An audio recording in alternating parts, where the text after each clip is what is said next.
Good morning, good afternoon, everyone. I hope we are doing well. We're going to be heading into the action for CCT Series 3. Obviously, I'm Zola, joined by the wonderful Overstead. Why don't you give us a wave, give us a smile, and why don't you tell us how your day's going? How are you feeling? I'm good.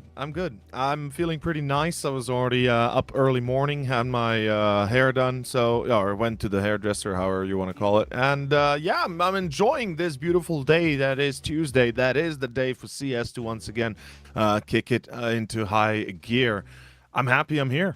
Yeah, should be good. Should be good. We've got kind of, I guess, the latter portion of the Swiss stage. We're getting into the kind of determining matches to see whether teams qualify, whether they get eliminated. Obviously, we've seen two teams already progress to the playoffs in Cybershock and TNL. And look, Cybershock, they played against both these first games, Nexus and NIP, and they bested them both. They went 3-0. So very impressive from Cybershock, I think we have to say that. Obviously, to kick things off, we've got Nexus against NIP, 5 Flux to face 0 Tenacity, and to end the evening, Passion UA to take on Sangao. We've got some banging games here. And there's no sad faces, there's no crying teams or anything like that after the results of this one, because they're not eliminated. This is the 2-1 record team. So I guess we get to see progression today. We're not seeing anyone removed from the tournament so far, although we have seen a fair few teams already eliminated. But look, Overstead, let's just get into it. Let's get straight into the importance of this pre-show. We can talk about the teams, talk about the maps, and kind of give our 2 cents on the matter. So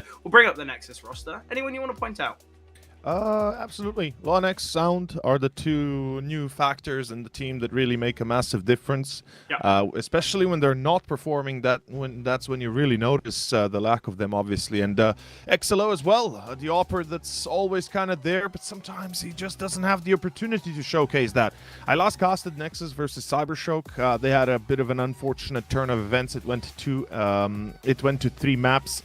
But in the last 2 maps, they couldn't string together more than 5 rounds, and it just wasn't nice. They were playing without BTN to be given that benefit of the doubt, so today should be better. Yeah, look, no cooling is always going to be tough when your in-game leader's missing, and especially someone with the level of experience and also the synergy that BTN has with these players. Obviously, we know that BTN is one of the longest-standing members of any HLTV team. The only team, I want to say, or the only player that's more is Rain for FaZe. And Crims.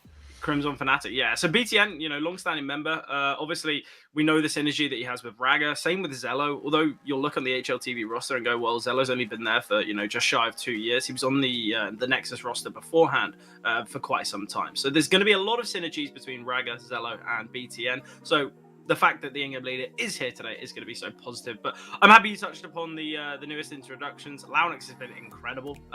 Certainly the right move for not only Lounix, but also for Nexus. So this is I guess, a nice kind of synergistical move for both the team and the individual. So I'm excited to see what this Nexus team can do. Quite a tough opponent, though. We've got NIP. They are breaking into top 30 or top 20 on the world rankings, nearly top 20 on the Valve rankings. They've been looking pretty decent. I would be very worried here for Nexus. So we can bring up the roster, we can kind of talk about them. Obviously, there's been a fair bit of kind of chopping and changing with this NIP roster, but it seems as though now they've kind of got this 5, they're seeming a little bit more consistent. I mean, if that's one way to measure their success, absolutely. I mean, we can start at the beginning when they built this roster up from the ground up, from whatever remains they could possibly work with. They were 107th. They were basically at the bottom of the ladder. I believe VRS, they were like 170th. So it's even worse than the actual HLTV ranking. But since January 20th, when they were 107th, or since I believe February, whatever, when they were like 60th, something like that, VRS-wise, they find themselves today at the 19th spot, aka basically up there on the top. That shows that they've put the work in, they have the skill, and they have the consistency to keep on going to the very top. I mean, NIP, everybody doubted them when they first built that roster. Not gonna lie, even I had doubts. Especially, yeah, but they've done it. They've still done it. That's the thing. Yeah, I think the roster's looking pretty good. Obviously, Arizdos and Ujax from that kind of Soul roster, Shush and Snappy, bit of a Danish duo, and obviously Wrinkle, he's kind of been the consistent factor for the last year or so for this NIP roster. Look, I think Shush has done a lot of work in the last couple of months when it comes to individual ability. Wrinkle's been fairly consistent as well. You look at his individual performance over the last couple of months, 1.26 rating. Ridiculous, right? Obviously, this is going to be taken into kind of the context of the fact that now they are playing in some of these CCT events. It's not as though they are playing against, the top 10s, the top 20s of the world, but it's still very impressive. So hopefully for NIP, they can look to take the victory today. I think if they did go 2-2, if they got eliminated out the Swiss stage, I think that would definitely be a talking point, not throughout just within CCT. It would be laughable on nearly every broadcast for CS for the next couple months. So I think effectively so. Yeah, I think for NIP they've got a victory to be taken. For Nexus, it's a tough opponent, but obviously we talk about it time and time again, don't we? The big dictating factor of whether the teams will have success are the maps. It is these vetoes, and you look for Nexus. A lot of what Nexus have found success on has been a map like Dust, maybe Nuke, maybe Anubis. But the problem is, Nexus can't really pick Nuke because it's NIP's best map statistically. Dust, it's not the easiest battleground for them as well, especially with how well Wrinkle's been playing. You don't really want to give an AWPer kind of, I guess, the AWPer map. So I don't really know where Nexus is going to go here with the vetoes. I think maybe Anubis, based on sample size, they could opt for Nuke. It's clear that they're confident on that map. I think they're going to want to steer clear of maps like Inferno. I think they're quite fortunate that Instaban's Train, because that's kind of the second best map for NIP. I think the vetoes are going to be interesting because realistically, Nexus, they're quite fortunate with their Instabans and kind of their opponents' Instabans. So I'm interested to see where we do lead here. But any kind of ideas for the vetoes? Oh, I mean, look, I'll say this. Definitely avoiding Dust 2. I think that's a factor that you have to kind of consider on NIP. And then, obviously, for Nexus, it comes down to what they want to avoid as a tactical map. That's obviously going to be Train. They don't really play it. And I'm not surprised we do see Mirage banned by NIP as well. They want to avoid a puggy map, like, where perhaps you can have Sound and Lonix pull hit their crazy moves. Anubis start, though, feels like a solid pick. I think for Nexus, whilst it could be shaken to the core, it's as good as it's going to get. Nuke then kind of spells doom for Nexus, doesn't it? Yeah, look, I think we can look at this in multiple different ways, right? I think we can say that the Anubis is going to be tough. This whole series is going to be tough for Nexus because this is kind of a David and Goliath story. This is kind of a real difference in ability. And look, I don't want to say that Nexus aren't up to standards, but when you look at some of the individuals on this NIP roster, they played at the highest levels for years and years and years. You know, you look at Snappy, you look at Shush. These two players not only have so much experience, but they've also got great ability as well. So it's going to be an uphill battle for Nexus. But the fact they've got Anubis on the cards, it is one of their most played. It is their second best win rate. And for NIP, it's one of their weaker maps. So I think this is going to work out well for them. And I guess we'll see that on display as Anubis up and coming in a matter of moments. And I guess we just get to sit back and enjoy. But a big game here for Nexus, starting on the CT side. They've got to bring the goods here and now. Otherwise, it is going to be very tough on Nuke. Obviously, though, you can say the flip side. Nuke's maybe a map that NIP, okay, it's a really good strength for them. It's not the biggest weakness for Nexus. So I think there's definitely the idea that Nexus have chances. But look, I'm sure NIP are going to be bringing the firepower. And let's see what their pistol round has to show. Let's truly see. It's going to kick off with U-Jerks and Siush pushing down middle. Supported by Arosdosa behind. They're going to be pressuring the midpoint here, trying for the jugular. Nexus responds in kind. Xello, good reply. Sound traded off. It's still a 4-on-4. Damage ticked on both sides. But this time, persevering, Nexus continue to gain the advantage. U-Jerks has to pull away. He's got the C4 in his back. What is U-Jerks thinking here? What? How did they not kill U-Jerks? What is happening? He's still alive somehow. A site is now emptied out. And U-Jerks, surely you don't challenge. They do, both of them. Snappy and U-Jerks dead. Wrinkle, last man. Yeah, I don't really know what the call for that pistol round was. They smoke off camera. They then jump through the smoke and disregard Temple. They take a fair bit of damage there. Yeah, honestly, it seems like NIP were in like 7 different minds of what they wanted to achieve. Obviously, we had Wrinkle on the extremity outside A main. It seemed as though the idea was for him to push in a little late. I really don't know what the call or what the game plan there was for NIP. And yeah, look, they could have got the bomb down. They could have planted safely from camera and just had Heaven. I think a bomb plant would have been key because it's clear NIP want to force in this round. They've got the Tech 9s in play. I don't really know what the game plan was there, but hopefully for Nexus they can capitalize on this mistake. BTN, he spots out one. Launix will find with the HE grenade, so Shush is falling. That's one of the heavy hitters here for Ujax. That's disgusting. Finds Launix through the smoke. The A bomb site is open for the taking, and now it's a retake here for Nexus. Thankfully, they do have a kit on Raga, so certainly an opportunity to work, but the MP9's been retrieved, and a smoke in heaven could make things quite difficult. Yeah, it's going to be down to that first entry now. Nexus have to be quick and swift about that first one. Goes by U-Jerks. Yeah, this is gonna be tough though. U-Jerks goes wide, gets himself killed. Flank's gonna be cleared. Raga at least sees both, and information now gained for NIP and Nexus. Oh, what is happening? Snappy almost gets the second there. The opportunity arises, and is that a flash? That's a that's a Molotov. That's an incendiary, but unfortunately there's a smoke, and it's enough to defuse in the smoke itself. Xello not only gets it, but finishes the job on the last player. Damn. How is I don't know why Arosdos has let Raga pass. Raga's found a kill. He's got all that information. I really don't know what's happened there with NIB's post-plant position. You got someone holding the flank, and I was thinking, okay, this is perfect. This is exactly what you need. This is the play with the defuse kit. This is a perfect round here. But then NIP, they just don't hold for that flank. A bit of an awkward decision, gotta admit. Not sure what exactly happened. And I think you said it best on the pistol already. It seems like a little bit of chaos reigns supreme here, and NIP is not 100% focused on some of these moments. Maybe it just takes a bit of jitters, you know. They're starting first map of the day, maybe, kind of getting warmed up. Yeah, gonna take them a round or two. You can't give Nexus a couple rounds on the CT side. You can't give them confidence. Yeah. Honestly, I think for NIP, if they let it go to a third, if it does come down to Ancient, I think that's where we're saying, well, Nexus now have a real chance. Oh, absolutely. The setup here on A is excellent. BTM with some missed shots, though. Shush finding fortune with the lack of ammo, but he will have to reload that gun himself. A 3-on-3 now. There's a molly on Snappy, a flashbang as well. Arosdos is spotted, one towards camera, but the swing from heaven is excellent. Snappy finds with a Molotov. Needs to be ready here for Xello. Drops the nade. A lot of damage now. Kill has to be seen. No trade from Snappy, and Sound pushing through the smoke confined. Nexus go 3-0 up. And NIP, they've been drawn to these continual force buys, but with 2 survivors now, I doubt they're going to go for it again. Surely not. Financially, it can't be worthwhile. Certainly they have to rethink their strategy of approach. I mean, a half buy for sure, I'm seeing it here. Anything beyond that seems like it would be a very foolish move right now.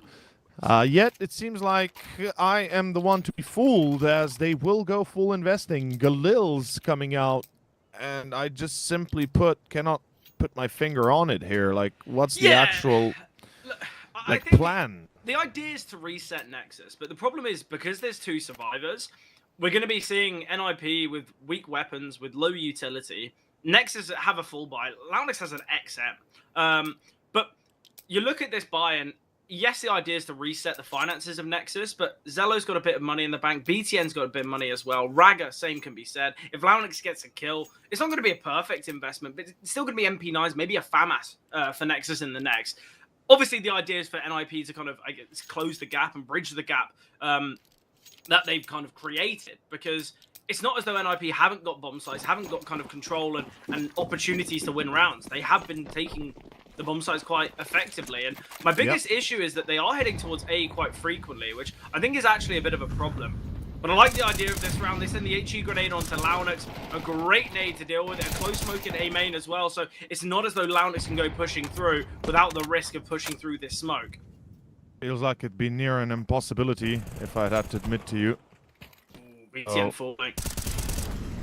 Yeah, this could be tough. Nexus might lose their first round here, especially with this trade being negative for Sound, and Raga falls as well. It looks like finally NIP have collected all their geese and will be able to successfully take the B side here by the looks of it. Yeah, Zello took them a moment. Yeah, definitely some slight jitters there. I don't really know why Zello's dropped that Molotov.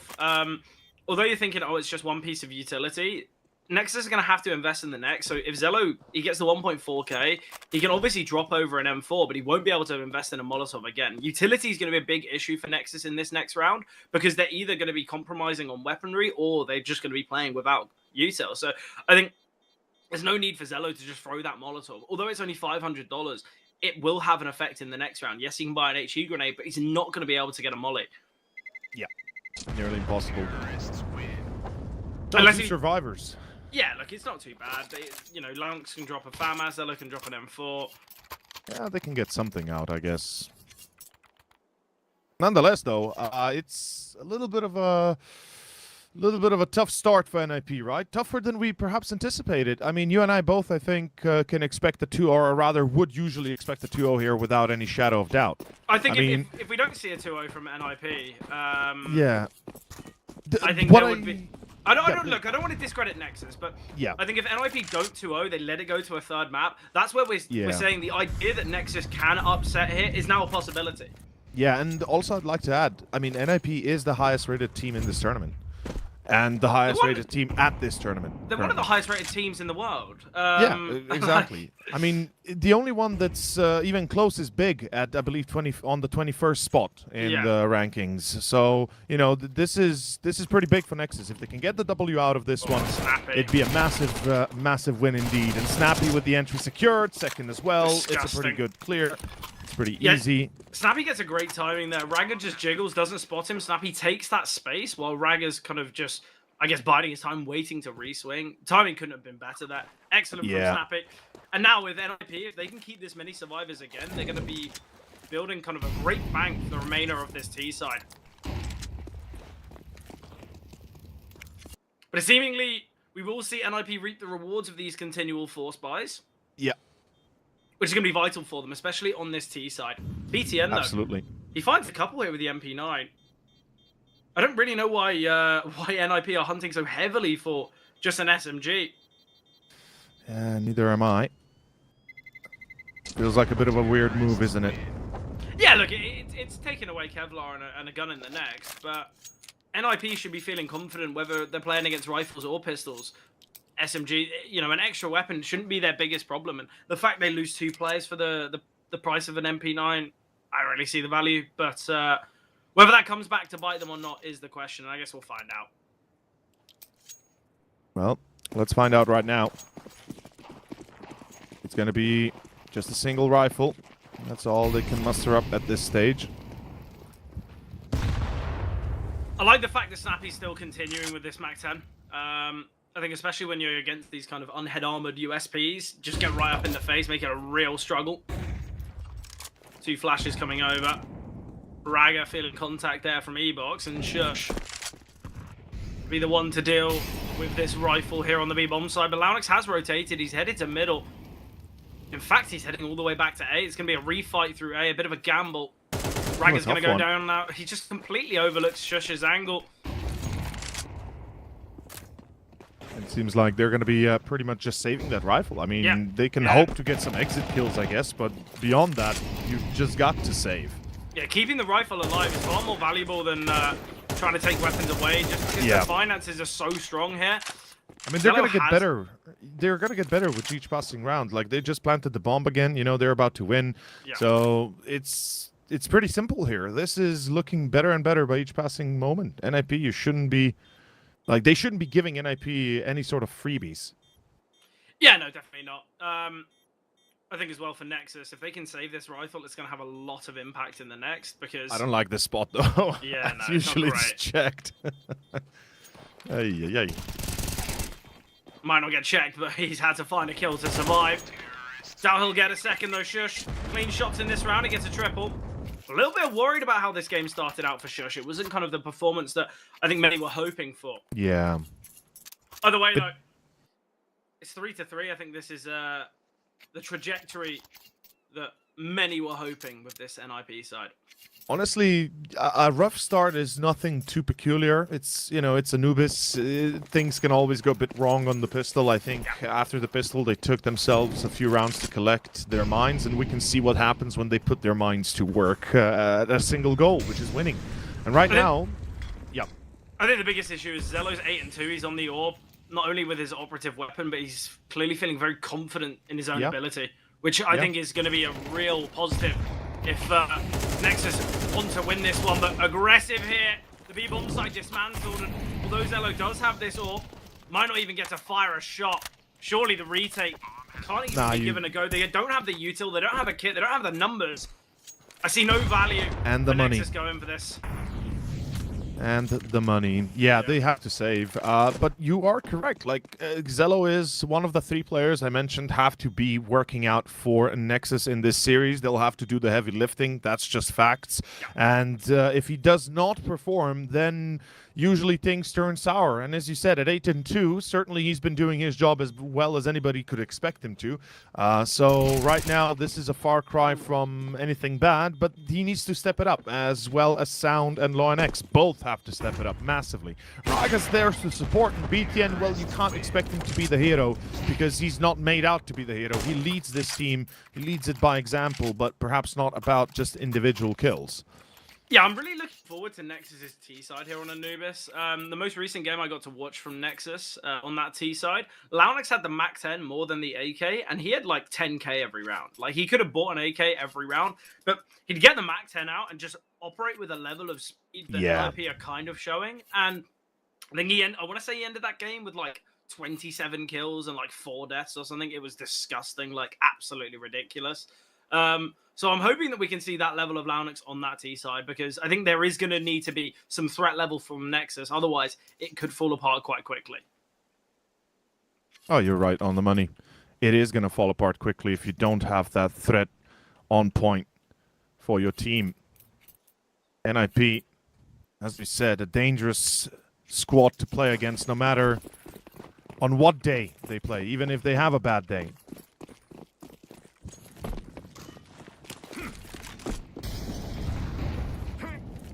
And here we go. It's going to be a single up and a single M4 to make the difference. Can they make it, though? That's the better question, perhaps.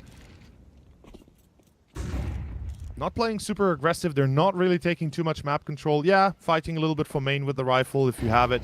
You know, fighting for connector if you can, if you have a smoke or 2 up. That's understandable. And LawNX, well, he's going to use that utility to guarantee him an entry. That's perfect. Though, what is this? Sound offering himself up for a little bit too free of a charge. The same for Wrinkle. As the defense starts well, it also collapses a second later. Now, that's not a good indicator, at least not for the beginning of it. Ujax is on a fast flank. He's trying to deal with Zello, and what point are they going to realize that Zello's in con? Shush has got to be cautious here, and there it is. There's no need for Wrinkle to progress any further. Launix, he is somewhat aware. I don't know how this awareness is there for Launix, but still taken down. BTN creeping closer to CT. Ujax has got to be cautious. Zello finds as well, and it's now Wrinkle in a 1 versus 2. Firing through the smoke in an attempt to deal with BTN. Missed shots coming through. We'll retrieve the rifle just in case. There's 30 seconds on the clock. The plant for CT is going to be really tough here for Zello. But I think Wrinkle just takes the fight. Yeah, I knew it was going to happen. Zello has to be so quick there with the AWP, because if Wrinkle gets back into CT, there's a very slim chance of Zello winning that round. So he's got to be quick. He's got to attempt to find that kill, and it just doesn't pan out well. Still, Zello's 10-3. He's having a lot of impact in the frag department, but the rounds aren't coming with it. Just not getting through it. It's a problem. He's getting kills, but the rest of the team can't follow suit. And it's costing them valuable moments here, valuable seconds that everyone counts. Yeah. Yeah, massively so. Nice idea on the HE grenade there. Wrinkle returns fire with the frag. Zello playing towards A main. I quite like this. I think sometimes you get your AWP towards A main. You can always be really creative with finding frags. Yeah. That nade of the smoke is going to condition Arizos to play so passive here. He's got to be aware that there's maybe 2.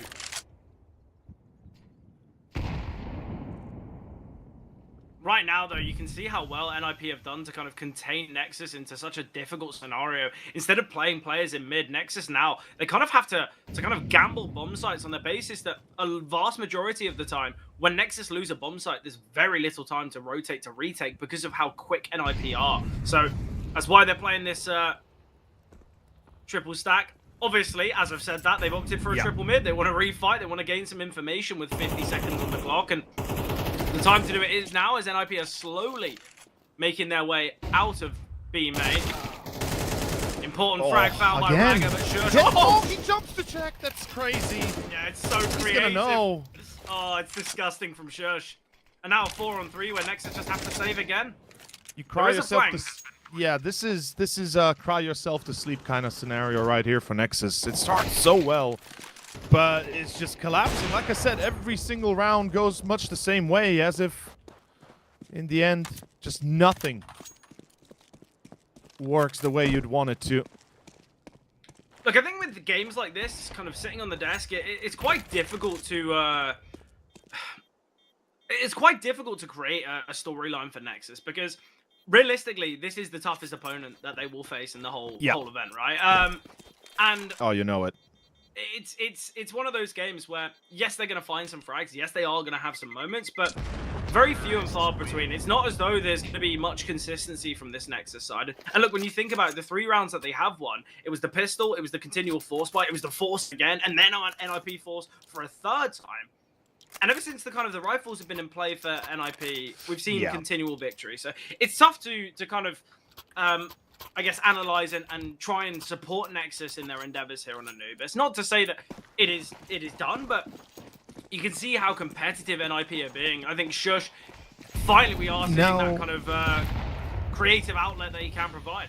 I mean, just to put that point to even further kind of emphasize it, XLO is playing a great game of CS. He's doing what he can, but the rest of the team, like I said, cannot follow, and that is not going to suffice. Against NIP, you need everybody on their cylinders.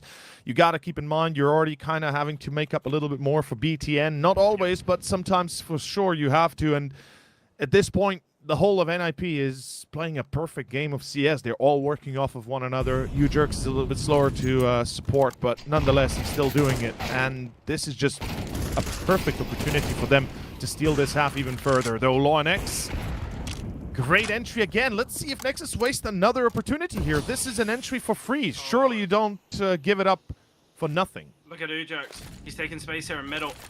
He needs to find this frag onto Raga. Bit of an awkward competition. Tapping through the smoke is Shush. Just trying to gain some information. Ujerks is backed away. This will have been heard by Zello. Sound can take down Wrinkle. The double Sound is excellent. It's just has to push through. They need a lifeline. So many fights there, but Nexus successful in all endeavors. We saw the damage that was dealt there to everyone on Nexus. Yeah, kills just weren't coming through for NIP. Just didn't go through. Well done, Nexus. Good stabilization. Perhaps enough to still steal a 6-6 halftime. That would be a perfect ending, honestly, given the context, yeah. The context of this game so far. Look, you touched upon the fact that a lot of the time Nexus kind of have to sometimes lift, you know, for two players in moments because BTN might have, you know, maybe not the most impact in the fragging department, but what, are we calling Snappy a fragging in-game leader? Certainly I mean, no, we're not calling him an in-game fragging leader, but he's certainly doing his part. Yeah. Like I said, the same can be said for BTN when he's doing a good job, but right now he's just not hitting those same... Well, he is hitting close numbers, though. We can't complain. Absolutely, we can't complain. I shouldn't take it too far. But right now, the whole of NIP is doing a great job at just controlling the narrative, controlling this... these rounds, the momentum going definitely their favor for the most part. Yeah, now this is a problem. Nexus, they've been faced against kind of a lot of speed, and now Wrinkle can just post in middle. And this is going to be a problem because a lot of the time, Nexus, the contact that they've had in mid, it might be kind of the odd rifler trying to push the boat, trying to, I guess, tempt fate. Yeah, this time, they're just going to let Wrinkle post up on the angle. We see Zello, he wants to get some information, he wants to get some space. BTN does the same. And now with Wrinkle just alone in middle, he's finding frags, he's finding impact, and now Nexus, they've got to go guessing as to where NIP are going to be heading. There's 30 seconds on the clock, it's clearly going to be a B play, and it's all on Sound and Ragga hit. Oh. Nuke gets, whoa, it's just... Yeah, that's nasty. What can you do? Like I said, you jerks, a little bit quieter, but for the most part, worth his weight in gold. And right here, that gold is immeasurable because it works perfectly for them. Lonex, I mean, what? He steals a kill? Sure. Maybe another one. It's a double flank as well. That's the scariest thing. Yeah, exactly. He's never going to from the middle. Oh, he might not expect it, but he hits the shot. Crazy there. Good for him. Yeah, it's a bit of a confidence booster, but I think that confidence will be taken away when Wrinkle emerges from camera. Ujax is clearing. Lounix is holding. And Ujax is found. Oh, Ujax wasn't able to, he wasn't able to drop the CT molly there. Yeah, but who cares, you know? I don't think they care. I don't think they're bothered. Yeah, they don't want to bother about it. Everything's going according to plan, I guess we can say. NIP is basically snuffing out the resistance. 7-4, 8-4 halftime is very good for the T side. Though one can argue 4 rounds for CT is kind of the bare minimum, so it's not the end of the world here. Nexus have a chance to make a fiery return on that second half, and maybe a 5th one. That'd be perfect. If they can get 5 rounds, that would be a very solid first half that otherwise could have gone disastrously worse, with keeping in mind the fact that they did win the pistol in the first 2. Yeah, we see a lot of kind of competition in mid there from Nexus. They look to send 2 players like past mid, deep into kind of the T, I guess, grounds of middle. And in doing so, I don't know if you saw, Wrinkle was posting to the center of window, expecting a player to be crossing back. He wasn't prepared for Zello's peak. It's a really good idea from Nexus. I would have liked to see this kind of aggressive creativity a little more often, because I think that's what's gained them this kind of early access and early success in the round. But now Zello going to be peeking. Oh, takes the quick shot, but they completely overlook Ragga. That's on Aristos. 1 versus 3. Had the chance there. Ragga gave up the free 1v1. But Nexus, they will find 5. It's not too bad. But when you take into account that they got 3 rounds off the back of a pistol, that's what we can say. Things maybe not as clean as they look. Yeah, definitely. Absolutely. There's going to be a few question marks at the end of this one if they can't get anything together on the T side. The pistol, I would say, is important, but it's not going to be the be-all, end-all. It's the gun round, really, that we always look forward to, especially given how Nexus likes to play. On Anubis, they'll choose to play either super passively, let Exelo have an op and kind of deal with that as they go, or just, Super speed. full pedal to the metal and ignore the op altogether. Never really going to be seeing it out of Exelo, and then the rest just focusing on fast and aggressive maneuvers. And sometimes it works, sometimes it doesn't. The question is, what have they prepared against NIP, right? Do they read into this well enough? Does BTN counter-strat here against NIP well enough to get this mentality going? I think it's less about the counter-strikes, actually, and it's about kind of playing unconventional CS here for Nexus. Yeah, I think you've got that's to also imagine fair. the experience that NIP have, the kind of opponents that they've faced. NIP will have such a great idea of how to play the correct CT side. So I think if Nexus just start throwing absolute randomness their way, 3 players through A main, 2 players through B main, bomb still in spawn, stuff like that makes no sense. That's where they could maybe catch off NIP. I don't think it's going to be about anti-stratting for Nexus. I think it's actually about being kind of on the same page, being kind of fully dialed in, because I think NIP will have done a lot of research on what Nexus's tendencies are here on the T side of Anubis. So I think realistically, maybe play a different game plan. Maybe throw the book out the window and change it up a little bit. Yeah. Like, you don't need to do drastic changes. You still play to your game plan, because why would you adjust to the opponent so much to change the whole approach? But rather just make minuscule details a bit different that help you. And right here, BTN dying early, this certainly does not help you. The pistol, it's not looking too sweet, because they're all going in one by one, dying in one by one. Why is Exelo not on B? Where's the rest of the team? On Exelo, they find their entries, but they've lost so many players already. This is going to be a big markup if they can't get any more in the bag, and soon it's a 2v2. White swinging from main. It works. Exelo. Oh my god, Exelo. A 4K. Make it look easy here. What in the world are we watching? This was the luckiest of rounds you could ever hope for. Yeah, look, I think within the chaos, Zelo clearly, he clearly feels quite comfortable. And it's some great Glock shots.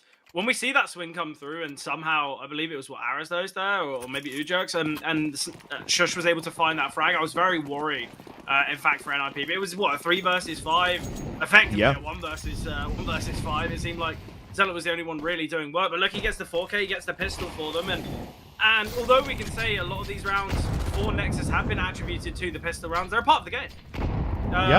So... okay, yeah, if Nexus can win this round, win this game, it's close 13-11, but 5-6 rounds from the pistol, all we can say is, well, they worked well on their pistols. You can't take that away from them. Oh, no, absolutely. Though. This is what I was on about with Launix's Mac 10. And it seems like Nexus is ready to continue that bit of a winning maneuver, can we say. Because they're looking for more out of DOS. With a double. Don't you scare me like this, Nexus. Surely you can't afford yourself a loss on a force buy here. Oh! That would have been disastrous. Out of DOS, it goes for 3. He's got 3 HP. Snappy's in the back line. He's got an MP9 though, probably the worst weapon for him, but Snappy finds, and now it's on Zelo again. A 1 versus 2. And somehow the MP9s prevailed. It was a 4K from Zelo in the last. It's a 4K from Aristos in this one. How has BTN gone down there? All he needs to do is white swing against the MP9. He's 3 HP. This is literal insanity right now, all I'll say, because that shouldn't be happening, not at all, and somehow it still does. Nexus, they gotta take a timeout after that, for sure. I mean, yeah, they do take it, obviously, but this is just an this is an unacceptable round for Nexus. Surely you got to talk this one through, or at least, let everybody just forget about it for the remainder of the map, because otherwise, I'm sure there's going to be a few question marks and problems. Yeah, look, after a lot of games, we always talk about kind of a pivotal round, one to change the game. And for Nexus, that was a forced buy from NIP. If Nexus win that, it's 7-7. Nexus actually take the lead 8-7, not only on their map pick, but on the favored side. And that's what we can say, well, Nexus are in the lead. They've had control of this game. Okay, yes, the pistol rounds helped them massively. But still, it's still Nexus. It's an open-ended game, we could say, right? Yep. The fact they lose that round, the fact that it's now going to be the full buy from NAP, Nexus the ones on the force. Yes, Zelo's got an AK, but the rest are on pistols, some even unarmored. Launix doesn't even have Kevlar. This is where we can say, okay, well, Nexus, you've had the pistols, you've had the force buys, you've had the, I guess, the success that can come from the pistols. You're in an advantage scenario. It was what? I want to say it was what, 4v2? Yeah, or I believe 4v3 so. or something, Yeah. something like that. Something in that vicinity. Yeah. Well, look, it was a 5-on-3. Loudon's got a double with the Mac 10 at the start of the round. That to me was where it was like, okay, well, this round's done. It's pistols on the rest. But yeah, great from NIP, great from Aristos. Obviously, he had a bit of a slow start. He was, what, 7 and 10 before that round? Absolutely electric round with that MP9. But the fact he's down to 3 HP after that initial kind of first conflict with the 2 in con, he still gets another 2. Like, it's ridiculous. But look, great round. Amazing from show NIP. of force. Amazing show of force. Like, Massively. honestly, I'm quite surprised and pleasantly so. So hopefully they can keep it up. For Nexus, well, the worries begin now, right? You just lost the force bite that you never should have lost in the first place, and what's the answer to it? How do you make a comeback here work? You need someone else. Yeah. You need another player. Look, Launix is slowly coming into form, but Zello 18 and 7.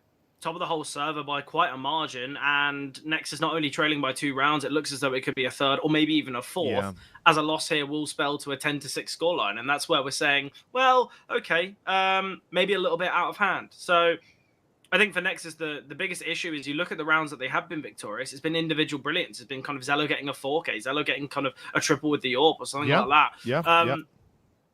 That's what I was... Yeah. It's the crux of the matter that we spoke about on the first half already, right? It's one player doing all of those things. The rest, yes, helping what they can, where they can. But for the most part, it's thanks to the multi-frags that are making these rounds possible, right? Otherwise, we would never have been seeing 6 rounds in the first place. So... My biggest issue as well with that whole round from Nexus is they've got 3 players outside B main. They've got 2, obviously, in con. Yeah. Launix gets the double. Why aren't they pushing out onto the bomb side? Yeah. They had the setup for it, and then obviously Aristos gets the double, but he's low HP, and that damage will be confirmed, like 100%. There's no way 2 players have fought him and he's not taking any damage. Why don't the 3 players in main just swing him together? Obviously, there's the idea that it could be a second player on the B bomb side. He's 1 HP. If you can't trade out a 3 versus 2 while one player's on 1 HP, then there's bigger What's happening? issues. Yeah. Possibilities, though, for Nexus. It's not a perfect investment. 3 MP9s. Full utility, though, for NIP. And we've got rifles on Aristos and Wrinkle. But let's see what they can do with it.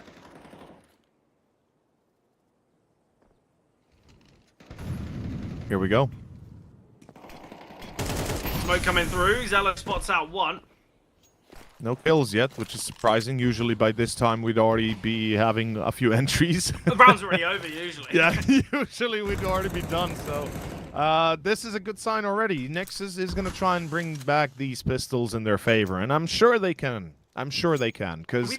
Are we thinking the slow-played approach is the better one, though? They don't really have the util for I think it gives them a better fighting chance, in my mind, at least currently. Like...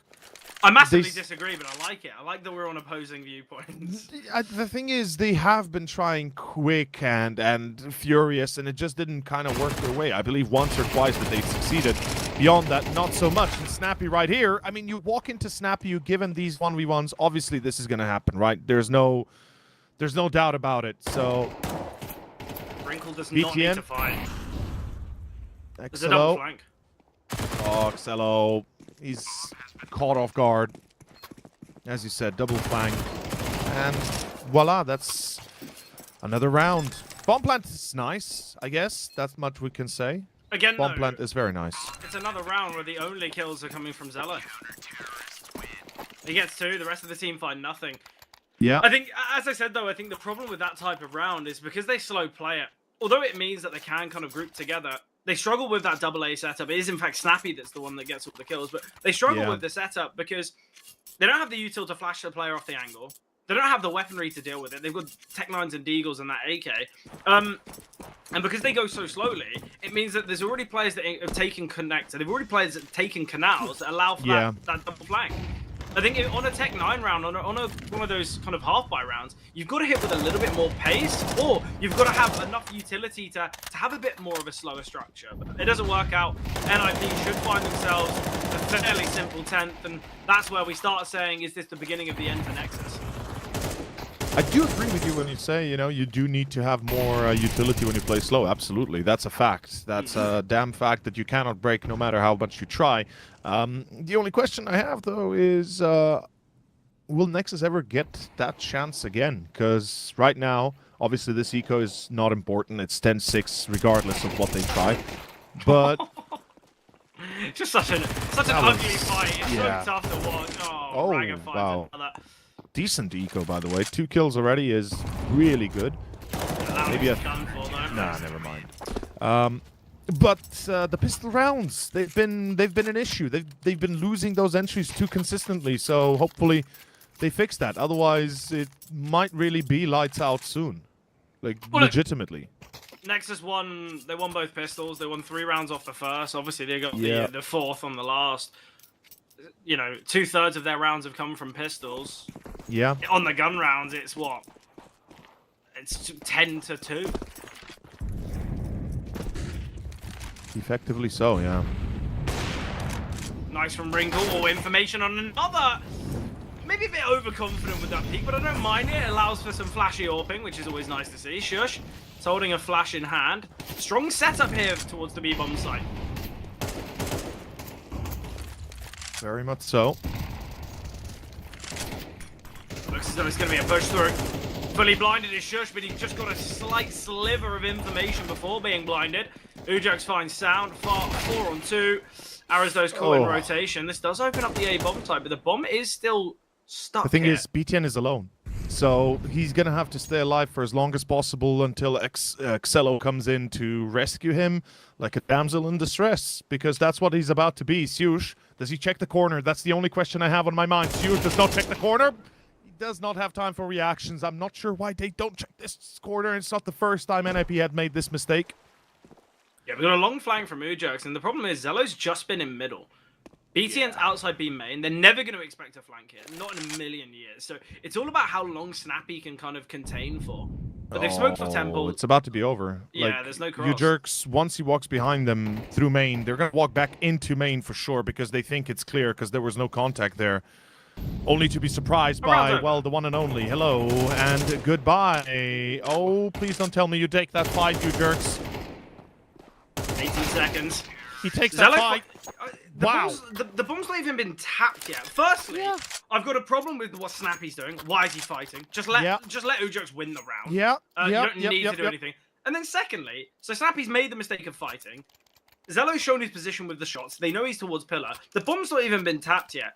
All Ujax needs to do is just walk closer into the bomb site and he gets 2 for 1. That's it. That's the only thing he has to do. Yeah. I'm not sure what Snappy was thinking there. Certainly he didn't play that to perfection. But again, it's Zelo needed. It's Zelo needed in a round. I think we've been saying it, If it's anyone else on Nexus, they probably lose that clutch. 100%. No one else is hitting anywhere near as heavy. We said it ourselves. That's how it has gone, and it's going to get even poorer from this point forward if they continue, though. Oh, no way. 1 by 1 again. They can't cross through main. Instead, they push through con and lose 2. Oh, what is that double? Where the hell did Snappy come from with that shot? Well, with that kill on Snappy, excuse me. But Wrinkle, he's chasing them out of B main. I want him to peek. He seems confident. He seems like he wants to. I don't know why he hasn't. Yeah. And now they're going to get all this information. B main's completely empty. We're going to see Arazdo's maneuver through canals. Ujax is going to be on a flank. It's just whether the NIP can get a player on the A bomb site quick enough, whether it's to drop a smoke, a flash, a molly, just some form of kind of information. 3v2 retake, no defuse kit here for NIP, so they're going to have to hurry things along, in fact. Maybe they'll work out something in the end here. Nexus, can you get this round or not? Oh, Ujax is going to get a freebie, isn't he? Yeah, BTN doesn't check the far left corner. And we seem to have corner issues today, which is a bit of a shame, but that's unfortunately all there is to it, as that is number 11 guaranteed now. Good thing that they got the bomb plant, which is great, but... Yeah, it's a simple retake there. Nothing fancy. Just nope. As expected. And nothing overly important either. No, definitely not. Lost for NIP, so... No, look, they lose a couple kills, but again, it is Zello. How often are we going to be saying this? He's 25 and 10. He's so far above the top performer, Wrinkle. Yeah. He's 10 kills above him. Yet, the problem is Nexus have no one else. It does look like Nexus is effectively dead in the water. Like, they've got a ace in the hole, but that ace is just enough. It's crazy that Zello is on 25 kills for real. Like, that, just trying to think about that number and considering the fact that they might be losing this map with him even having more kills than that. It reminds me of Simple back on Flip side almost. But Wrinkle... I think Zello will take that as a huge compliment. I mean, yeah, I mean, he should, because it is, and unfortunately, it might not be enough, despite his attempts. Honestly, this is how I always thought of Zello when he was on this Nexus team beforehand. When you look back to kind of when he was here in, what, 2016 to 2022, I want to say, or around that time. The ace in the hole, yeah. Yeah, it was just always that player. He then moved to Ecstatic, moves to Sprout. He wanted kind of another move, but it's clear that that didn't work for him either. And it's really tough because I think we all know that Nexus, they've needed kind of an individual, but I think Zello's just too good for the team. Yet it's clear that he wants to play with kind of a roster of the same language. It's clear when he's moved to international rosters, it has been a bit of a struggle. So I don't really know. Obviously, he's still young. He's 24 years old. And I think there's a lot of success to see from a player like Zello, but I think the problem is you look at obviously the rest. BTN's on 8, Sound's on 7, Ragger's on 8. You know, they've got 23 kills combined. Zello's got 26. Yeah. It's ludicrous when you think about it.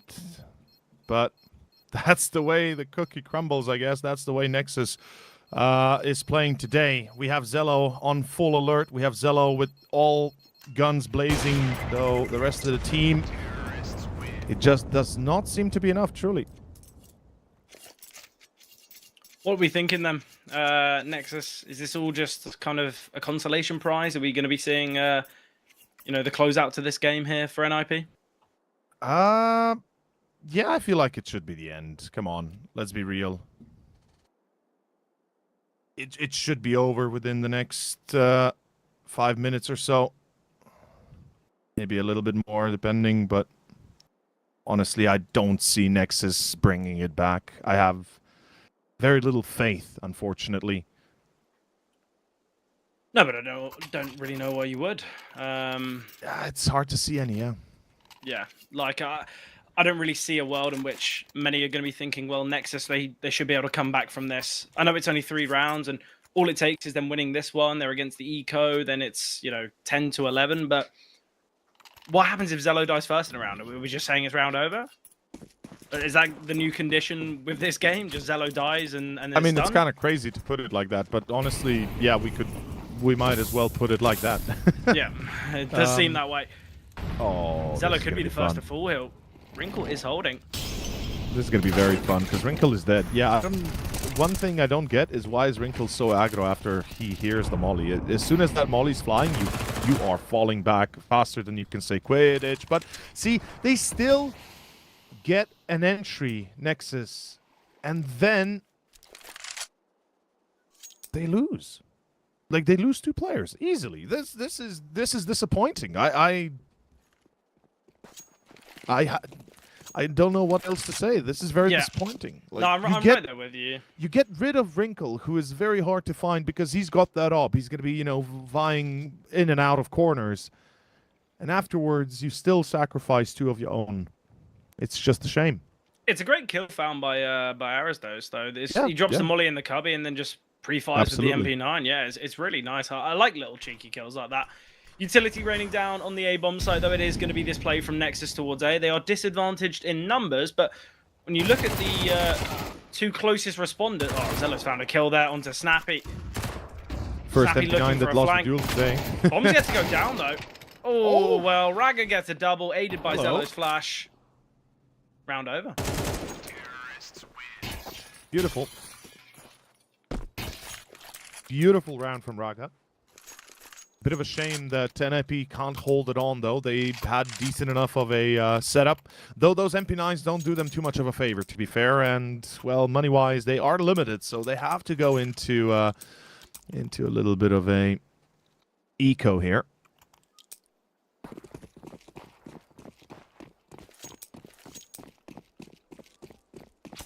I think the most painful thing is if Nexus do get this next round, NIP are in a very difficult position.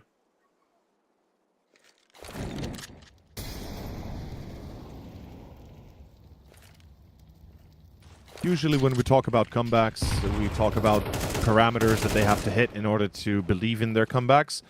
All I'm going to say is, yeah, I'd believe in the comeback of Nexus when they tie it up. That's when I'm going to believe in it. Because until then, anything can happen. Honestly, there's still a gun round in between that. And so far, gun rounds have been dominantly in favor of NIP, no matter how much, some people might not like it. Let's be real. Right here, Nexus, first half, they tried 7-5. Not a bad one, CT side. But T side, they need to do better.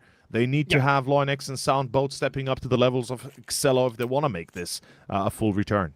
Yeah, there's a big round as well for Nexus. Loinex could upgrade here, but he's keeping the Mac 10. This is exactly what I've been hoping for Nexus. Get Loinex on this Mac 10. Yeah. As I said earlier on the broadcast, it seems as though he favors the Mac 10 more than the AK here on Anubis, and it has worked out massively in games that I've watched previously. Not so far. Not to be a dick about this, but Nexus would probably win this map already if they had at least Sound and Loinex playing as half as good as Excello right now is. Let's say Loinex is, but Sound, well, still needs a few more. Like, genuinely, if they had the numbers, at least on 2 players like that, we're looking at a potential already map 2 with a 1-up for Nexus. Though, I like this call from Nexus. They're dropping the smoke deep towards A main. Yeah. They're going to look to kind of get players early into A main. Control. And they're going to get Naras Dosa for free. Yeah, so simple there from Loinex. Knows that they're going to be playing without head armor, so free kills. Zello finds Ujax, and now it's a 5-on-3. This has gone from a surefire NIP map to one in which Nexus can take control of.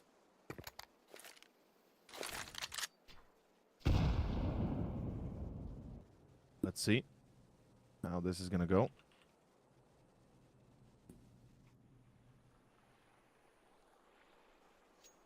Yeah, Snappy's going to look to re-aggress here. If he can find Loinex. And this is crucial that he does. Yeah. He steps, though, and he gives that information away, and that's what aids Loinex in that fight. Although he's still alive, Snappy, down to 2 HP. Wrinkle's taking a fair bit of damage as well, so Nexus massively advantaged in this round. Hopefully this isn't the one where they mess things up. Going into Shush, though, certainly a dangerous opponent to be facing. Snappy's rotated in as well. I'd like to see Snappy taking the contact first, just bait and Shush, and we will see that, but he goes down for nothing. Struggle for Shush as he fluffs his lines against Sound. Bomb carrier has been taken down. The HE grenade's going to cause some problems here. The Molly, sorry, going to cause some problems for Wrinkle. Personally, I would have preferred to see Siush take the first fight and then no, excuse me. Yeah, Snappy, Snappy first and then Siush. Or I'm not even sure how exactly that's split, but either way, the shots weren't connected there from Shush. Yeah, the thing is the player in heaven should have peeked after the player at close corner takes contact, right? That's when you take the surprise to the next level. But I guess, yeah, still low HP, it didn't work. 11-11, we're tied up. Yeah, I'm happy that Nexus have kind of come back into this game on the basis that Zello has been doing so much work. And I think in games like this, when you see kind of an individual absolutely destroying on the server and then they still end up losing, it's so tough to watch. So the fact that Zello's kind of given a platform for his team to get a little bit back into the game, kind of have their moments, have a little bit more impact. Like you look at this round, it's kind of a bit of a team performance. It's 4 kills, all spanning across Loinex, Zello, Sound and Raga.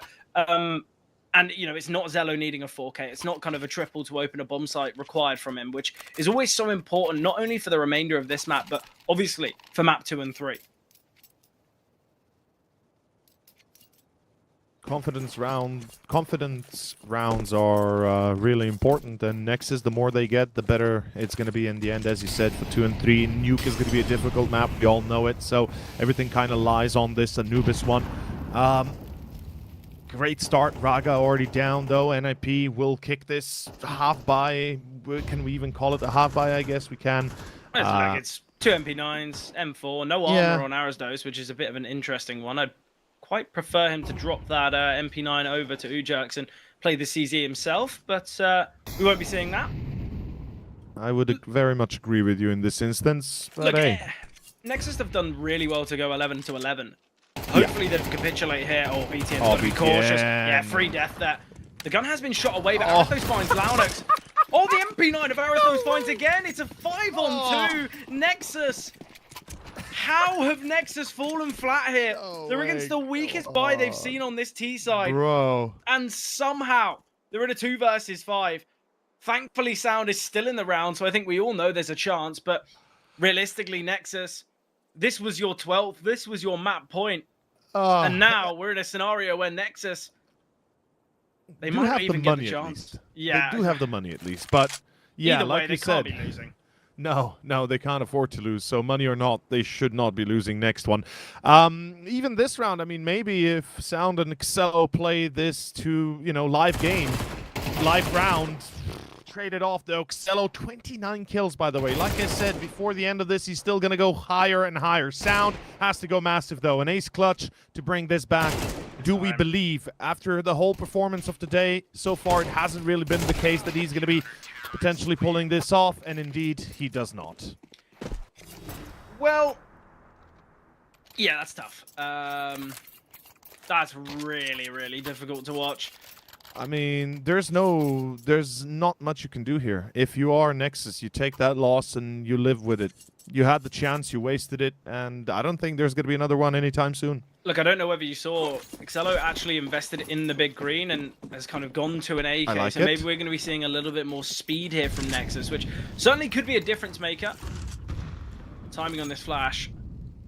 We talked how they tend to avoid the op if they want to play fast and furious, and this is going to be a full B send. I like this, the determination for Nexus is on 1 goal, and that is a good sign, but it does not start well. Ujerk sprays down, does not get the 3rd, but the damage is already insanely strong, and right now, Siosh finishing the job. It's about to be 13. I can't believe my eyes, but it's a complete and utter dishevelment of the side of Nexus. It's down to Raga at 2 HP, up against Wrinkle and Arasdos, who had been having a great game so far, honestly. I've got to say, Shush peeking into his own flashbang, still fully blinded and hitting the spray is lovely to see. It's a type of play that you can't teach. But now, look, 1 versus 2. Fortunately, Wrinkle does have the AWP, but he's got to deal with Arasdos. But the flank from Wrinkle, and he's got him trapped. Raga dead to rights hit. Arasdos doesn't even need to look for this kill. The bomb's dropped. He's going to have to cross, and there it is. 13 found here from NIP.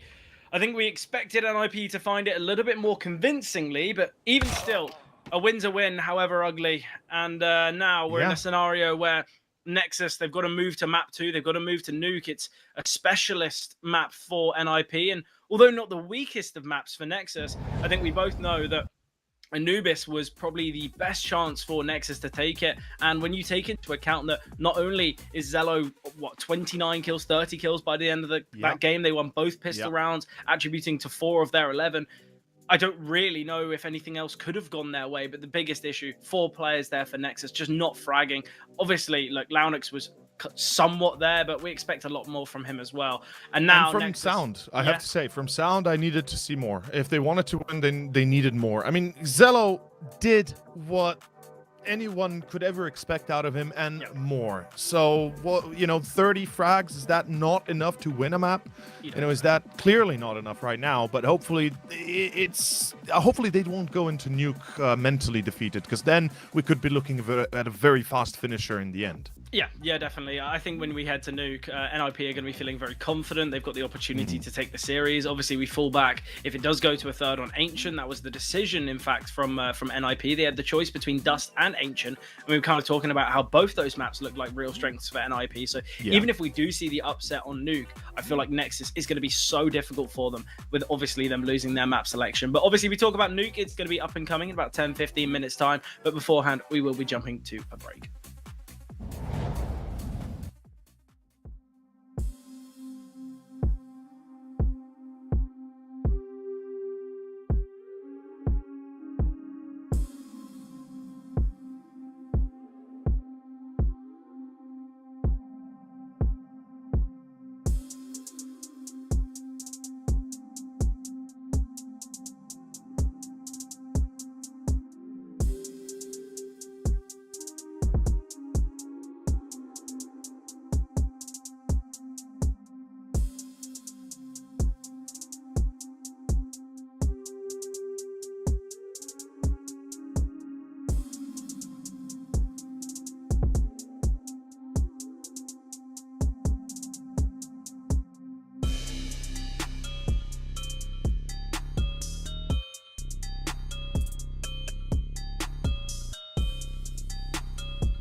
Into the action we go on Nuke, the selection of Nip and Nexus with work to do, but CT start, certainly the preferred start on a map like Nuke. Thoughts and feelings? How do we think this one's going to go here? Honestly, I'm a bit mixed on them. Not sure exactly, but I will say this. Not mixed about the fact that it's probably going to be a massive W here for NIP. Yeah, look, they're on an 8-map win streak. Their T-side is phenomenal. They've got nearly a 70% win rate on their T-side, which is disgusting on a map like Nuke. Clear that Snappy's calling works well, and let's look at this pistol round. Dub already? That's what it's feeling like. Seems like that's going to be the case. Yeah, it does look like it. What? Can't lie. How has Raga got 2 there? He's fighting up against 3 people. Zello finds Aristos as well. It's on Wrinkle and Snappy. This round was a sure success, yet now come down to individuals now. Wrinkle's got to hit these shots. He's going to be messing with the doors. And, oh, this is such an awkward and chaotic round. And the CTs prevail. What a fumble from Nip. Such a poor round from NIP. There really is no other way to put it. And Nexus yet again start off strong. They're able to get the pistol. This is exactly what happened on Anubis. That's how they got the 3-0 start. And they're looking to do so once more. And honestly, I'm not surprised. That was not a pretty round out of NIP for sure. The final 2v2 as well, they were kind of forced to take that fight, but also I think they had at least a chance there to try and evade with one of the players, see if they could play the time. Regardless, though, it is going to be 1-0. It's a force buy coming out for NIP. Not surprised. There's the AK. Well, actually, not an AK. Funny enough, it's a Galil, thankfully. And 3 MAC-10s and a Tech 9. I mean, this is as scary as a buy as it gets when it comes to T-side, honestly. Yeah, I still don't know how that round's gone so wrong for Nip. 3 players are swinging into Raga, and somehow he can find 2. The shot's just not connecting for Nip. Not at all. We're thinking straight, and it just doesn't work.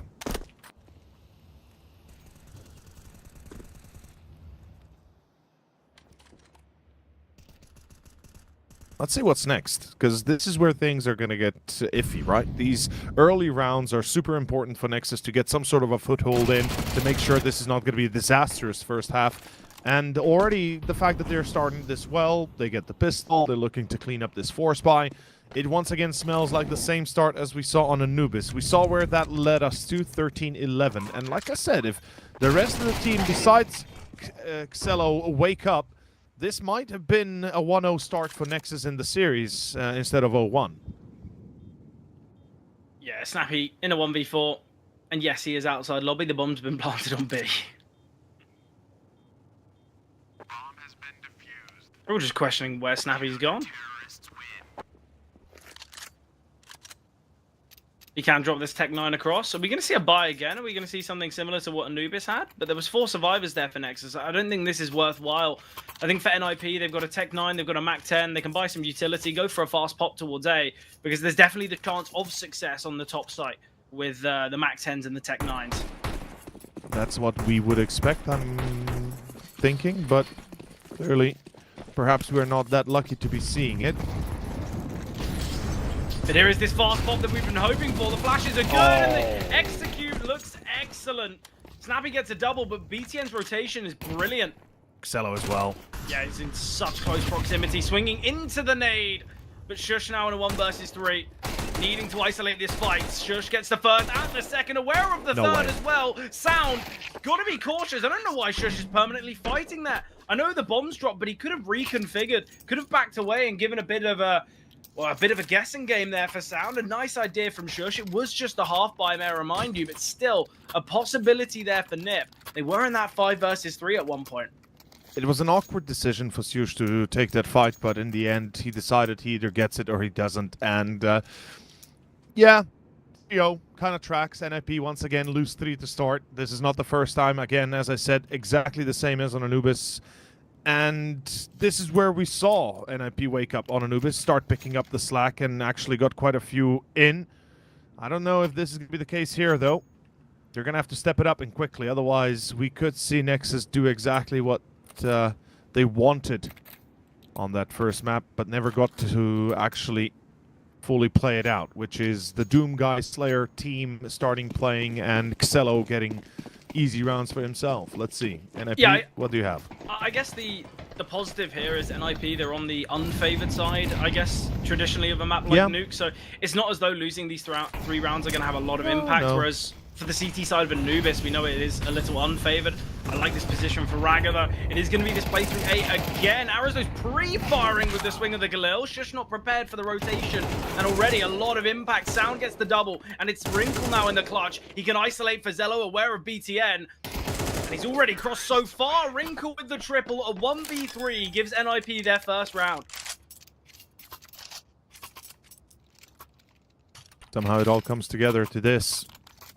NIP, first round again gained through, I won't say sheer luck, because it certainly wasn't luck, but definitely through quite a little bit of skill and ingenuity. Wrinkle guaranteeing the fact that this is not going to go too quickly or too easily for his opponent.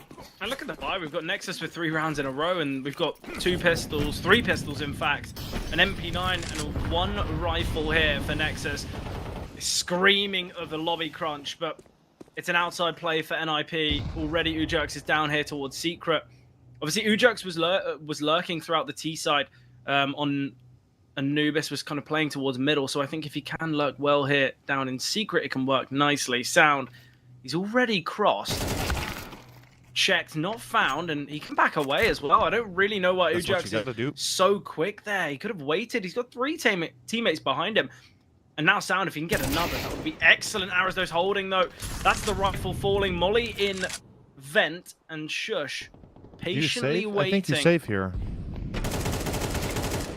I mean, if you're CT, you did get a Wrinkle, though, to be fair. So it's a 3v3 with one of the players being isolated from the rest of the squad. I guess saving is not really a priority right now because they're cleaning it up. Hold up.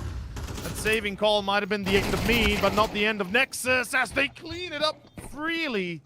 They save the round instead of saving the guns. That's what they do. Beautifully played, and that is going to work out wonders, thinking on it.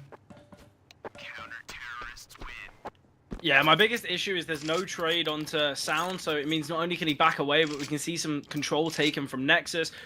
Obviously, we see Shush get that kill in lobby, and then it seems as though for every round here, NIP has a lurk. Whether it's down towards Secret, whether it's kind of up still towards top lobby. We saw it in that round where Snappy was saving kind of the Tech 9 and the Mac 10 in outside lobby when the bomb was down on B. And frequently this is favoring Nexus, but a 4-1 start for Nexus, this is exactly what they need if they want to try and upset here on a map like Nuke. Oh, you know it. Absolutely. Absolutely. It's Nuke after all. CT side, more rounds you get, the better it's going to be for you on the second half, obviously, and even better so since it's Nuke. But you do have to get at least 5 to 6 minimum as the CT in order to say it was a successful, or rather neutral first half. So not out of the woods just yet, and NIP is jumping secret, looking to take a fight down towards B. Might work. Depends now on what exactly they bring onto the table. Again, though, there's this lurk. It's towards outside. This time it's Shush. He's going to be trying to cut off some rotations, and Wrinkle finding sound makes this round really difficult for Nexus. And we said in the last whether they were going to save. I think that is going to be the game plan in this one, and Shush is going to go searching. Raga close by here. Oh, this is going to be so awkward. Honestly, if I'm NIP, I might as well risk a few more players to try and hunt down the whole of the CT economy, because they are effectively on $0 here. But to be fair, NIP also very low in economy, so maybe not the smartest idea, maybe not the be-all, end-all decision here to be made. Yeah, look, I think if they go 1 for 1 there with Raga, you know, it's taking another rifle away, but they don't. Now they're going to be in a bit of a difficult scenario. Obviously, both Aristos and Wrinkle can drop, but there's going to be a weaker weapon on the side of NIP, yet for Nexus, weapons can be dropped, utility can be invested. Few limitations here on their side, I guess. 2 defuse kits. It's not the worst of buys here for Nexus, and this is going to be a pivotal round. Obviously, finance is not broken, but very minimal for both teams, so an opportunity for a bit of a streak can be seen. Yep. And I think for Nexus, they're going to be hoping it's them. But a fast play, Shush being the operative player here, nade right in the feet of Aristos, but the MAC-10 can find. They spotted the rotation as well. So a molly and a nade will land, but a great find from Zelo's HE. Bit of a spam coming through between Shush and BTM, but the swing out from Sound, he doubles, and Snappy all alone. The A-bomb site, although contained by Nexus, by NIP, sorry, Nexus overwhelmed on this retake. Great find from Snappy, but can't double. Zelo's 10-3 started this game off so effectively, but this time he's having teammates stepping up. Raga's 7-4, Sounds with 8, and NIP scrambling for success. And there you have it. There's the result of now finally Nexus coming together as a squad and everybody kind of showing off a little bit at least. As you said, Sound stepping up, Raga stepping up. Now we need LawNX to step up, and they're going to be golden. They're going to be set to go to that third. NIP, what do you have in the reservoir, right? They chose Nuke. They chose Nuke thinking it might be a lot easier than it looked at first glance, thinking that perhaps Nexus won't be ready for it, that maybe Nexus will be an easier opponent.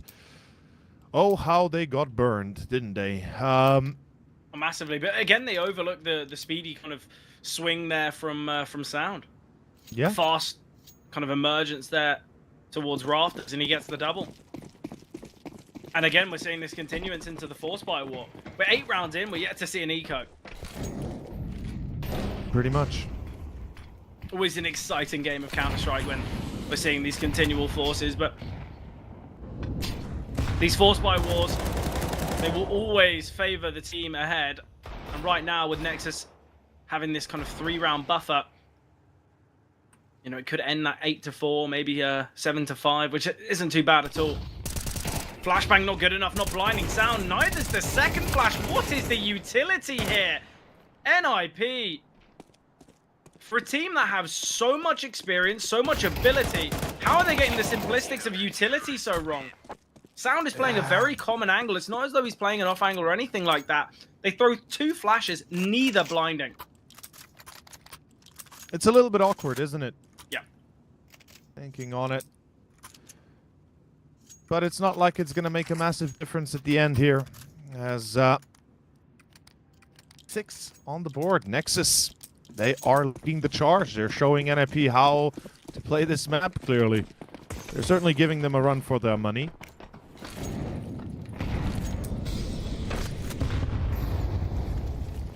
Well, I don't think NIP are employing kind of any complicated strategies here, and the individuals for Nexus just surpassing.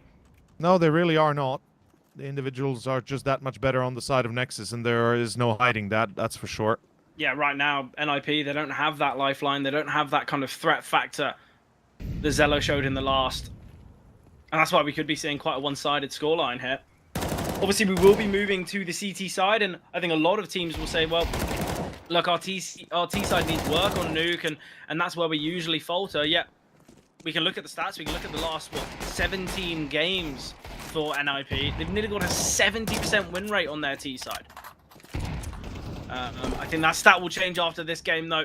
Very easily, Raga deals with that outside pressure. It's all on Wrinkle. He's been spotted now and will be found. A flawless victory there for Nexus. 5 survivors, so finances on the rise. Perfect. This is getting better and better with each passing moment. Like, this is insanely good for Nexus and NIP. I have yet to see what they bring to the table on this map right now. Yep. Because so far minimal. it's been empty promises. It's been empty hopes.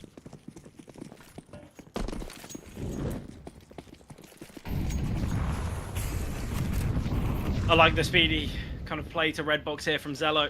Taking this space. I think Ujax overlooks this 9 times out of 10. Launix as well in a great position, but with Shush finding Raga, it opens them up to a bit of scrutiny on the A bomb site. There's no defender currently towards A, and that's why BTN's had to rotate in.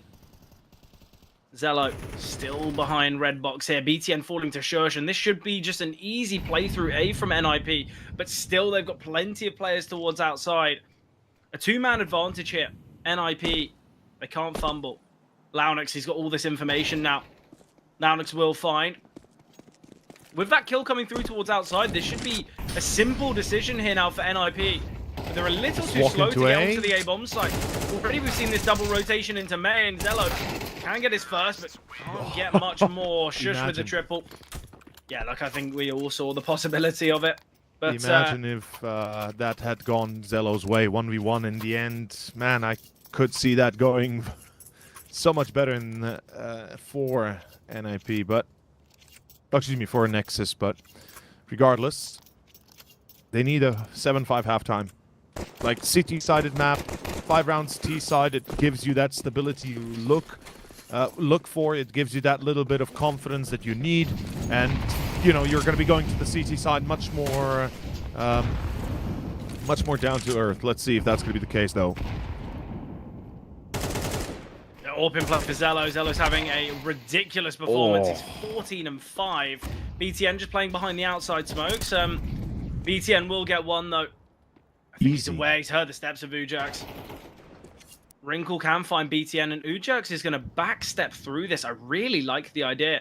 You're going to see that Nexus, they're going to be so heavily conditioned for a flank towards outside. That's why we got 2 players in lockers holding outside. We've got we've got Raga, sorry, so fixated on a flank through garage. Yeah, Ujax, he double backed. He's now here towards Secret. It's going to be a crunch on the ramp, or maybe towards the A-bomb site. And right now, Nexus are really going to struggle with kind of a question of how is Ujax here? We just saw him in garage. Yeah. And look, this is why Sound is searching. Look, he's flashed into garage. Still not spotted. Raga questioning, what, did I let him slip past? At this point, they're going to have to start realizing that. And honestly... Oh, what a shot from Zello. That's so beautiful. Quick to react. And now Dude, it's a 2 versus 4. He's got 15 kills already. My man is today on steroids and then some. No, seriously, he is loving this game right now, and so is the game loving him, because that's what we're watching here. It's been an excellent show of force from the side of Zello, and there's no denying it. They are playing a beautiful game of CS.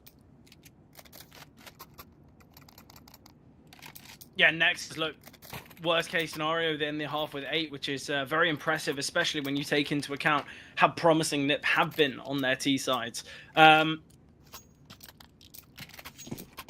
way, though, Nexus, they can't take the foot off the gas. I think if you allow NIP to find this 4th round, they win the pistol. It's 8-6, maybe 8-7, conditioned on whether Nexus force. That's why we're saying, okay, well, Nexus, you've maybe missed a bit of a trick, a bit of a step, but nice opener from Raga. Raga's having a really important game as well. I mean, this recovery... Yep. Well, yeah, look, although Zello's on 15 kills, Raga's on 14, so close behind. Yeah. Sound as well. You know, you hope for Sound to have a better game on Anubis. He's providing that here on Nuke. This is the best you could hope for. Like, there's no denying it. And it's kind of just scary how easy it looks for Nexus when they do it in style like this. And This is a 2v4 that's going to go 9-3 at halftime, most likely, by the way it's shaping up right here, right now. This is just disastrous. NIP, their T side of Nuke needs work, or they just don't have an answer to the current quality of Nexus. Regardless, it's 9-3. I love it. Yeah, there's no positive outlet when it comes to the individual abilities on NIP. Wrinkle 9 and 10, Shush 8 and 11. The rest worse for wear. So can we start talking about Ancient already, or do we have to wait for this CT side? I mean, honestly, I think we have to wait for the pistol. If Nexus go 4 for 4 on pistol rounds here, not only will it be clear that NIP need to re-identify their pistol round kind of game plans, but yeah, I think that's where we're saying, okay, well, at worst, it's kind of 10-4. Yeah, I think if Nexus win this pistol, that's where we're saying let's move to Ancient. Yeah. Yeah, no, I mean, if Nexus win the pistol, then Ancient is definitely coming up. I see very little chance that that we're gonna see NIP on a like 12-round comeback almost. Too tough. Well, yeah. 10-round comeback if we want to be exact, but still. It's the same sentiment. It's just too many rounds, and although the CT side of Nuke is expected to be a little bit better here for NIP. I think the way in which Nexus are playing, they could opt for the worst strategy ever seen on Nuke, but the individuals are going to be able to dig them out. And look, I don't think Nexus are going to have poor strategies here. It's clear that the cooling and the synergies have been something that has been so positive for Nexus in the last couple of years. No, you're right. You're right. Absolutely has been a positive thing. It's clearly given them the strengths they have today and the reason why we see them here today after all.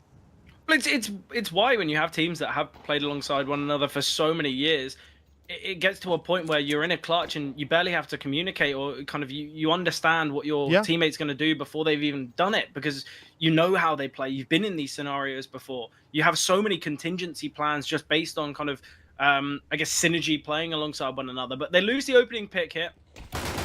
Nade in hand for Snappy, and look at the damage. Shush and Snappy combine.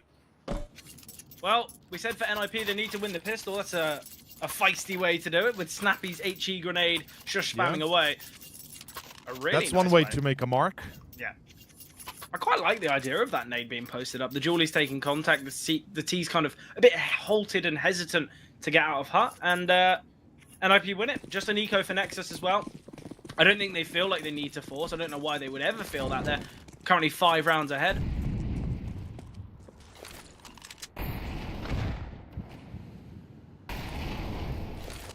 Doesn't feel like they should be forcing, that's for sure, yeah. At what point are you scared for Nexus? When it leveled up game? 2 rounds behind? No, when we get to level numbers. Level? Okay. Yeah, not before. Because this is...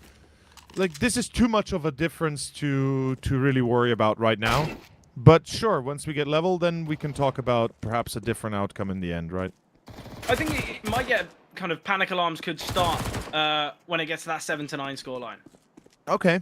Okay. I think that's where when you're 2 rounds behind on the favored side of your map pick, players kind of getting back into the game, that's when maybe Nexus need to be worried, because obviously it's not as though it's kind of an 11-5 or 11-6 scoreline where all it takes is 2 rounds. Yeah. Nexus still need 4 to find on this T side. That's absolutely true. They still need quite a few to make a difference, right? Yeah, and I think you know, a lot of Nexus's success has come from individuals, but now they're on the T side. Now they need kind of a, you know, great calls to help them along their way. But Wrinkle on the AWP is going to be a big difference maker in this one. Looks as though he's going to be going for an early peek towards back red. I really like the idea of this, completely to catch them off. He's already in secret. I don't know why Sound would ever be ready for this. Doesn't look like he should be ready for it.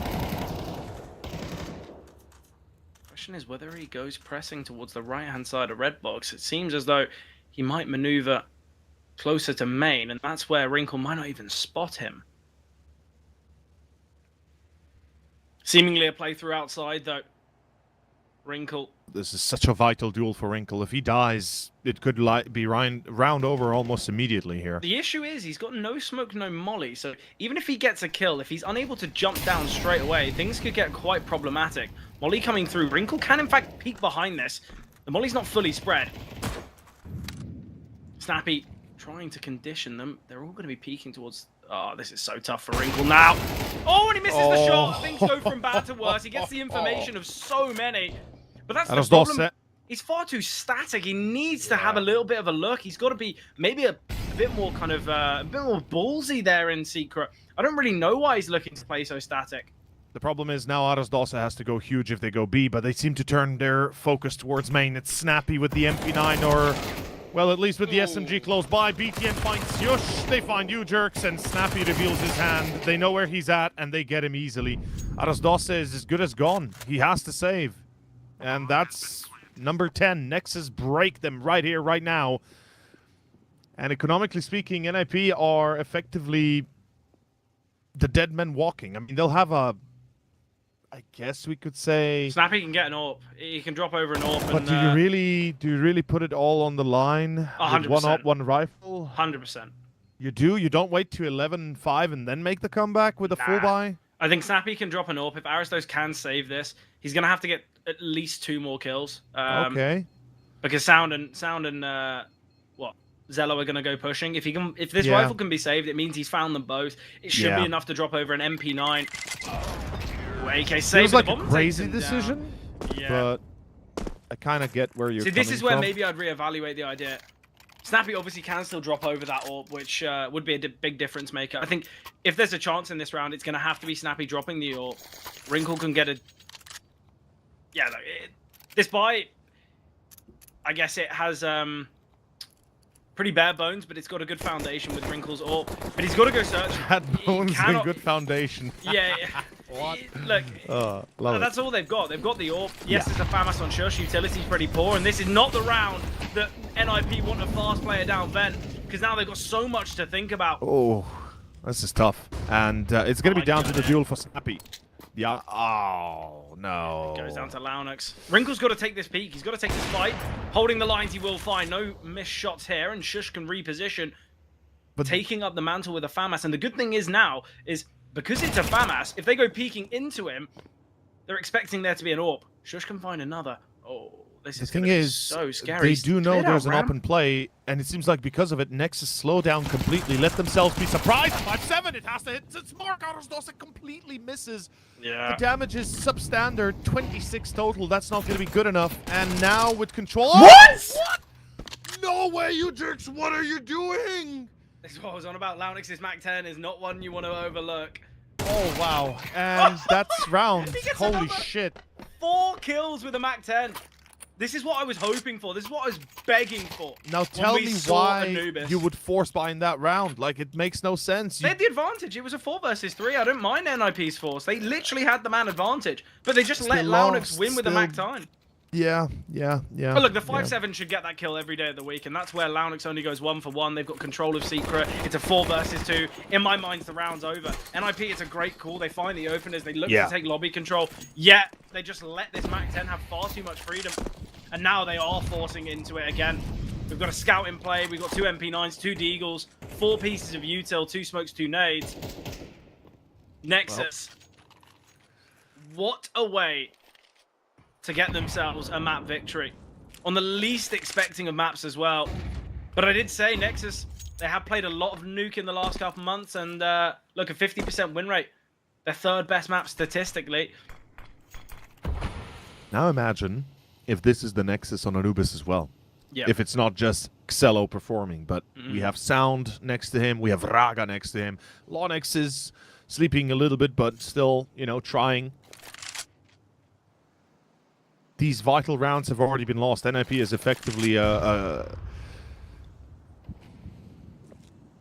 shadow of its former self here on these final few.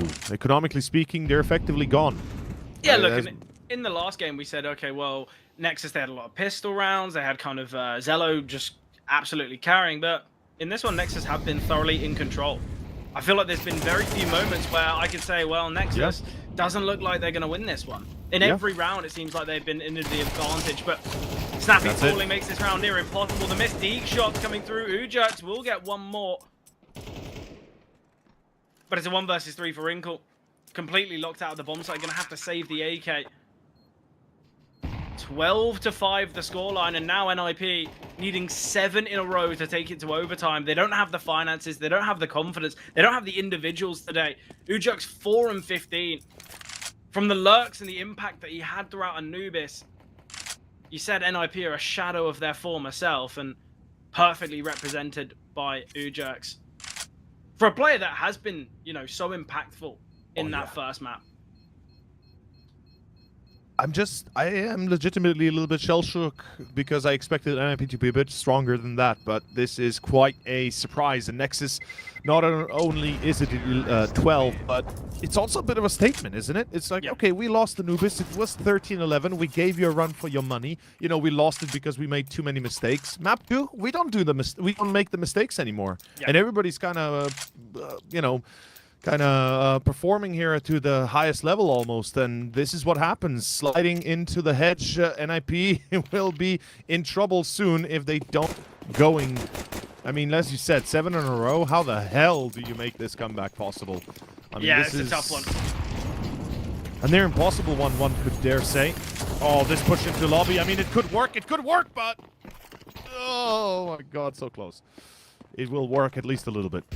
Yeah, 2 versus 4. Raga caught off guard, but can still find, and it's all on Raga. Oh, okay. No way. Please, not like this. A 1 versus 4. He doesn't have the bomb, but and Snappy will soon realize that. The dude's got 31 HP. I don't know how he thinks he's gonna do this, but he will certainly try. I'll tell you that much. Yeah, give it a good go.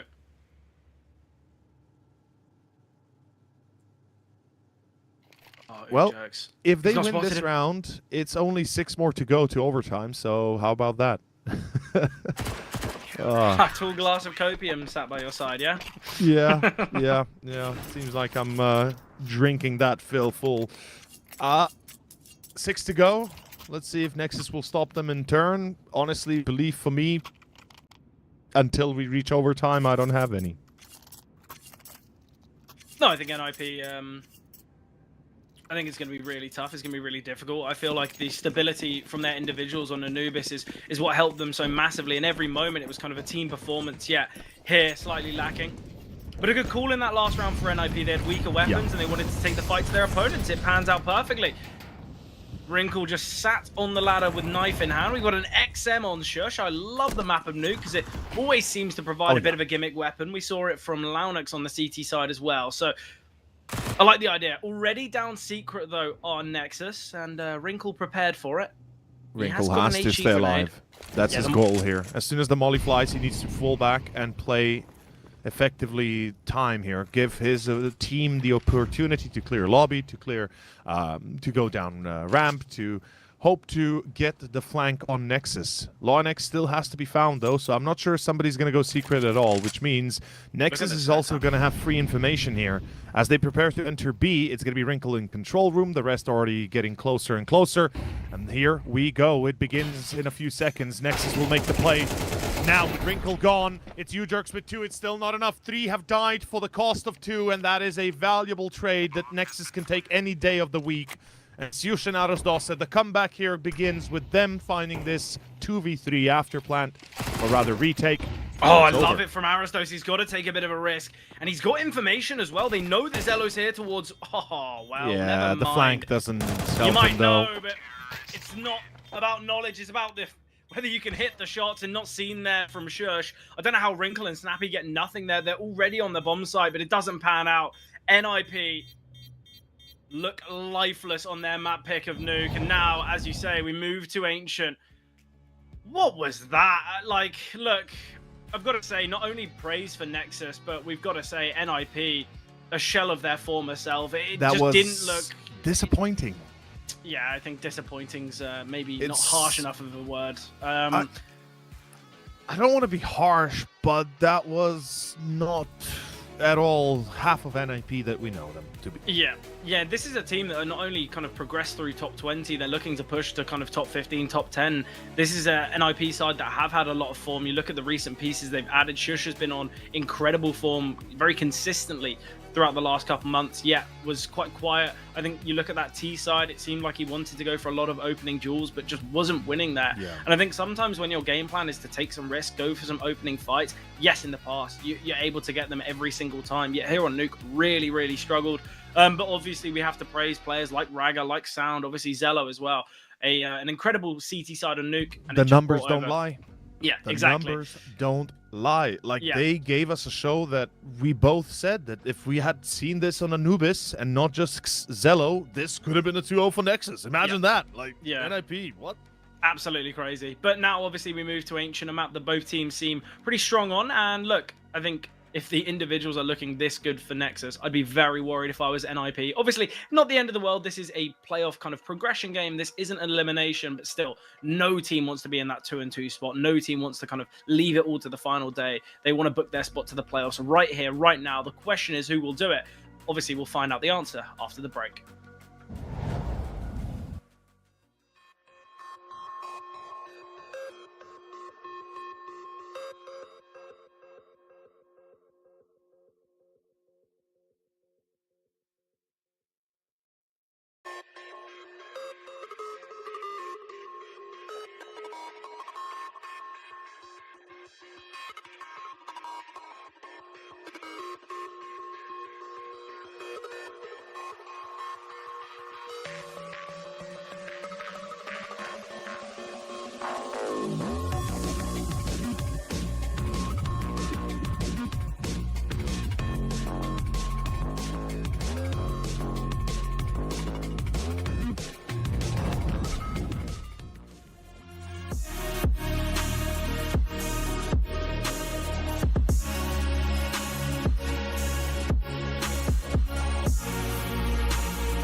Into the action we go on Ancient. Nexus unsettle the Nip camp by besting them on Nuke.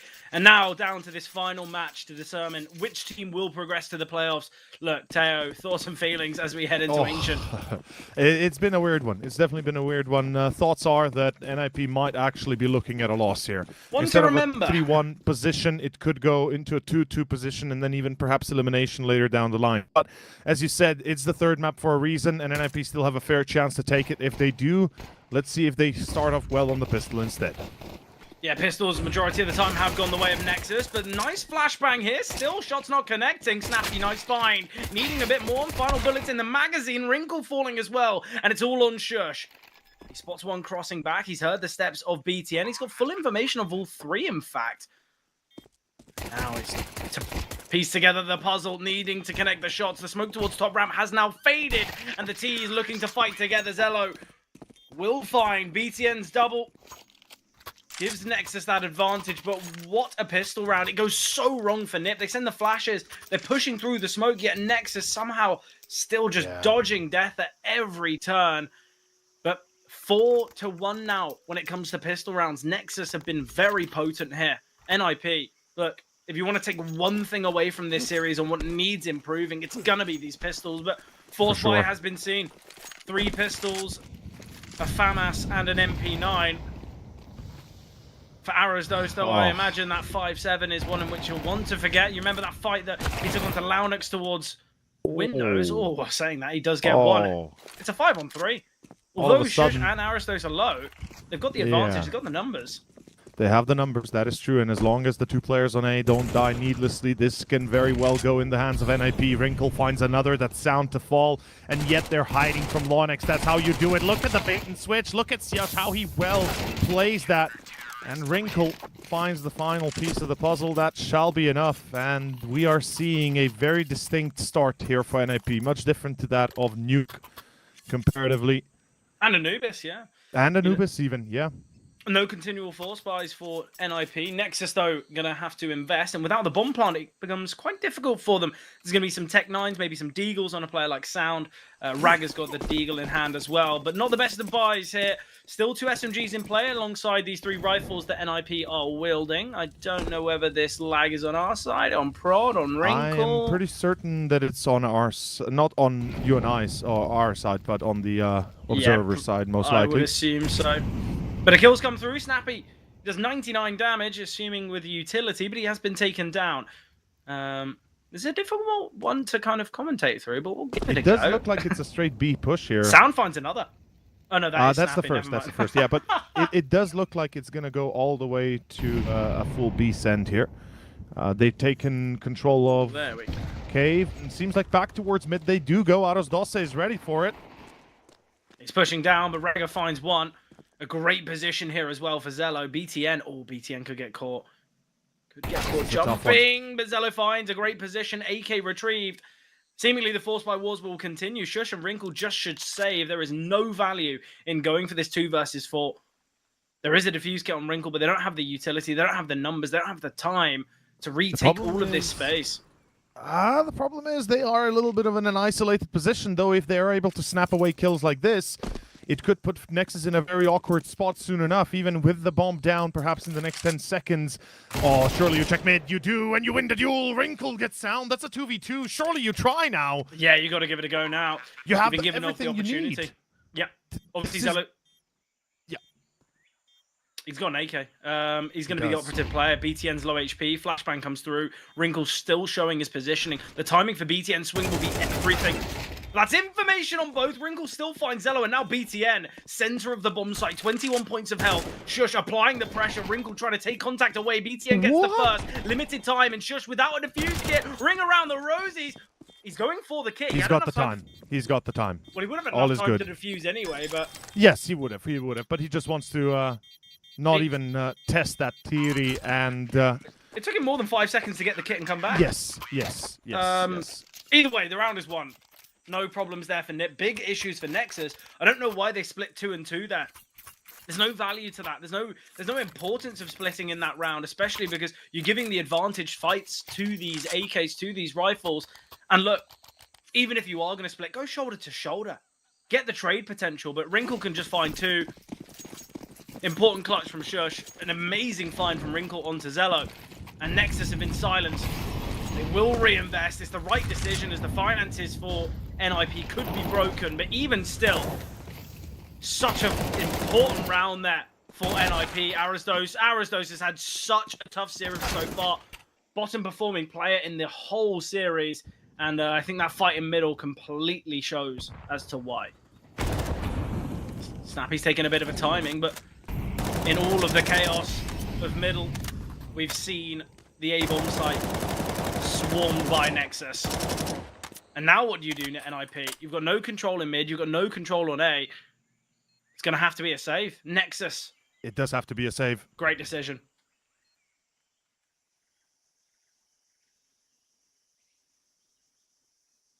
I think they might be holding for exits, though. Oh, this is going to be so tough. Snappy does have a smoke and a kit. Oh, Snappy, don't do it to him. Don't do it to them. The bomb radius is massive on a map like Ancient, that we know. Oh, Snappy! If he doesn't pull the trigger, he might have been able to win the round. I don't think Zello even would have seen him. That was a little bit of an awkward moment for sure. Certain that it could have worked, yeah, but... Look, it's an MP9 for AK upgrade. Exactly. We're going to see an investment here. Snappy can drop that over. He can drop a rifle as well. I really like this from Snappy. Just get yourself on the MP9. But we need to see more from Aristos, especially in that fight in middle. Not only should he have gotten the trade, but even when he gets, I believe it was what? I want to say Raga down to low HP in middle. He should have got that kill again. It's tough, but Wrinkle going for the jump across. There is a boost in middle, though, that could find him so easily. Raga falling, just realizing that the only way that could have come through was because of the boost, but already they've lost life in middle. They've used all this utility. They've taken so much damage from the Molotov. Nexus, massively advantaged now. Great position to steal another round here out of the hands of NIP and really make them pay for the early steal they themselves were able to manage. Though round far from over, 2 defenders on B could still very much well put a fight that costs multiple players on the side of Nexus their lives. I love this call from NIP. Mm. You don't have the you don't have the util. You don't have the firepower. You don't have the manpower. I think in a round like this, you just have to stack together. If they go towards A, you concede. You keep these 4 weapons alive. You give it a go in the next. If they go towards B, you've got the best chance possible.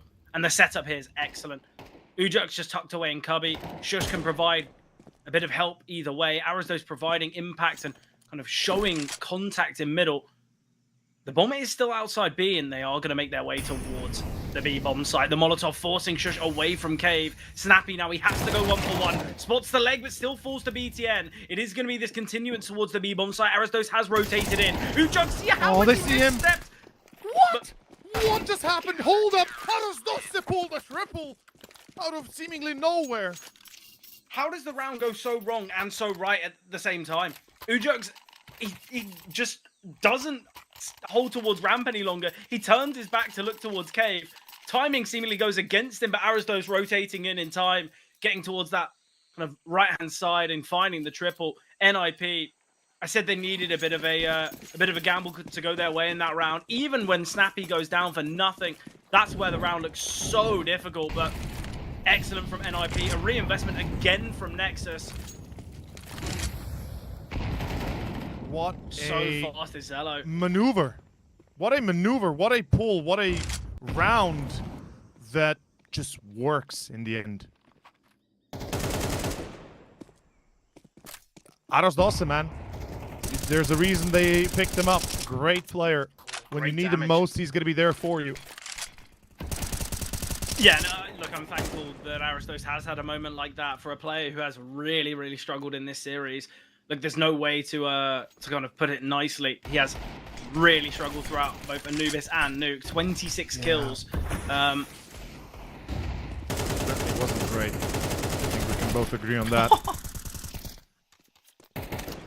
Through the smoke, they could find all 4.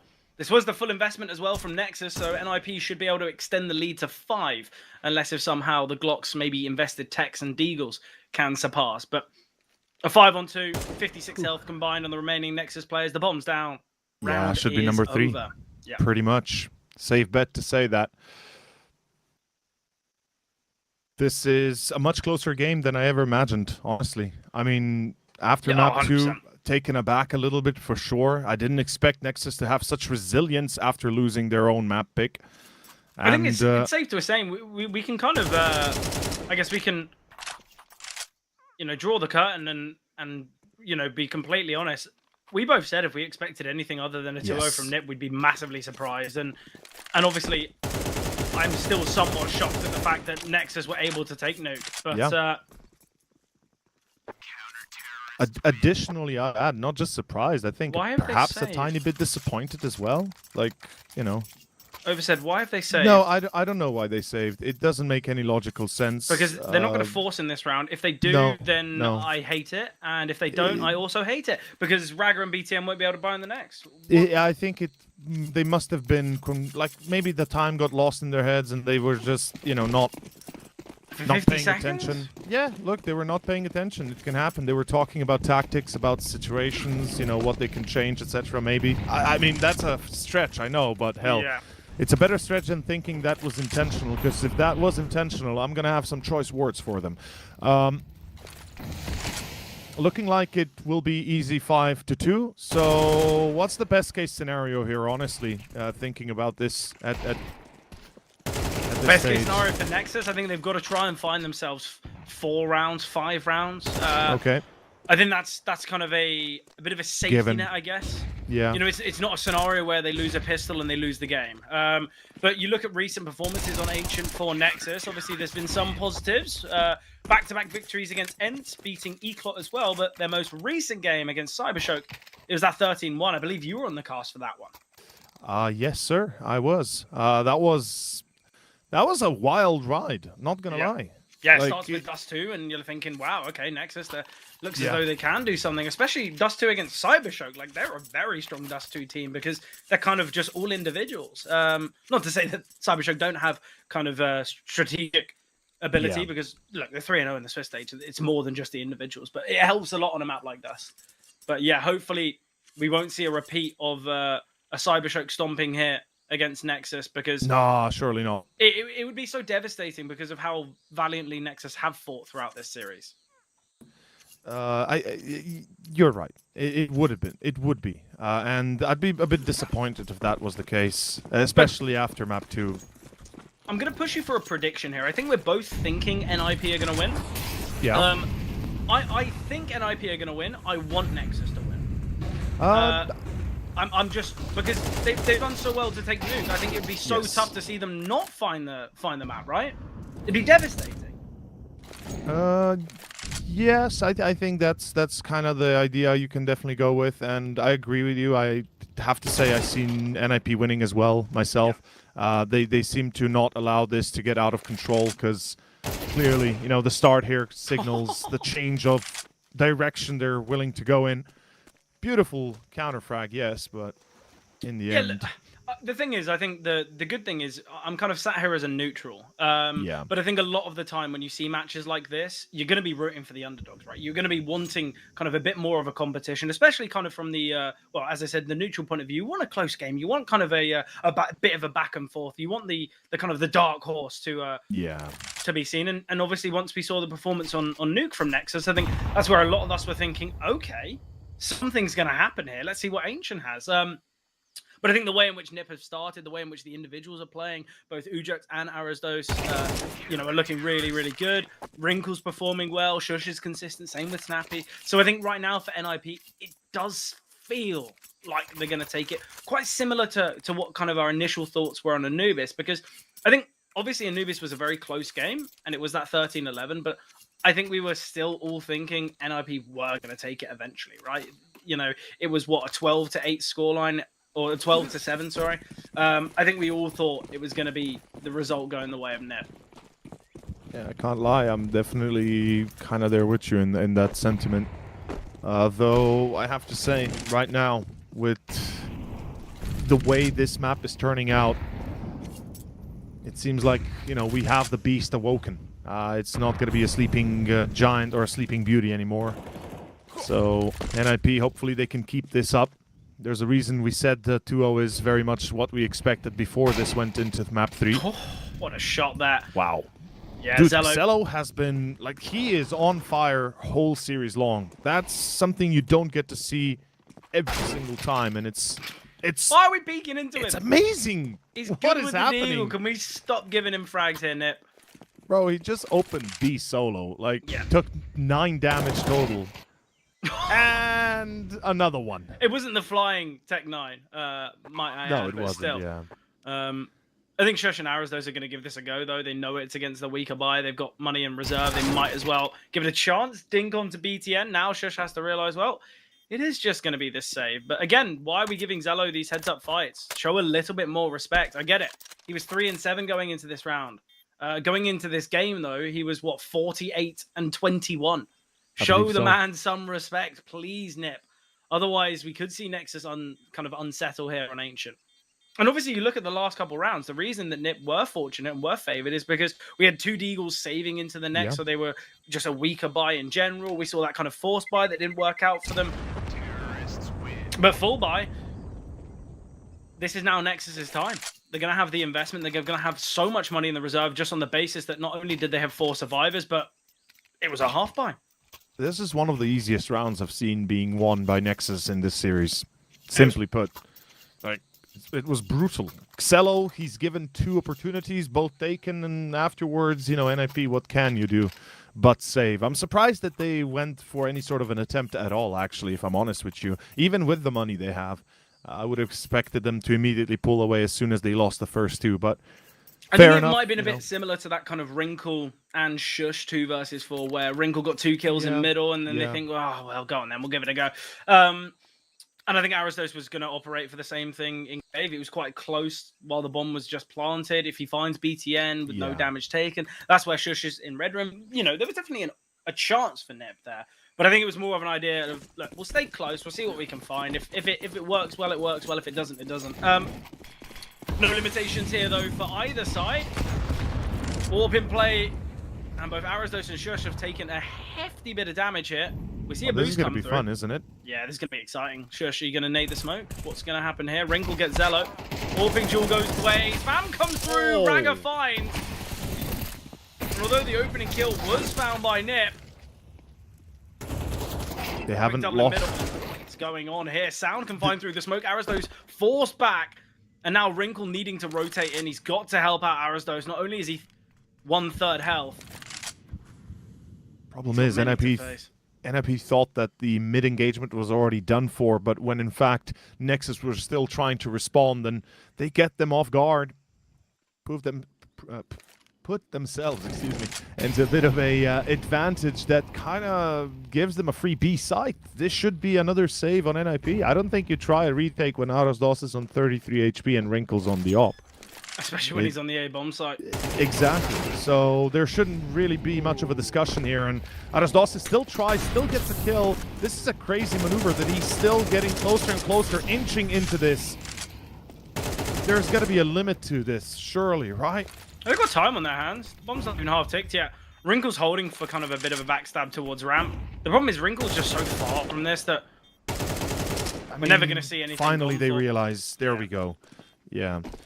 I'm happy that he didn't attempt anything crazy because it makes no sense. It's a crossfire that you're never going to be winning with 33 HP. Like maybe at 100 you get lucky, you hit the, you know, the 90-degree spray transfer or something, but beyond that it's a near impossibility. And Nexus, number 4. Can we just talk about how often that Nexus are going for this boost in middle? Why are we not just seeing a set of double nades from NIP? I was wondering when we're going to see a response to that. Yeah, because this is, what, the second time they've tried and succeeded? Yeah, third actually. Yeah, third time. It shouldn't be happening. Especially with a team that have so much kind of intellectual kind of or identity. Just pre-fire. Yeah. Right? Pre-fire the corner, maybe. I mean, they tried last round, but it didn't work, but still. If you look at the experience, you know, Shush and Snappy bring to this roster. Ujax and Aristos have played at a high level as well. This isn't kind of a side that you go, well, they'll overlook that. Honestly, Aros and Ujax coming from Portugal, from that Giants team, And what was it afterwards? Help me out. Perhaps Saw? Or yeah. are you saying in between them? No. Before. But yeah. I'll have a look. The point I'm trying to make is, you know, they're used to a high level of team play, so this is like slotting in two perfect pieces. And Wrinkle here as well, he's going to be performing above and beyond. This shot will cost him his life, though. He's done his duty at least as much as he could. Snappy now has to play this to his heart. It's going to be checked in the death corner, and Excello makes sure it's cleared. Back to a 2v2 as all of a sudden Nexus is fighting for number 5. This is looking better and better with each passing second. Yeah, 4v2 You're turn. spotted. So much damage dealt there to Excello. Arastos just have perfect information, and he will get one. Sends the nade as well, right into the path of Zello, and Arastos pre-firing through the wall will find Zello. 7 secured now for Nip. At least they go into the second half with an advantage. But the question is, will it be 8? Well, I guess we're about to find out, won't we? It's all on this one opportunity, and it was Saw, not Giants, excuse me. Yeah, I said thought it. it was Rhino and then Saw, FTW was the team as well that I'd seen him in initially, but Saw was where he really shined through and through. Nonetheless, this has been one hell of a game, regardless. Like, even if Nexus does not show up too much further than what we've seen already, like, they're giving a good fight to NIP. And this I think the second half is going to be the one with the most excitement, on the basis that, one, not only is the pressure for both teams, but also it's the favoured side for both teams. Nip prefer the T side, Nexus better on the CT. So I think that's where we'll really get to see Nexus flexing those muscles. But either way, I think this is actually quite an important round for Nexus.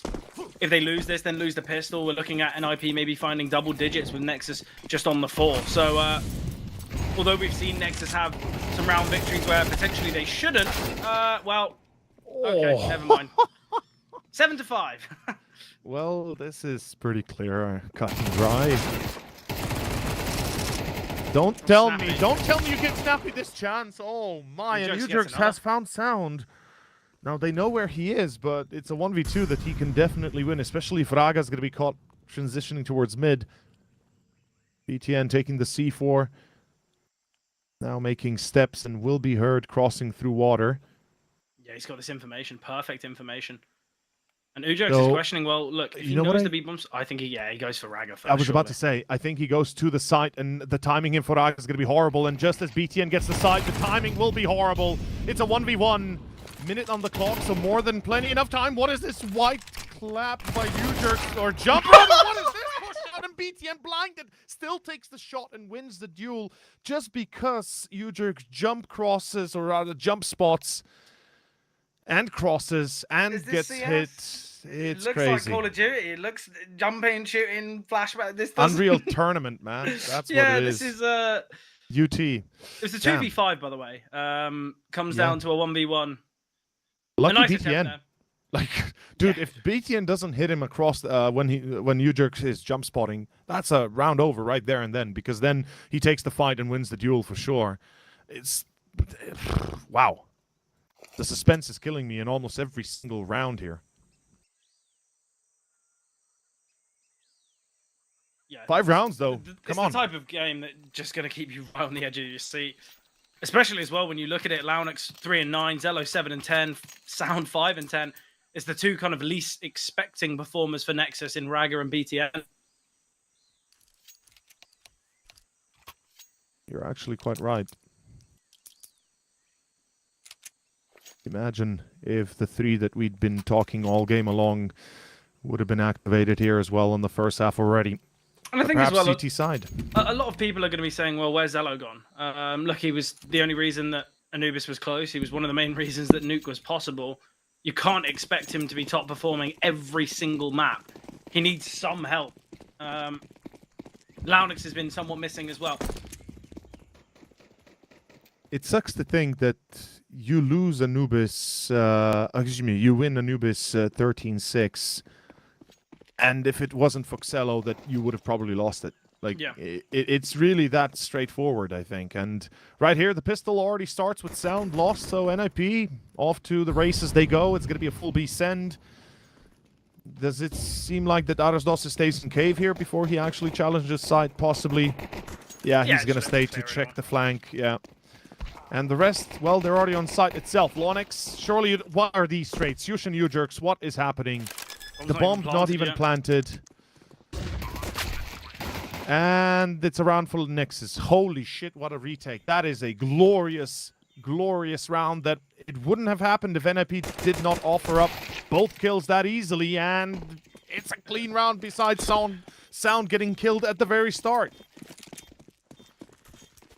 Yeah, look, they have the bomb site, they have the advantage, they can get a post-plant setup going, 2 players just decide to swing. I mean, how do you analyze that round? One of the players was planting, right? So the problem was already the fact that the planter was exposed somehow, not planting behind that corner box, but on the corner of the, spotting towards long as well. So that's the first problem I'm having. The second is both dying without any sort of repercussions, right? It's like... The problem is they haven't even contained the bomb site, and not only are players planting, there was 2 kind of getting set up in post-plant positions in cave. Get the bomb down, then you can start doing stuff like that. Then you can start fighting long together. Yeah, I really don't know what's happened here. And again, it's a player on an extremity. Why have we got Snappy in a flank on a pistol? Okay, fast B again, this time succeeding where previously they did not. They do get a kill on B, as Wrinkle gets heavily injured, but it's still going to be Nexus that looks really strong in this retake. Honestly, I mean, they've got everything they need. A smoke and a Molotov. Smoke off, they have the kit. Actually, they don't have the kit. You're right. Kit, yeah. Wait a second. Yeah, that's actually true. What? They opted for weaponry over utility and kit. Oh, I can't say I can agree with that. Now... we got to fight again. This is a good afterplant that I think holds up for NIP, maybe. Lonix still finds Wrinkle, though. What's happening with the player on side? How is Arasdos allowed to die like that? Suge finds 2. And the flank is pretty massive as Suge finds a 3rd. And without a kit, that round is done and dusted. What in the world is this game coming to, man? What are we watching right here? Like, how does the player on side just die without anybody carrying? The game plan for Nip in that is when Shush is on the flank, the game plan is, okay, we're just going to try and delay and be as annoying and just disruptive as possible to get this flank going. He's got Mach 10 on the flank. Okay, that's why it works. It works out well, but at the same time, I think NIP win that round if they've got 4 players close to the bomb site, if they've got trading potential. I think it's getting far too close and far too kind of far too risky because of these flanks. Every round you're thinking, oh, well, it's going to be a 5v4 post plant. Nope, because there's 2 in cave, there's 1 already in the back lines, there's actually only 2 on the bomb site. Wrinkle's super speedy here, and he will find, okay. Hopping through the flames, and Arasdos is already out of ramp, and Arasdos will find Launox. Missed shots by the 5-7 of Zello, and NIP should secure themselves a comfortable 9, and NIP are looking far too kind of confident now. But that was a great show of what they can do, at least. So, very good opener here. It brings them up to speed. It kind of nullifies any sort of momentum that Nexus might have gathered on that first half. Even after the lost pistol, NIP seem unfazed, and Nexus will be suffering a great deal of economical loss, which all of a sudden becomes apparent that this 3rd map could quickly close out in the favor of NIP. So, right now, the pressure is rising, and Nexus is running out of time. Yeah, definitely. I can't agree with this force buy, but you don't have a choice because you did win the pistol and then lose right one after, so you don't have a choice. Yeah, you have to. You've got to give it a go. Yeah. But again, I think Nip have been really good at dealing with these force buys after losing pistols. Have they though? Here on Ancient. Here on Ancient. Okay, if on Ancient, let's say give them the benefit of that doubt, sure, but generally both map on 1 and 2 were honestly kind of horrendous for NIP against those ecos. Yeah, I think now we just have to say that Nexus, they're in a spot where they're going to have to eco. They're going to give NIP 10, and it's going to come all down to this kind of first full investment. And I say full investment. It will be rifles, it will be util, it will be kits, but it's not going to be the AWP. Zello's kind of been so formidable on the CT side with the big green, whether he's getting openers, whether he's kind of in the clutch, whether he's right in the I guess, the eye of the storm. Yeah, he's not going to have an AWP in this next one. If they lose, he might not get the AWP in play on the whole CT side here of Ancient. And that's all conditioned with the fact that Nexus win the pistol, lose the force, lose the remaining. Now it's an eco.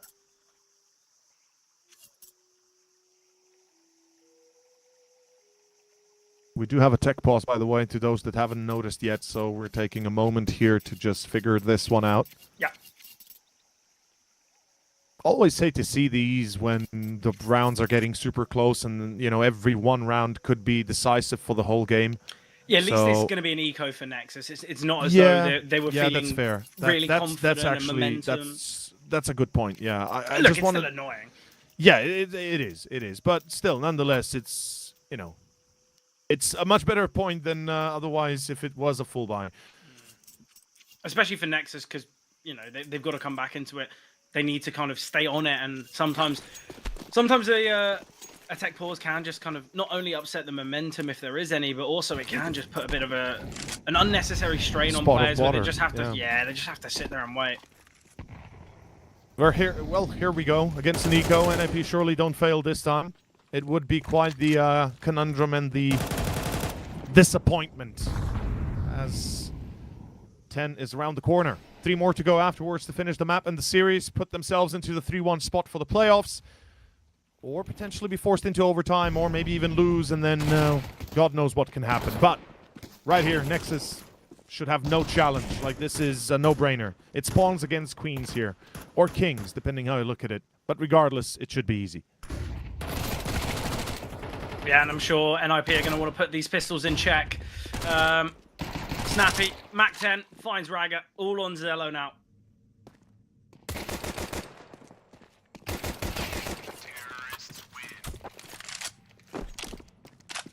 NIP, flawless round, no casualties, which will be very beneficial. Nexus having to use this tactical pause, and quite rightly, look, the value and the importance of this round is absolutely everything. If they fumble, if they don't find success here, this is where Nip could find 12, and Nexus would need 6 in a row. Oh, yeah. Somewhat similar to what we saw on Nuke. Yeah. On the flip side, this time for Nexus.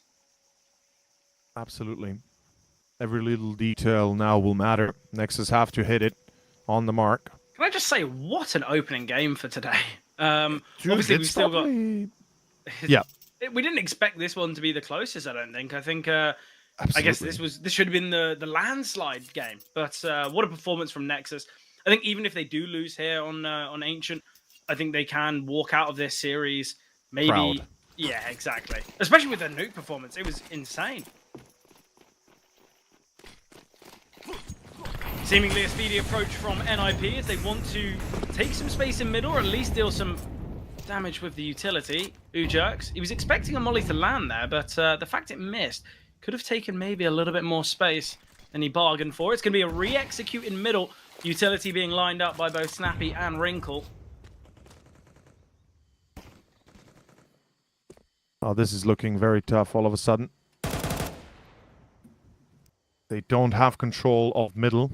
NIP are locking themselves towards that A side almost. I think Nexus are in a point where they might have to kind of go for broke, just gamble it. They've got one piece of util, no defuse kit, no information. You're pretty on point there. Yeah, it does look like they'll be forced into a bit of a uncomfortable... I love the retake smokes here in middle. Engagement. Very important for NIP, by the way, that they get this info, that they know what exactly they might be dealing with within the next 10 seconds. Arasdos needs to be the last to strike. There is enough utility for an execute here from NIP onto the B-bomb site. It's defended by BTN and Sound. All the rotations might be caught off guard as well. Because if Arasdos wins his duel, as you said, the last one should be him engaging. All of a sudden, Nexus is locked out of B. If they lose both defenders, good entry. Most teams will drop a smoke towards that right-hand side, but they drop a molly. It forces Sound forward. 3-on-3, though, actually. Even with Arastos getting a kill there and Ujerks finding Sound, it doesn't look perfect. It doesn't look so promising, but Snappy gets one. Information on BTN as well. And as mentioned, a limiting utility, a lack of diffuse kit. Nexus Seems like they're going to want to give this one a go, but the timer doth tick. Oh, Zello with a team kill. 1 versus 2 now for Zello.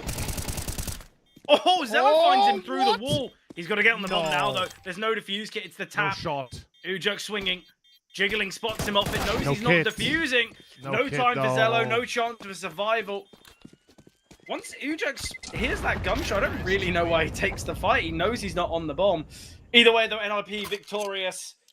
What do you do now? Yeah, second time they don't have a kit, and it bites them in the ass here. Oh, massively so. And this is the second time that, you know, it really came to be seen as that. But still, nonetheless, 11-6. And as you said, what the hell do you do now? Nexus, I mean, maybe half buy something crazy like that. You know, you go into an attempt. But just to let you know, Zello bought head armor in that last round. He had $100 to his name. So if he didn't buy head armor and just Kevlar, he would have been able to buy a kit. And would have been, I guess, a little bit more favored in that clutch. That's fair to say, yeah. Would have been perhaps a little bit better for him. Yeah, fine details. Look, I get it. The MAC-10s have been prevalent here throughout the whole series. But, look, I think sometimes you got to take a risk like that. And with the fact Zello plays quite disciplined, I feel like a MAC-10 is going to be the least of his issues. But half-buy scene from Nexus. This might sound a bit outlandish, but it seems like they've got to win this half-buy if they want a chance of the round. Flashbang a little deep, but even though Launix not fully blinded, the rifle's at range, dealing with Launix and Raga. BTN will get one there, but bombs retrieved. Shush is aggressing, and Zello found. Technically, that should suffice, right? You'd certainly hope so. Surely. The pistols don't do any more crazy stuff. BTN seems to be out of this. Awareness or not, he's still taken down. Sound now holding. I think searching for Ujuk has got to be the game plan. Bring this AK into the next, but Sound wants to do a little bit more economic damage. It's the least of their worries, though. Yeah, that's what I was about to say. Like, so much money. Economical damage right here is of zero import, unfortunately. All for Zello coming down to potential the final round for Nexus. Here we go. 6 rounds in a row. Look, I think it's too far gone. However disappointing it might seem. All or nothing, brother. Yeah, look, I think all the neutrals rooting for Nexus, rooting for the upset. But NIP, look, they're expected to win going into this series. And they're expecting to win in the position they are on Ancient. 6 opportunities to close out the series and progress to the playoffs. And we begin round number 19 here with the mid presence for Nexus. Pretty standard procedure, really, so far. Wrinkle's holding. They boosted Raga up to peak. Makes it look a little bit too easy. Launix, BTN, good reply, though.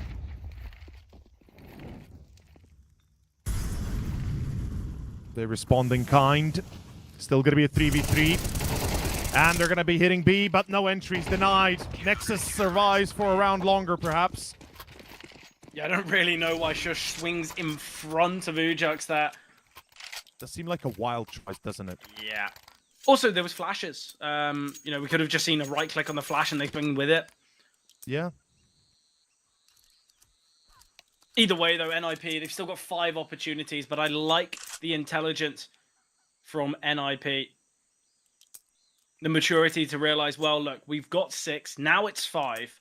Yeah. Let's talk things through and see what our best goal is. Let's see kind of the best potential for round here.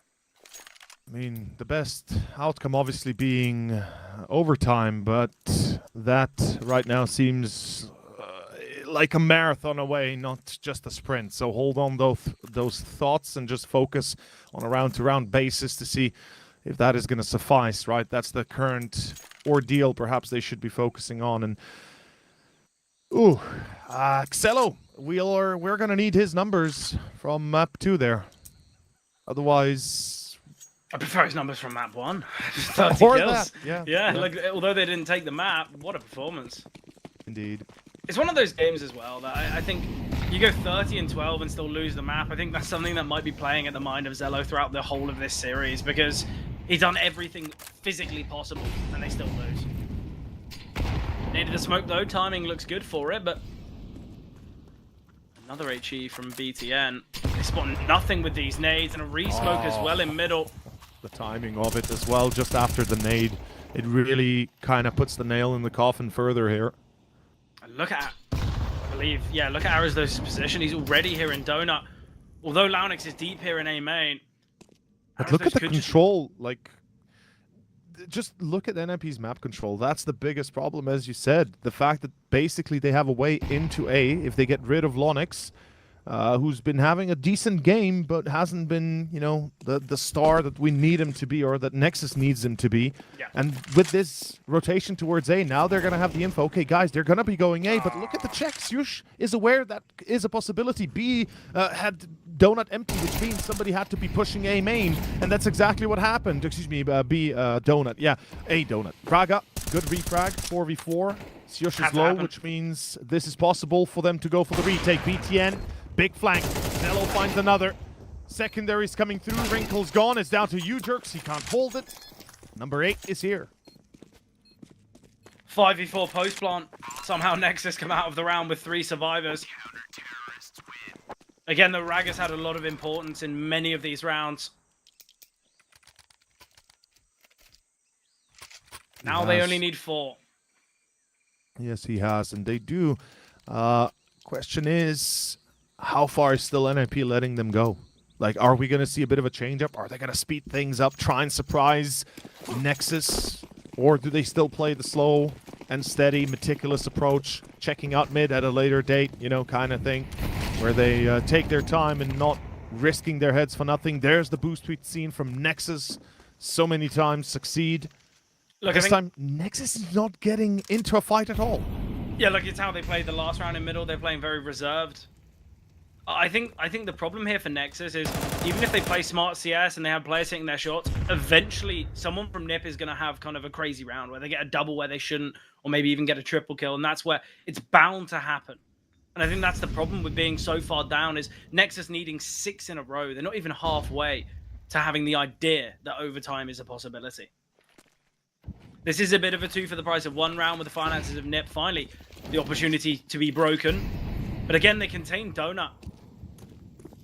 NIP have been really effective of getting this space, and Launix and Raga now. Oh, no flash coming through. Oh, Launix no. spotted the molly. Oh, that's the molly dirty. too deep, and Launix taken down by Shush. And this is what I said. It's just a player getting a double kill that can change the whole outcome of this series. Snappy now finds BTN. Oh, missed shots from BTN. He will win the fight, but at the cost of not only time, but also a lot of HP, and it's on Zello. A 1 versus 4 required. Otherwise, Nexus go 2 and 2. He gets the first, aware of the second. Dropping the flashbang, trying to emerge. He will secure it. And now Aristo's backing away. Same intention seen as well from his teammate. Nexus just tapping through the smoke, hoping for someone to overshow. And there it is. They realize he's not on the bomb anymore. Nexus, he doesn't have the time. Zello, it's an impossible round. He gets another. He needs to stick the bomb here. And now, when Aristos gave him a chance, he gave him an opportunity. If Zello just stayed off the bomb there, he would have found him and the defuse. Devastating for Zello. But the fact it's a 1v4 needed here, Nexus, it's unfortunate, but even still, NIP, they were the better team here on Ancient. As we mentioned, it was kind of a question of when, not if. Either way, though, what a series, what a game. And I think Nexus, they had moments, but it wasn't too concrete. And obviously, if someone stepped up alongside Zello on map 1, we could have been seeing a ridiculous 2-0 for Nexus. But sadly, not to be seen. NIP will progress to that 3-1 spot. But kind of final thoughts from you, Teo. One of the sickest games I've seen out of Nexus, despite their losses of old, let's say, and what I've seen against, for example, Cybershock in the final 2 maps of that best of 3, where they lost 13-4 and 13-1 on both, respectively. This is a much different Nexus than you know we'd seen to date, and I love what I saw. I really do, and the fact that Zello can pull up a 30 bomb on Anubis and then another 20 on Nuke, you know, and then win the map, not even with the 30 bomb. Like, it's crazy. It's crazy how it ends up going, truly, and what more do you need to win, right? Nexus, besides just the individual numbers, at the end, something was missing, you know, confidence perhaps. Yeah, potentially. Obviously, there's still plenty more to be seen throughout the rest of the day as we've got Flux to face off against Zero Tenacity. That won't be by me or Oversaid, though, that you'll be joined by the wonderful Exner and B-Dog. So if you guys are staying tuned for that second series of today, make sure to show them some love. I'm sure they're going to be bringing a banger of a broadcast for these next two matches. But as said, that's been it from us. We'll jump to a short break and then the action unfolds in a matter of moments.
And welcome back in to CCT. It's me, B-Dog. I'm joined by Exner in what feels like forever. So I'm really happy to be here. We got the 2-1 games as well, mate. We got Flux versus Zero Tenacity, Passion UA taking on Sangao. Some bangers, some sleepers, but that's all right. We move.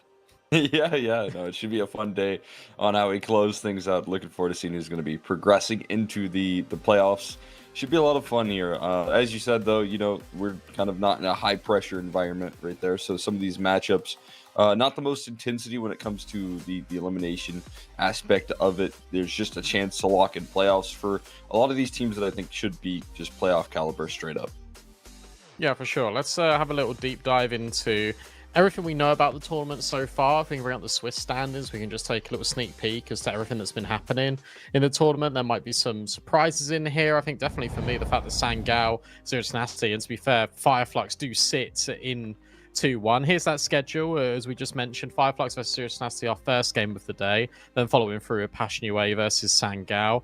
And we just saw that NIP were able to beat Nexus, which is good. But, I mean, good on Nexus, the fact that it's able to go 3 maps. Yeah, no, that's a pretty impressive, at least map victory for Nexus, right? I think there's still more to be done for that team, but hey, they still have a chance. They're still hanging in there on the 2-2 side of things. They get a tough matchup tomorrow versus Partisan, so that'll be an interesting one there. But as you said, looking at how things closed out, I think some of these teams are kind of surprising in terms of not being able to lock in playoffs just yet, right? I mean, for NIP, they just finally made it today here, and for 4 teams remaining, one of these 2 or 2 of these 4 are going to make it as well here. We'll take a look at the rosters, though, bringing into Flux and seeing what they're made of here. I think they've got a pretty impressive roster lined up. I still think that, despite not seeing him for quite some time, I'm excited to get back into what Soulfly has in store and seeing if he can keep up a very high level with this Turkish squad. Yeah, this team is actually really weird because it's got potential. Like it really does have potential, but it's just about realizing it, and it's just about finding consistency again. Because obviously we've got Dougie that comes in for Sensei, and it was always the conversation about Sensei, Soulfly. These guys are playing really well together. Scrunk, there was a period of time where we thought he was going to be out of the team. He's now back in the team, still in-game leading, but his numbers, like to be frank, are not great. So his individual really needs to step up a little bit. I like what we're seeing out of Paz. I think Banjo is really reliable. The core's good. I just have questions about the guys on the end. Yeah, I'm with you on that, right? I think Scrunk is a IGL leader that I can really trust in terms of at least the calls, Yeah. right? But I'm with you on the idea that the output, not necessarily following it up. So, how valuable is that IGL and how much can he bring in terms of the leadership aspect for this team to kind of elevate them into a position which we kind of expect and hope for this roster to be in. But I'll take a look at the Zero Tenacity squad. I mean, if you guys don't know him by now, right, then that's a bit of a surprise. But still rocking with this lineup here in 2025, still trying to get some success rolling here a little bit more this year, which the drop-off that they have been experiencing definitely taking a toll probably on the confidence levels of these players and this team in particular. They want to take it up a notch here and try and rise in the VRS, but I just don't know if that's been afforded to them this year. No, this season, and I think the implementation of VRS has been so rough on Zero Tenacity. Like you can feel for them in some respects, but also they haven't made the most of the opportunities when it matters, not qualifying for the major on VRS because you're struggling in CCTs, you're struggling in all the other online tournaments. It's really brutal, and it is a shame. And you're bang on the money with confidence as well for not just Nemanja, but every single player that isn't Nemanja, because you get series where all of these guys are doing okay, one guy will pop off and then disappear just for the rest of the game, or even disappear for the rest of the week. It's really been brutal out here for Z10. And look at how unconfident they are in even going for an Anubis pick anymore. They're trying to deviate away from that map. They have been floating with the idea of going for Train. They're not doing that anymore now. They're going back to Inferno. And this was the original permanent pick of theirs when they moved off of that Anubis map after playing it over 140 times in 2024. So Mirage being picked by Flux, no surprise there. Or maybe there is a little bit of a surprise, but Zero Tenacity haven't been doing too well on it. Anubis is that decider. Veto feels good for both, but also it feels like we could have had maybe some tactical depth in here for Flux. Yeah, I mean, I'm definitely excited to see what they bring here. I think if you're talking about some of the firepower that Fireflux bring to the table, you know, Mirage definitely is something that you want to see getting activated. That's always my favorite map by far for Soulfly as well. So, I mean, clearly that's a piece that they like to run their T sides through as well with the high opening kills and you know all of that. But yeah, it is interesting to see the Zero Tenacity taking a different direction in the Veto, man. Because I mean, every chance they would get here, if Anubis wasn't first banned by the opposition, it was going to be an Anubis pick. I think their confidence a little bit waning on that map here right now, and that leads them into an Inferno pick, which I don't hate out of this team here. I still think that they can bring in a good Inferno, and they still get Anubis as a decider. It is just to show that, you know, this team is looking for different directions at this point.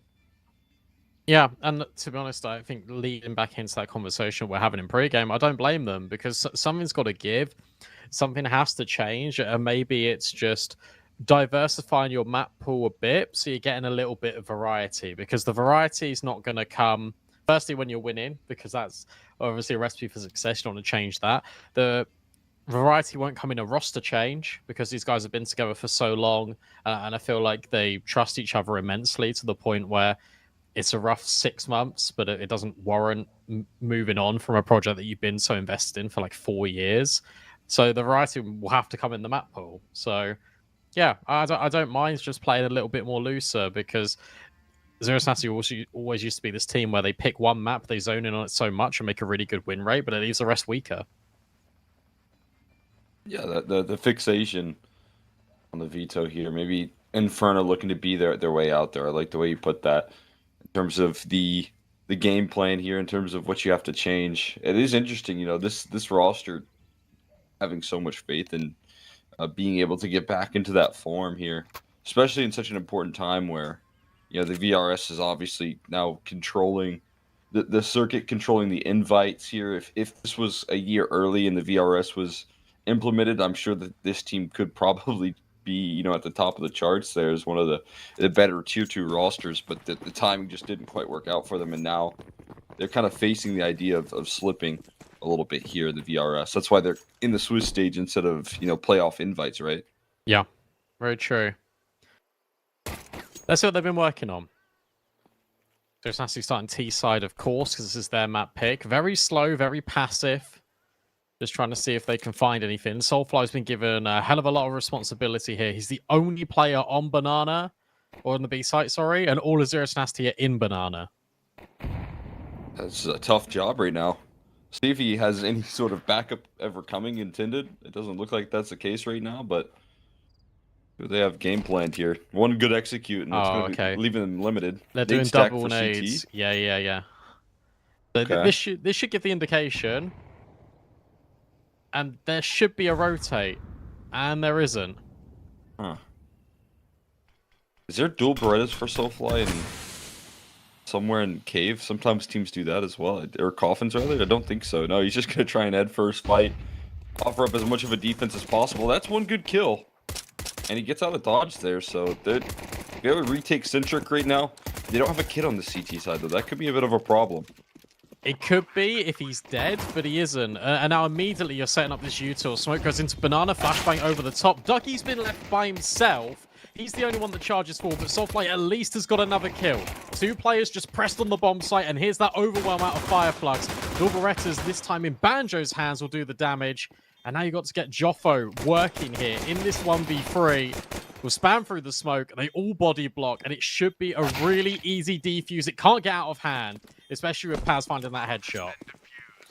I mean, that's how you have to pull the pin on that retake right there. You can't hesitate. You can't slow things down. Everyone with conviction was quick on that rotate, and they make sure that, you know, the lack of a kit, not a problem. They speed through that retake before Zero Tenacity can plant their feet. And Soulfly, it's just such a good job of providing that one pick right there and then falling back through the smoke. That's pretty stuff right there from the side of Fireflux. Would have set themselves a lead here early, but the force buy coming through from Zero Tenacity immediately. That deep banana smoke tossed in here. You can see that the control very present right now and towards Banana. Scrunk getting set up for the aggression down B, and mission accomplished here early. I wonder why they threw a decoy as well. maybe is to feign that they're going to be in second mid because you can't see anything with a deep banana smoke, but not the case. Anyway, it helps out in them taking banana regardless. And they actually back up. So they go all the way down banana, and then they move all the way back. Now playing this crossfire in towards sandbags. Dougie just on a little bit of a jiggle. And now we wait, because Zero Tenacity love a slow burner. Like to use every second on that clock there. For sure. And maybe for the best right now, not a lot of defensive utility. Flash play doesn't really give them a lot of information either. And it's in fact punished. Another kill coming through on the boost as well towards Banana. It's just going to be Scrunk left defending this B site, and he has the tools for the job. An MP9 in sandbags, running low on ammo. He forces a reload here, gets it off, but eventually run down. Can't escape the grasp of Brute Monster. As is quick on the rotate though, the smoke gonna fade away. Not in his favor, but he still wins the duel. Avian falls, and they're left a little bit rattled right now here on Zero Tenacity. You can't go anywhere either. It feels like you maybe have to go in towards B, but Banjo can hear this. Banjo's now got the jump on them, sprinting down Banana. And he gets this one kill here on Brute Monster, who's going to be knifed out as the bomb dropped. That is essentially round over, especially with the molly on top. And phenomenal work out of Banjo. And now Joffo's got to just run for the hills and hope that he can live after time, because if he goes down, that would be devastating. Banjo lets him go with the MAC-10 to scavenge away that M4. But by them being loud, I'm really surprised they rotated A there, because you can just hear all of it. And then they're not ready for the player in long. It feels like a big oversight. And it feels like they're rattled by the fact that Paz ran through CT. Yeah, I mean, also the fact that they didn't really try and trade Paz. I mean, he's so wide open right there that feels like a freebie trade right there, and missed opportunity in a big way for Zero Tenacity side. It's going to be frustrating. Now Scrunk going to continue with his MP9 on Banana. Taking an early duel right there. Has backup. Soulfly, they're trying to brute force away on in. Taking heavy fire for it. Can they keep it up here? The flank could be punished from Nemanja, who's going to have massive opportunity with the Deagle, but now he's met by his smoke. Is he going to get anything rolling? One shot. The Chaos creates another opportunity there onto Dougie as well. Oh. And they can move it back in towards this A side. They can, and this time they're ahead of this rotate. And look, Nemanja's already in long, but I was going to say they're low HP. Doesn't matter if you just hit a headshot like that. Paz was not prepared. This is a clutch that Soulfly can potentially win. His HP is pretty similar to Avon, but it all depends on if he can get past Nemanja. But that timing is brutal. Soulfly should have the gap here.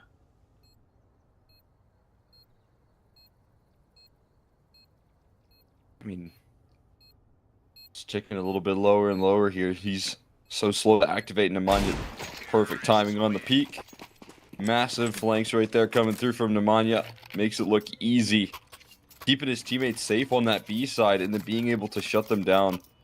This time the route towards A is met with a little extra time and beating those CT rotates right there in a big way. Yeah, I love how they immediately learnt from their lesson in the previous round, and the Nemanja was like, look, I'm just going to go in long. Also, the player that was in pool would have heard the guy that was in CT rotate back towards A. So you know there's going to be a guaranteed long rotate. So good work from Zero Tenacity. And now they're just being pumped in mid. A 5-7 and an MP9 get the kills. And you've still got a rifle here that is currently holding potentially for Avon. How's the timing? It's great for him. And he gets one. And very much like Soulfly, he escapes. Good answer back right there. To finish on the rifle. We've got a player down in towards Dougie in Boiler, as well as another bit of backup there for Banjo. To a direction this T set wants to head as they try and group up in towards apartments at this point. All three players heading in this direction. Not a bad setup here for the offense. Gotta be overlooked a little bit. I think Banjo just might have missed him, so they'll completely bypass this pistol. Make their way into an open A bomb site without any resistance at this point. I don't think he can hear this either. But now he can hear the util going out. So he's still got really good timing on this. Or well, he did. Brute Monster Oh, checks back and then goes back forward again, but isn't ready for how close Banjo is. That's a necessary trade out of Joffo. Remember, Scrunk has scavenged a rifle, so this is a 2v2. This will definitely be one that they go for, and I love that Dougie is rerouting back to balcony to get that AWP. See what he can make happen here. If they even want to go for it, if they can scavenge that AWP, that'd be great. But no, quickly dealt with by Kajofo. And Avian not soon behind him right there, gonna deal with Scrunk. AWP is recovered, everything in safe hands there for Zero Tenacity. It's a nice attempt coming through there for Fire Flux with their force by effort, but the route too good right there. Zero Tenacity avoiding the majority of that resistance on that A side stack, get past the pressure and manage to make do here, fighting back on this T side. Tell you what, it's really surprising to me that, firstly, I guess Dougie does look in towards Pit, but I think there's a real conversation there for a save. Even though it's a 2v2. And I'm going to sound crazy, but you don't have kits. It took ages to get Dougie to that point in balcony anyway. And he can get an AWP, he picks it up, and he's alive for another 5 seconds. You could have definitely maybe ran away with that. Then had this eco where you've got 3 USPs, 1 armored player, because Scrunk had armor AK, and an AWP. Feels better than 5 USPs, I'll tell you that much. Oh, I'm definitely with you, right? I mean, it is Inferno after all. You got to get your appropriate amount of saves in. Especially if it means, you know, ripping away an op, something of that nature. But yeah, you're not going to have a lot to lean on in this round. Going to be left a little bit lacking. USP's trying to stack though, can do some decent damage in that case. Oh, some get blocked by his teammates. How is he still alive? The flashes are working a little too good for both camps. And they are moving on in towards this B side, or A side rather. How did he live? I don't How know. is he I think still the player in alive? CT was also flash. I don't know, I'm not sure. Must have been. That's hilarious, but also just amazing that he lives. Well, crisis averted, and I guess we do get that AK, just not in the way that we initially anticipated. So Fireflux will hold on to that one. Zero Tenacity will take the lead. I tell you what, though, some of these rounds don't feel like the Zero Tenacity that I'm used to. They feel a little bit just patchy in the mid round. It feels like they're really indecisive. The moment that Banjo was able to get that kill out long and drop the bombs, a really good showcase of that. And it's a shame because it feels like this team who has been together for so long, has achieved so much, it is really rattled by how inconsistent they truly have been in 2025. Yeah, I'm with you. I think, you know, they took some decent lessons, at least from that moment, where it does look like they've been able to clean it up a little bit more in the last couple. But even still, there's been some scary moments in those rounds where timings didn't work out so well. Could have been a little bit rough.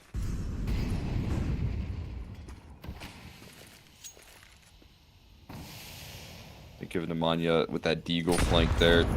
You know, that sort of timing that he's able to manufacture. Those are rounds that I definitely, you know, like to see out of this team. Makes me think, you know, they still have a little bit of that X factor. We'll see if they can do it on the gun rounds. I think that's the biggest test for this team now that they're back up against the full investments here. Who they can bring to the table.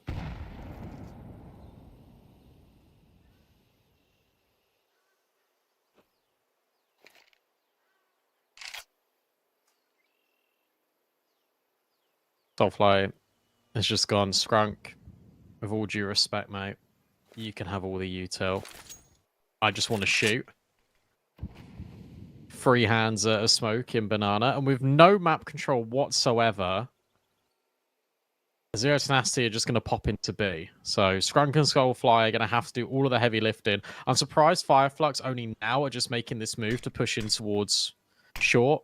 Their rotations will be here, but they'll also be a little bit slow. Yeah, I mean, see what they can do to try and beat them to the punch right now. He's not dead. looking great, and Scrunk just completely mollied off. Soulfly, though, just managed to fight his way through the adversity, diving through the smoke again and figuring out ways to do damage. like he did on the pistol here, able to provide a couple of kills and stay alive, giving them another opportunity at a retake. Look at that retake utility. They don't have a lot, though. Yeah, literally just about to say that. It's so risky now because you can't smoke off Nemanja on the AWP. That one flash has now just gone to waste because no one's peeked off it, but Joffo will just swing anyway into CT. Nemanja now reveals that he's got an AWP, and there's only one kit. One kit on Soulfly, and he's now the last one alive. He's the only one that can kill Zero Tenacity. Maybe he can just hold it. He's going for it. Nemanja misses the shot, but he does get Soulfly off the bomb. It will be the ace, but it won't be the round for Fireflux. It's again robbed by Z10. Just takes it at the last minute right there. Soulfly fighting through everything right there to try and give his team the round, but instead it gets ripped away by the clock. Not enough time left. How's he the only one that gets ace. a kill? I mean, he's the sole defender of B essentially with how quickly Scrunk got nullified there, and he's the last man standing. I mean, that's the sort of output that makes me believe here that this guy is definitely, you know, underutilized here. I think still can show that he's so much more than just this, you know, tier 2 level, or maybe, you know, borderline tier 3 in some situations. So, I mean, his firepower is unbelievable. Yeah, I'll tell you what, if Aurora ever stop making these consistent playoffs, like, I imagine they'll be on the phone to him. You have to, at some point. He's just such a remarkable talent. Like he had an AWP. Now Banjo's got it. Really quick hit and easy kills here for Zero Tenacity, just going contact up, top, middle. They recognize that the money's going to be in a really weird state for Fireflux. They're probably not going to invest everything in here. I think the fact that we've got an M4 and a AWP is pretty commendable, because you can buy in the next round anyway, but suddenly it feels like Zero Tenacity are just running away with this game. It feels a lot more confident out of them when you compare the two squads, because it is just Soulfly doing everything. I guess in some ways it normally is Nemanja doing everything, but this is the first time actually we've seen a pretty decent baseline from everyone in Zero Tenacity. They're all sort of getting their kills when they need to, which is refreshing, because it's been a long time since I've seen that. Yeah, absolutely. I mean, it's what this team needs here. They've got a decent unity when everyone's firing. I think the trust is there, the vision is there for this team. And I think it requires a little bit of confidence in the early game to get that going again for this team and remind them of their capabilities. You see a bit of a lurk being punished, but you know, no matter there. The bomb taken over towards that B side. Guns to be held onto, even an AK to upgrade onto as well. So pretty valuable stuff for Fireflux. I think at this, you know, turn in the map, after the early success that you're able to bring to the table, you kind of just want some rounds instead at this point. That's what you're gunning for. Want to get on the board, back onto it again. Yeah, should walk away with something, because if you, realistically, if you don't get this next gun round, you really start to struggle and you start to lose belief. We need Paz, we need Dougie to really start getting on the board, and to be fair to them, like the rounds that it's ended A has been on low buys. The rounds where it's ended B has for the majority been on the B bomb site. They're just not being proactive enough in the mid round. I think they've been really slow to sort of take back top brackets. They're like maybe just going towards apartments, have a look towards second middle. There's nothing that's really done until like the 40-second mark. Yeah. I mean, maybe early attempts going out, like what we just saw right there, a little flash play towards middle, but in the late round they're very info blind. They don't have any visual on the map. Their defenses lean a little bit more passive. You know, it creates problems on this map here, that's for sure. You got to be able to establish a little bit more of a foothold so that you can get those, you know, 4-man leans on the A site and 3-man leans towards B if necessary. I mean, at least they do have that right now. They got a 4-man stack over towards this A side. Will it go well for them, though? They set up waiting for re-aggression. Nothing spotted in towards brackets, but it might be a false sense of security right there. I mean, especially with Brute Monster being able to pluck one out there. One free pick there offered up, and there's still just not a lot of information going here. Flash play met by no resistance right now, and AVN ahead of that molly could surprise. This is horrible. This is such a horrible round to be a part of if you're Fireflux. But Banjo will slide back in, use the incendiary to deal with AVN. But Nemanja finds Paz. You assume that a rotate is going to be on the way here in long. Soulfly will arrive back onto his post, but not in time. So Banjo has to at least get a multi-kill. The nades are good, and they're not ready for Banjo. And Soulfly's already slid in towards this site. Between the two of them, they're doing amazing work just to hold down the bomb site. But unfortunately, with Joffo finding Soulfly, he got struck with it all to do. Brute Monster's low HP is given the bomb over. He's now hiding in towards Pit. He started off this round on 30 HP, and he ends it on 10 and 3 kills next to his name. So much being done right there early on with his AWP, and then whipping out the Deagle for a little bit more ground. Being able to provide his team access into a bomb site that was being held together like glue.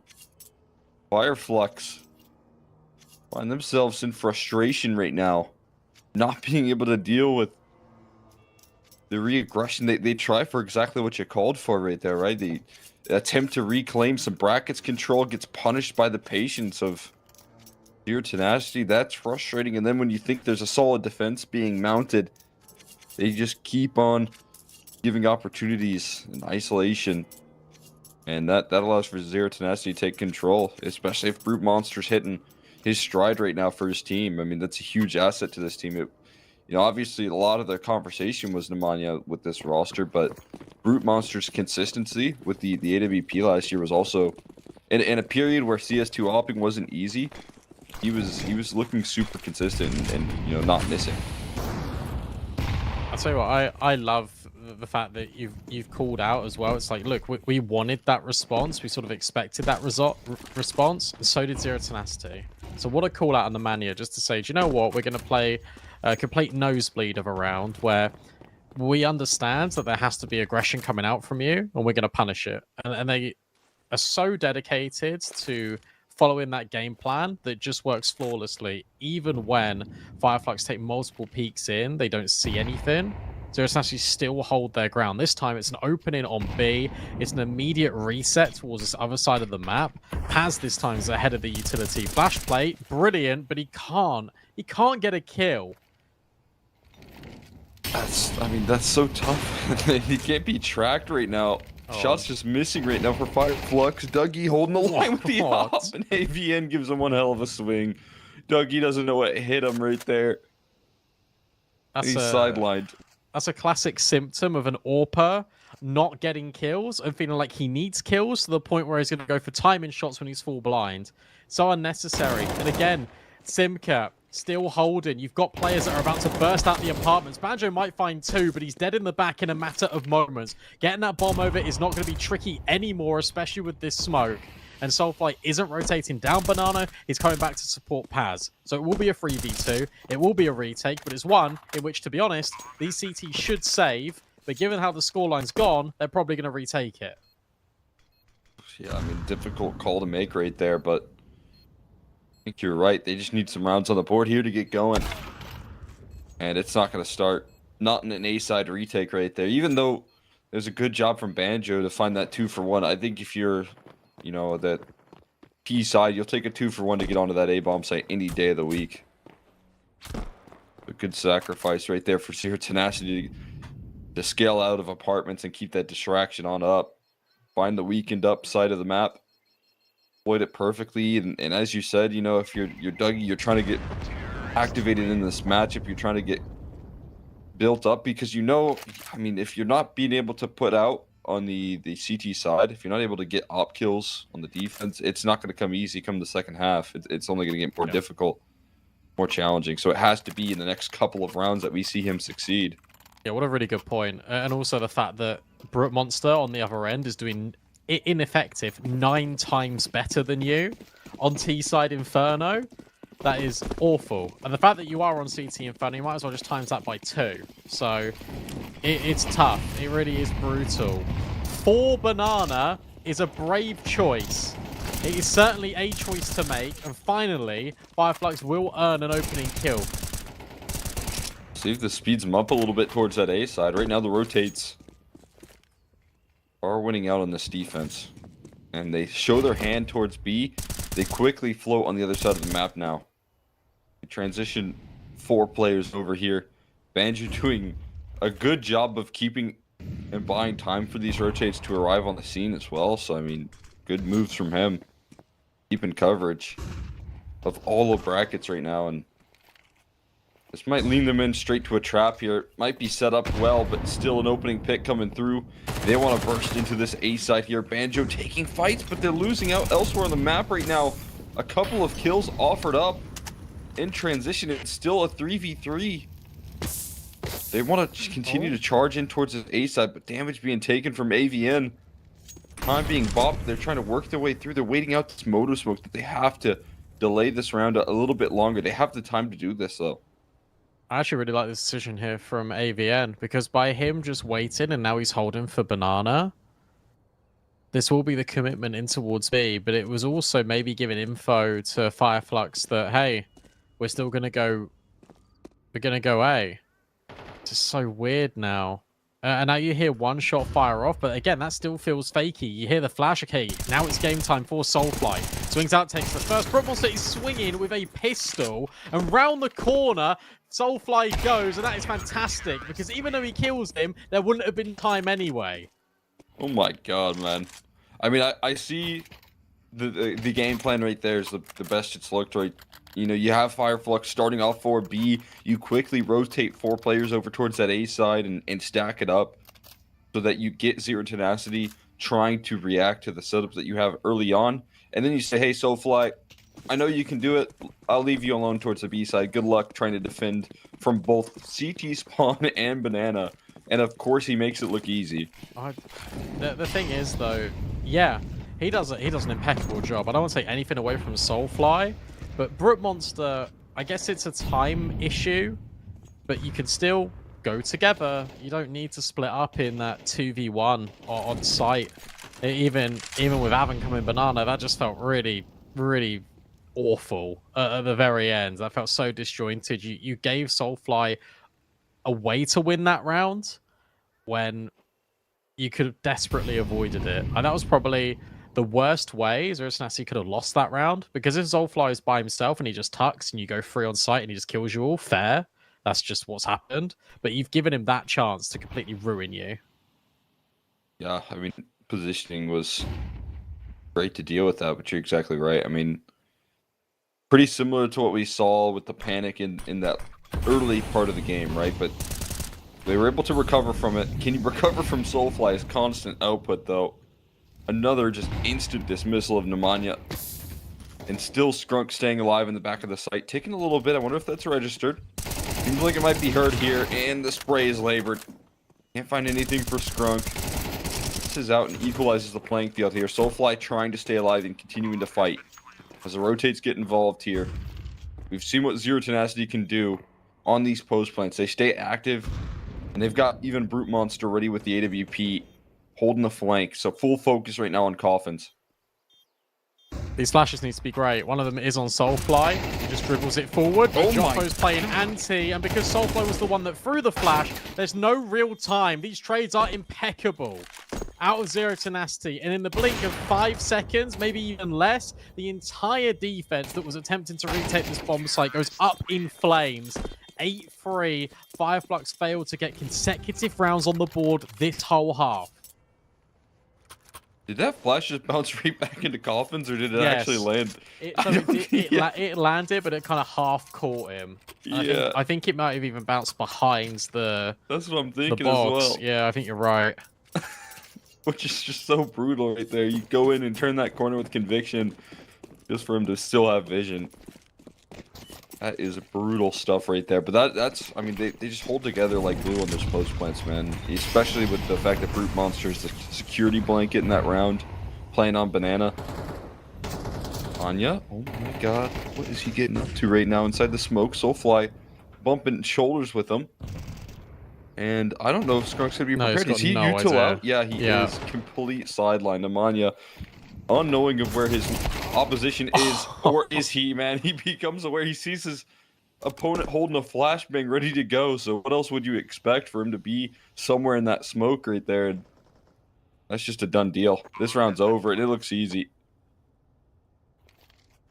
All right, Zero Tenacity on one today, which feels a bit dangerous for Fireflux, especially because they are in flux when it comes to their roster. This is really nice, though. I'm actually really happy to see this because I was a little bit concerned, obviously, when we're seeing the indecision being made. Obviously, we've spoken a lot about Zero Tenacity, but to see this, to see Joffo, Brute Monster, Nemanja, basically AVN with them as well, getting all these kills. Simka's now stepped up in a big way. It's really good to see, and it's quite funny because if you look at the scoreboard for Fireflux, these performances that you're seeing where Soulfly is up the top and it's really lopsided down the bottom, these are the scoreboards that Zero Tenacity used to post all the time this year. It's probably one of the first instances where this hasn't happened. I mean, this is a perfect way to start off the series here, especially talking about the direction of the Veto and, you know, kind of leaning away from what was once your golden map in Anubis, but getting rewarded like this for a T side of Inferno is just the perfect way to get the job done. I mean, this is exactly the way that this team needed to try and lock into playoffs. Able to bring in a good fight here. Can they keep it up on a pistol, though? Didn't quite have that success. Got shut down by Soulfly. That pistol. Looking to get energy on the defense now. And the setup looking pretty good for the side of Zero Tenacity. Flash aggression down towards B. That might shift up the rotates and get more players involved on this A side. And if Fireflux don't pounce soon, might miss their window of opportunity. And they just have, yeah, Simka absolutely shuts them down. They're going to run it into CT spawn, and there's a multiple players there set up for this defense that are keeping them contained here, shutting them down. They do break through, though. They figure out a way to find some kills. And they're going to move back in towards this A side. A little bit of indecision might haunt them here with Kajofo still on the site proper. Oh my god, he's just tucking in. Yeah, I don't think you clear this corner, or maybe you do if you're strong. But he hits the deck immediately. Soulfly gets that necessary trade, and now it's all on the Nemanja. But where is he? That's the next question. Getting Banjo out of mini pit's going to be cool. Him and Soulfly have got a brilliant crossfire. Nemanja needs to try and break it and gets dinked instantly. The crosshair goes sky high, and Fireflux needed that pistol. It was messy, but the important thing is they've got that round next to their name. Yeah, big time. Able to start a conversation here for the clawback effort on this T side. Sharp shooting and the pistol recovery. I mean, that 5v3, you think that one's a done deal with how they were walking into the trap, but able to avoid taking too many casualties, answer back with a couple of great trades to fight their way through the adversity. And it's going to be a full eco, so trying to get those rifles out as soon as possible for the Zero Tenacity camp. Kind of a surprise for me. I know they're dealing with a pretty nice lead, but again, you know, having a CT op for the first gun round is always really nice on a defense. It's one of those as well, again, trickles back into this subconscious confidence thing where you really, really don't want to let this lead slip. So it's better just to take the eco. Then it's 9-5 rather than 9-6, and psychologically 9-5 still feels like you're well in control of the game. 9-6, you're a gun round away from basically the scoreline being even, so you start to get a little bit sweaty. I don't think they want to be sweaty. I think they just want to get the map over and done with, especially because they've been sort of floating with which map they should pick. Stacking Apps was already spotted by Banjo. He calls that one out, and Dougie gets some confidence kills. That's also good for Dougie too. Yeah, definitely the person you want to be able to lock down some of those freebies. Get him some confidence going, not only in this map, but in the series as well. I mean, obviously a bit of a nightmare start in that first half, but nothing you can't recover from a couple of eco kills. Get you right back in the server. We will see that first gun run come through very quickly. Mind you, getting himself a healthy belt of utility. Everyone else rocking with the rifles here, and like you said, trying to close things out as soon as possible. Ah, that's how you throw that smoke. That's a really easy lineup, thank you. I'm stealing that one, Simka. Oh, that one is that a jump throw W there? It looks like it. Yeah, I think so. I think so. It worked perfectly. That nade timing is fantastic. Soulfly is not just good with the AK, he's good with his utility. Fireflux also got decent space in towards top brackets. That smoke is definitely missed, however. Or has it? I don't actually know now because it feels quite good considering the situation. Yeah, not a bad smoke right there. I mean, it is utility that you kind of like to have as a pit player as well, whether that's for apartments or to smoke off the molly late in the round. But yeah, I mean, see what he can do here. The execution going to be pretty valuable. Utility, flashbangs. Are there any more to get into this site? They're walking right into the crossfire, getting shoot up. And there was no flashbangs to follow up on the aggression right there. They just get leveled out by the crossfire. That's why they trust in the rifles. That's why they get the A1Ss as soon as possible. That's what the defense looks like. That was insane. That was so good. I love the way they approached that. The player at pit is playing a little bit wider, but enough where he needs to be hard committed on by one of these Fireflux players going up short. Then you got the player at default that is ready to swing off the back of contact. And the fact that the player that was tucked in at Cold Zero box jumps off, still swings anyway. Everyone's relying on helping out each other. Oh. That is a... Oh my gosh, that is a joke of a pre-fire through the smoke. Not once, but twice for Soulfly. How about that? Yeah, no better way to open a round than that. 2 gifts straight through the smoke wrapped up for Soulfly. 19 kills here with 5 rounds to his name. I mean, absolutely trying to lift his team. And in this round, I think he might have just done it at this point. That's so brutal. And if you're Nemanja as well, you're thinking, I would love one of these M4s. So he's going to run over and grab one now. Just as the smoke fades. Flashbang for Simka. Not good enough. Soulfly just runs at him. And that's a free bomb site. That'll be the save. And this will be Fireflux getting a 6th round on the board. All through Soulfly spam. Yeah, I mean, no better way to get the job done than just 2 straight through the smoke. Now on the lurking presence, could be a bit of damage being done to the economy. There you go. Banjo able to catch some backs turn. Same for Soulfly, who finishes off what he started. 4 kills in the round.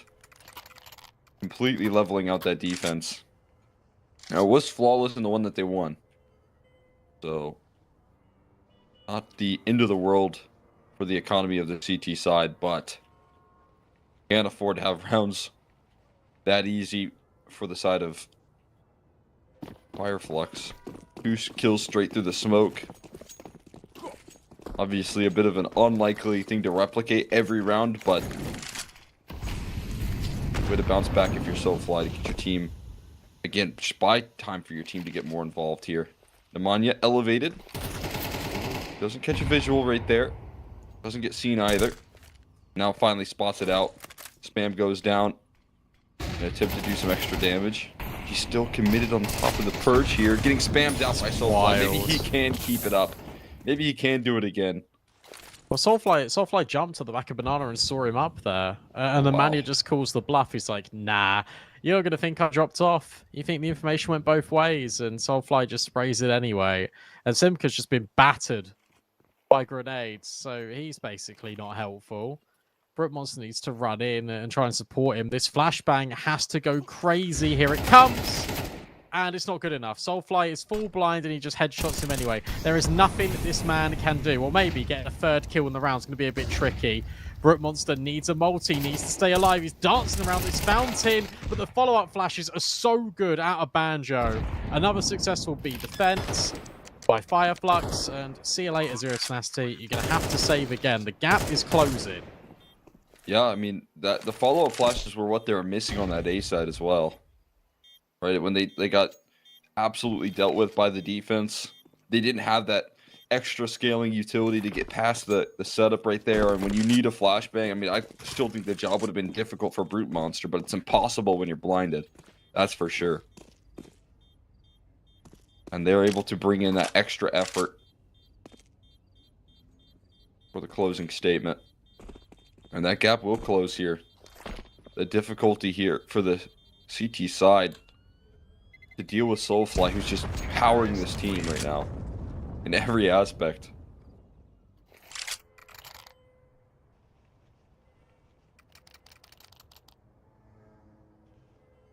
At this point, I believe that he'll just keep it up. Like, I don't see this guy stopping whatsoever. His output is so unbelievable. And again, if that gets anyone else involved here, that'd be the icing on the cake for this comeback.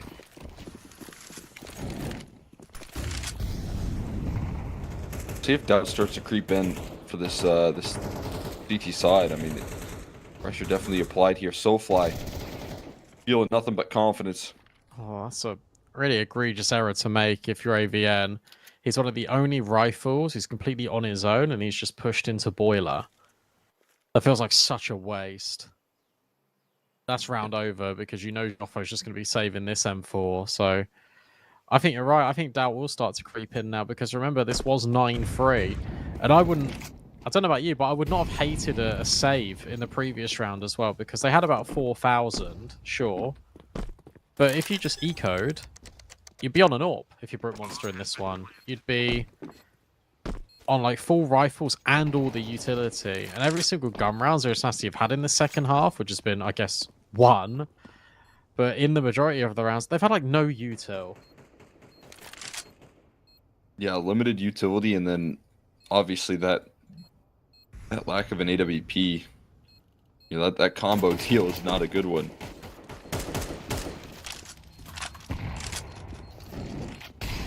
Gonna be able to figure out a way to at least keep Kajoko alive. I think, you know, you can even maybe with a lost bonus potentially get Nop involved here in the future, but and I doubt we begin here. Difficulties of this team to close out maps and series definitely going to be felt right now. Yeah, I'm out called, and they're trying to get back on track. Okay, so what's happened here is Brute Monster has been dropped the AWP, I think, by Joffo, as you said. Or it was AVN. Either way, util's been juggled over. So you have got this sniper. You've also got Brute Monster with a little bit of bankroll, so he can definitely afford it in the future. Now it's all about Brute Monster because he was so good on the T side. He was being really passive, obviously holding angles, waiting for mistakes. I feel like he actually needs to switch up his playstyle now. I feel like he needs to go for some opening kills, needs to just try and take space. Maybe he could lock down B by himself, and that means you could flex a rotate over towards A.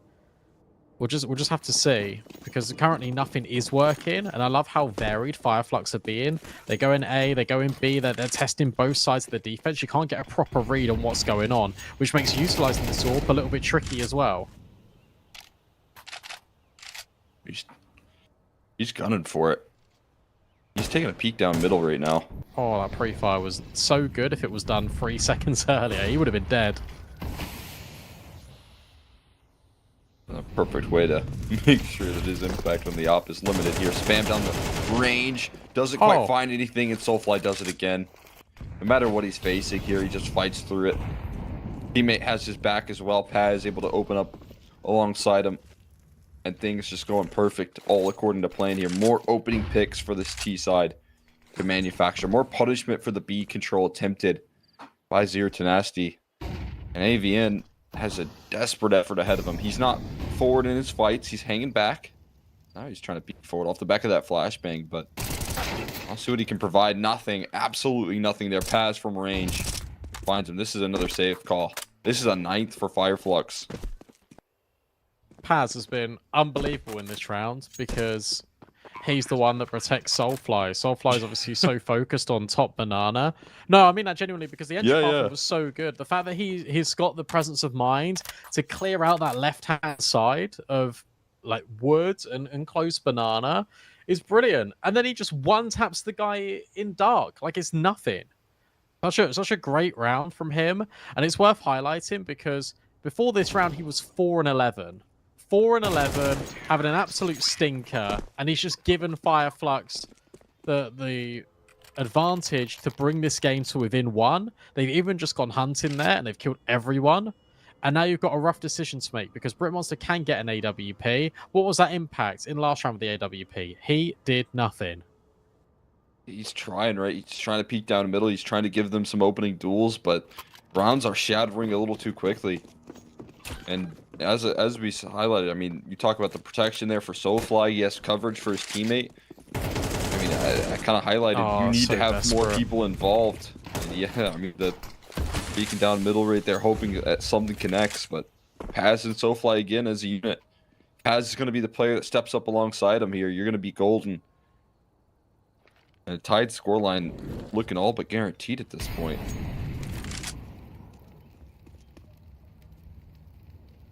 What desperate play. Because that was Britmonster, by the way, dropping an M4 over to the Mania, and then they both just run down mid. Not just any side of mid, the middle of mid, with no util. This has been really lackluster. This has been fantastic out of Flux on the T side. And I guess both teams have got a nightmare when it comes to defending the bomb sites, because neither of them can win a round on there.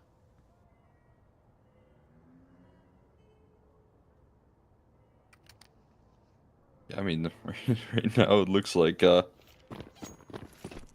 know, your Tenacity, they always like a nice T-sided map, but Inferno looking unbelievably D-sided right now with how things are shaped up.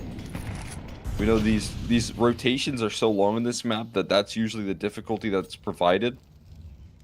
You know, difficulty getting aggressive. If that is the case, you're going to have yourself a bit of a tough time on the CT side, and that's what they're facing right now. Trying to find opening duels and getting punished by Soulfly in almost every avenue that they attempt. Both sides of the map he's been able to crack things open, especially towards that B side. Pretty decent out of Tenacity here, though, because they smoke off balcony. They've just gone for a little bit of a flash play on B, but the issue was that they'd already did the half-wall utility with it. So they know no one's past that smoke, but they don't know what lies beyond that smoke, if that makes any sense. It's just Soulfly. I shouldn't really say just Soulfly. Just tosses a perfect HE right there. He does take a lot back in return, to be fair, but you know, maybe having him low as an asset. Look at what that look at the position that Brute Monster has to play. Yeah, I mean, it is brutal. Thinking that they're wrapping you in arch, he'll have a tough time rotating no matter what the case is.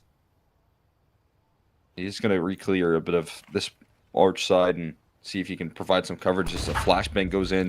They're waiting for this. Totem pole set up, but the util is so good.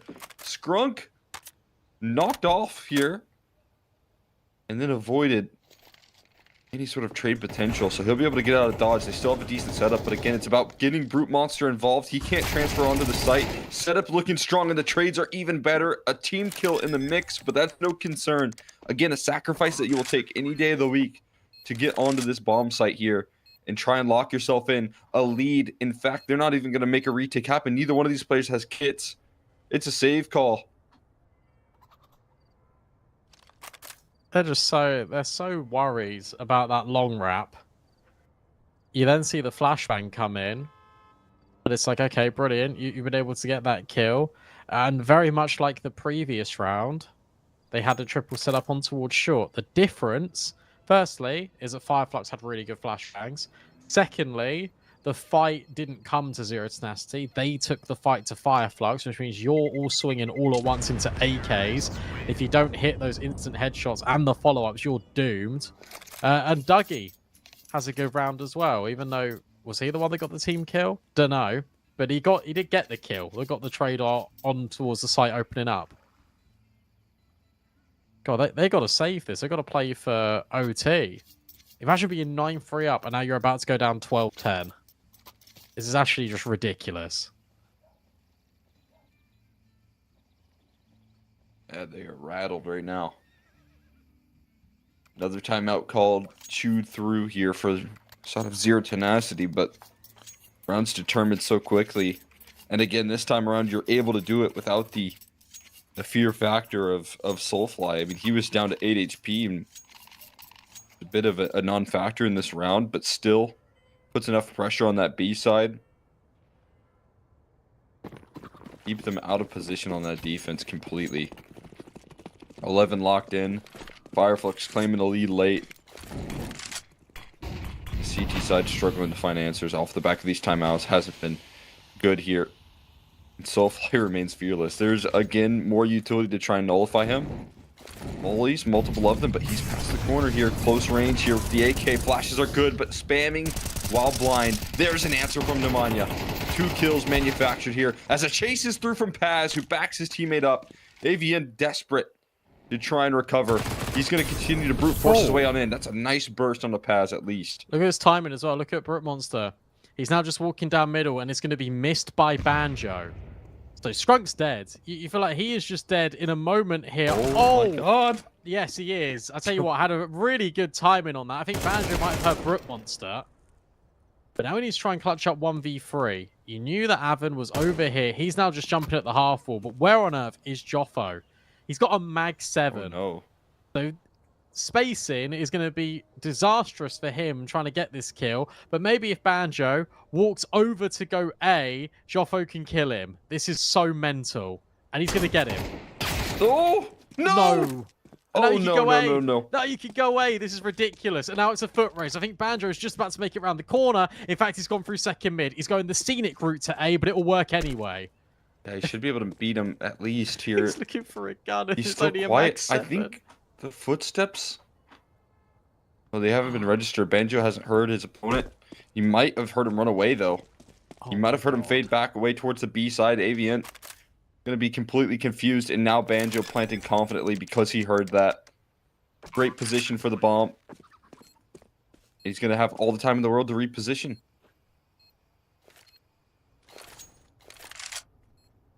I mean, Evan's got a 10-second defuse ahead of him here, and he has to stomp his way through this retake. No secret about it now. Inside of the apartments is such a powerful position. He does show himself, but now it's about buying time. Bombs planted for him in apartments as well. Really not going to quite have the bounce he's hoping for, but he spots him off the bomb right now. He's just going to hide. I mean, this is nearly round confirmed here. I haven't going for another tap, but he spots him again. Banjo playing with his food. Now he's going for the kill. Knows the round's over. It's locked in. You've got 12 secured. And everyone going to go down in this one, but Fireflux laughing all the way to the bank. Oh my god. I mean, the reality is, Joffo, any other gun. You didn't have to buy the Mag 7. If he bought the MP9, he probably kills him. If he went with a pistol, he probably kills him. But the Mag 7 does 50 damage because it's not a direct headshot, and Banjo is just able to insta him. That is so brutal. What an insane clutch by Banjo, and that will be the straw that breaks the camel's back, you imagine. I cannot imagine Zero Tenacity coming back or even winning a single round after this now, let alone 2. Yeah, I mean, it's more the mental battle that they have to face after Absolutely. losing that one, right? They got a great buy-in, another good chance, but if you can't win rounds where Nemanja gets 2 fully blinded up, then good luck. We saw what happens when Soulfly gets those kills. It's instant victory. And a chance here.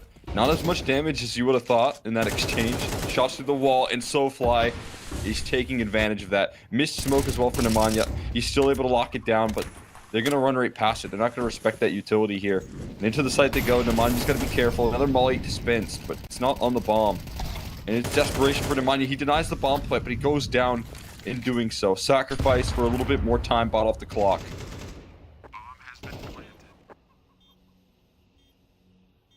At least this is something. Maybe you can recover this. And remember, in post, it was on T side. Zero Tenacity were really good. How to try and retake? No kit is the big determining factor here.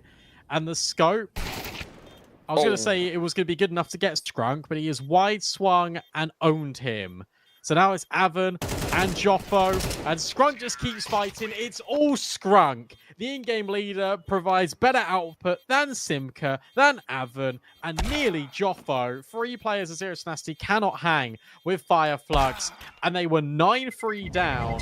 They get 1 round. They get 1 round in CT, and they lose their map pick.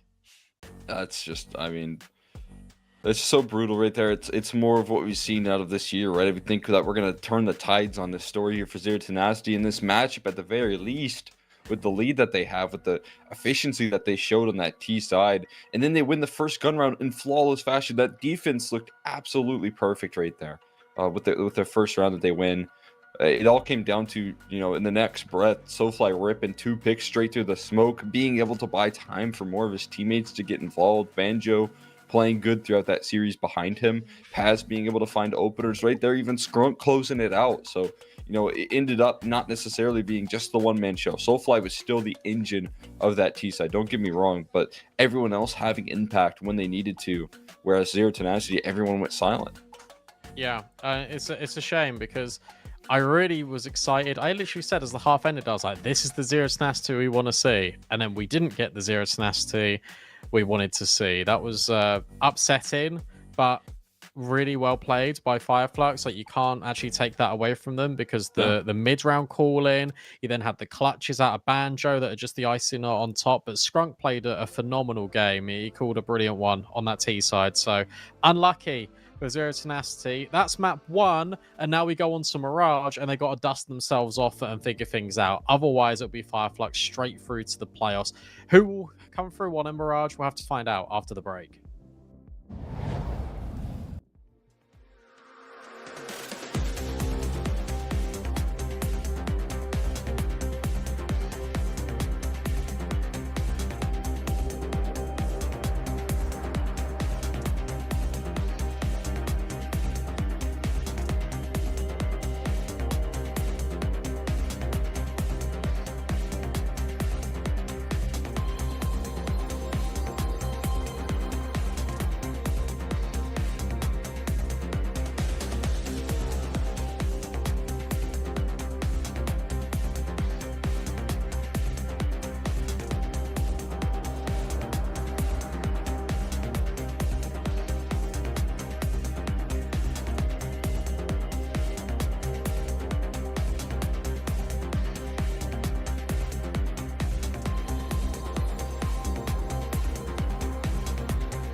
we go then. Map 2 between Fireflux and Zero Tenacity.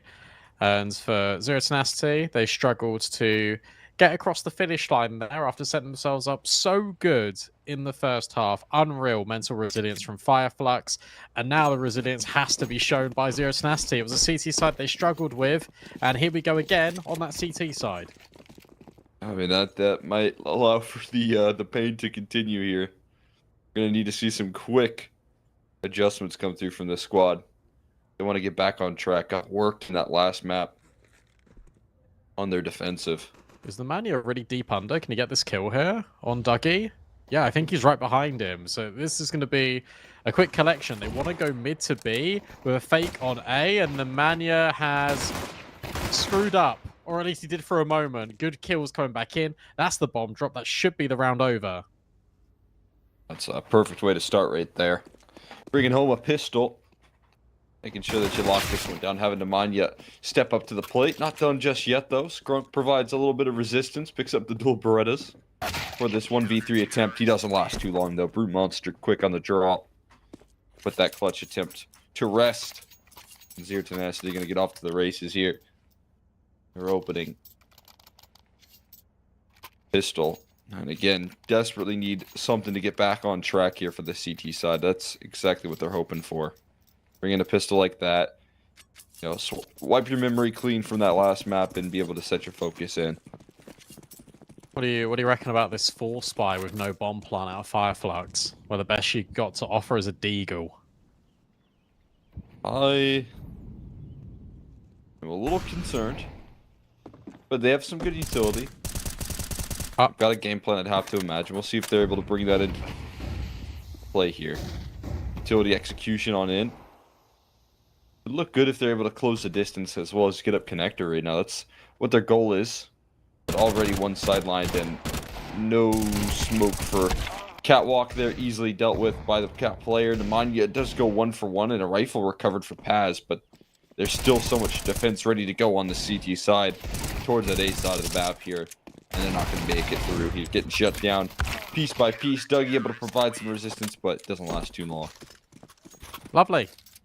Good work, because I was a bit concerned when you get the kill back and you're playing trigger discipline under Palace. I was thinking, oh, you've heard the guy drop into Sandwich, and if he just hits one deagle headshot on you, you're suddenly completely untradeable. But no, it worked out perfectly. Brute Monster does well. Now you're in a position where we're still getting investment. Oh, no bomb plant again. And now we've upgraded the Deagle into a Galil. He didn't do enough damage, in my opinion, to justify this force buy again. And he didn't get the bomb down for a second time in a row. This is wild. No, absolutely not, right? That's a bit of a brazen call. Trying to keep the pressure on. Be interested to see the reasoning here, but maybe they can make it work here. Kojofo down low. Still man advantage maintained here. Flashes continue to rain on in. Jofo looking to be traded right now, and he is, but Paz keeps it contained here. With a 2-for-1 towards CT and space to be gained afterwards. So I think for a second that now they've got themselves a good position here. Retake going to be in order here. Flashbangs, multiple of them going on out. They avoided, it seems likely. Nemanja looking to line him up, but he can't quite track the multi-kill. Running low on time, and Paz punishes. Wow. Oh my god, they pull it back here. They keep the pressure on, and they are rewarded for it. Wow, wow, wow. Okay, fair enough. Paz, you went sicko mode with that hero Galil. That is actually just incredible. We've got so much going on there for Fireflux, and I've really got to praise their trading. And we spoke literally in the previous round about how Zero Tenacity, if one of those players went down there, it would promote really bad spacing and trading. And immediately that happens just on the inverse. You even got an opening kill this time for Zero Tenacity, but the space in which they take based off of CT is fantastic. And then Fireflux are always fighting with 2 players. Zero Tenacity are always fighting back with 1, and that is a disaster. It's not something you can afford right now. This crucial crossroads. That is a perfect chance right there to really break through and to establish yourself. Now they want to answer back with the re-aggression towards middle. It is timed well. Going to be another potential retake setup here. Soulfly going all in on his aggression. Nearly finds 2 kills, but walks away with nothing. His teammates have to do the heavy lifting now, and Banjo has provided some relief here. A couple of kills in return for him with the HE follow-up. Now it comes down to this pressure in CT. There's a flashbang. Pass. Not going to be pulled here. Instead, just trusting that Banjo can hold the line up against the multiple players heading his way. Swings from Simkit, throws his aim off in a big way. And Brute Monster going to be able to claim the finishing blow there. Nicely done. On the recovery effort right there. And Zero Tenacity, they come through with the vision. Gets close though, and again, Fireflux indecisive about this afterplant because Banjo pulled out a flash for a split second, then just put it away into his pocket and brought out his gun. Decided that he was going to play anti-CT. He'd hold down things on the bomb site. Was a lot more reliant on his teammate winning out one-on-one gunfights, and we just spoke about how well that didn't work out for Zero Tenacity. This time it's a lot better for the CTs, and you're in a bit of a messy game state now if you're Fireflux. They've made rounds work like this before, in fact with worse weaponry. But you're in a position where you want to start getting consistent rounds. Remember in that first half of Inferno, they couldn't do that whatsoever, and then on the T side they just took over the game. But this is looking already worlds better from what we saw from Zero Tenacity on Inferno.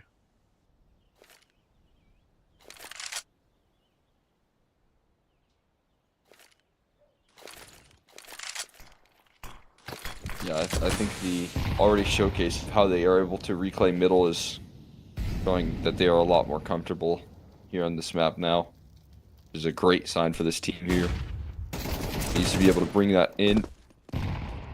There's an opening pick for Soulfly. That's the last thing you want to see here if you're Zero Tenacity. Is this guy getting heated up? He wants more. They look to claim it. Double swing from top left and top right. What you can say about that, and they stay fluid here. They're rotating all throughout the map right now. Very effective movement coming through from the CT side here of Zero Tenacity. Dougie is sure to be dead here, right? Yes. And is.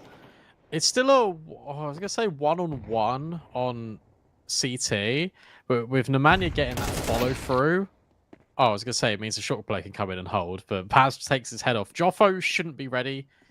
Sorry, they shouldn't be ready for Joffo. I'm stumbling all over my words in this first BO3. They shouldn't be ready for Joffo. They're not ready for Joffo.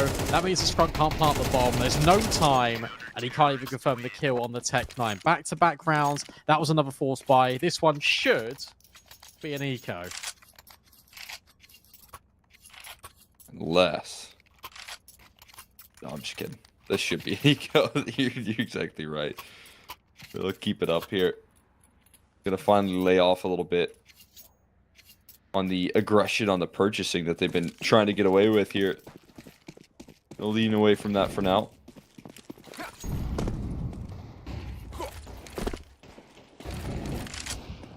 See if they can provide any damage here.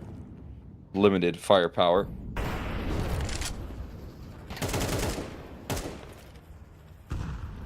Dougie trying to get the work towards middle. HE is going to chase him down. Force him into a fight. And this does look to be well handled from the defense, keeping things contained. Again, the coordination right now here on Mirage just makes it look so much more comfortable for them. The CT side, there's just so much more as a unit taking these duels together. I guess that does come down to maybe the map, but you feel like this was definitely missing here on Inferno, right?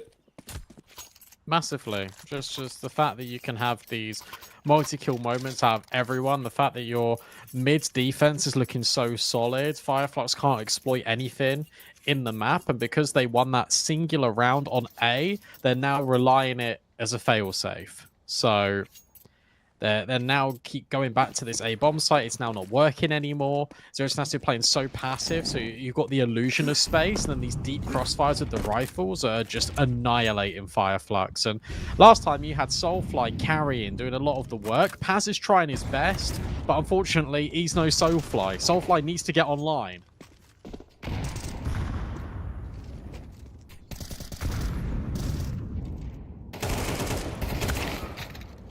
I will see him get one towards middle. Been able to open it up in middle before here. Hasn't necessarily led them to instant success. And lurking out for Paz. Oh my god, he transfers. Okay. What just happened right there? They get sidelined by Paz, completely destroyed. Fair. Maybe he is the Soulfly yeah. here with Mirage. I mean, my god. Ripping two away, Soulfly answers back as well. What is that? That is the best caster curse I think I've ever done. That is fantastic. Simka 1v4. Paz is low, but who cares when you've got Dougie headshotting people now? What a round, Paz. I'm never doubting you again. You are my GOAT. It's so ridiculous. He should have been destroyed right there. At least traded. And somehow walks away with 2 kills. You got to be a lot quicker than that if you want to take him down. Zero Tenacity. Well, opportunity missed out on right there. Like a close guarantee to a trade and then gets taken away from them. Frustration. Be sinking in again if they can't stabilize quickly. Talked about consecutive rounds completely missing for the side of Zero Tenacity on the defense. I mean, didn't even get 2 rounds in that second half, but trying to bring it together. Start off with a loss there. Banjo punishes. Oh, that was close. That was really close to Soulfire potentially getting a kill on AVN. And to be fair to Fireflux, I've been giving them a lot of stick about them going for these investments. They did eventually have that eco, but each round's been pretty damaging to the old economy for the CTs. We know how brutal it is. But you lose 2 rounds in a row, you've got an eco. So if Fireflux are able to convert this one, this is to be a really big break point in the map for them. If Zero Tenacity win this, they just keep control of the game. But with Badger getting rid of the Mania, Brookmonster needs a multi because Simka's fallen as well. His support from AVN comes in at jungle. Multi-kill also needed from the rifle, and he's fumbling his lines, but adjusts onto Dougie just in time. Oh dear. Maybe you don't even need Brookmonster. He should lock in this kill, though. Never mind. Paz is still doing his best Soulfly impression. Knows that Avon was in towards jungle. The spray, it's a little bit laboured. Avon can't get out the corner. He needs to reload. Molly gets thrown in. Surely Avon dies, and he does. Paz just watches him burn. He creates a Zero Tenacity bonfire. Oh my god. Just taking a little bit of time to get his util out right there. Could have been costly, but he still gets the round converted. Paz able to fight through, proving what he can do. Talked about the 1-2 punch of Soulfly and Paz in that last map on that T side. Well, that continues here in a big way. Paz stepping it up a notch. Elevating his game to the next level now. And bringing his team that security that you were talking about. The pressure of that economy was weighing. And finally, it's answered back here. Skrunk's got a whole arsenal chasing him down, and there's a couple of casualties right now. Bomb has to be recovered. Any more deaths going to be taken could be cause for concern. Recovery being made by Banjo, though. Still have to figure out a way to get that bomb, but at least being able to bring it in with 3v2, keeping the advantage at good form here for the side. Fireflux, but having to use more utility to try and recover this bomb. They have to run into some uncomfortable angles here. Very strong positioning, especially with that smoke blooming in their face. Well, this could be a disaster right now.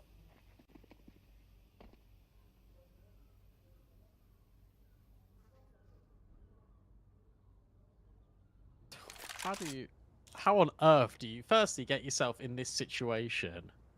Secondly, get the bomb. It has to come through Banjo and Paz, but time's now starting to become a little bit of a burden here. Dougie's been re-smoked. he's got to make noise. Dougie has to make noise, but they're also flashing, nading, top middle. This off angle from Joffo whilst being baited in by the Mac 10.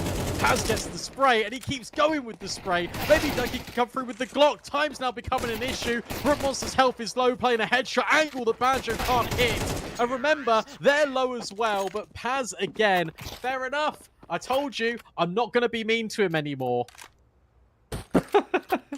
At this point, man, he just keeps bailing this team out in this second map. It was up against USPs running up middle that they caused that chaos right there, but in the end, they hold down the line and are able to keep it safe with the Paz clutch factor that he brings right now. Don't know how he continues to make it happen here, but keeps winning ways here for Flux in the chaos. He's the security blanket that Flux desperately need if they want to keep up this T side that they've been bringing. Now they're going to try and keep up the high pace, high octane Counter-Strike right now, but getting shut down in the early seam. Top shot opens things up. Only kind of going to be nullified by Avin's position. Oh. Paz rethinks it. Up by another smoke right now as well. He was like, I'll do the easier lineup. That'll definitely hit. And then he gets smoked off again. And then he gets spammed off the back of throwing the molly. Great. Unreal and unreasonable. And then Scrunk can't translate onto Joffo. So it has to be Dougie with the AWP. In fact, it needs to be Dougie with the AWP for the whole damn round. Because everyone else has lost its life. Everyone else is watching Dougie from Flux's perspective. Mascot cheering him on. And he's been rough in this series so far. A couple of kills here would give the confidence. That's a great one. You know Avin already killed your player in towards Palace. The molly's missed as well to give him an angle. 35 seconds. The bomb is on his back, but crossing seems ridiculous. They can't make an attempt at this, right? Not a chance. Gonna try and survive though, and that might be a tougher task at this point. Watching as the whole defense runs around you and eventually will hunt you down. Not going to be able to make an escape in this one. Absolutely denied. They'll put Zero Tenacity onto 6 off the back of a very solid defense. Brute Monster lifting them up with the opening picks and finding ways to keep that security here for this defense is a good sign. Like the game plan as well. Constant smokes towards Palace, making sure that execute can never lift off. And this half is going to end the way it started with Flux trying to get force buys going.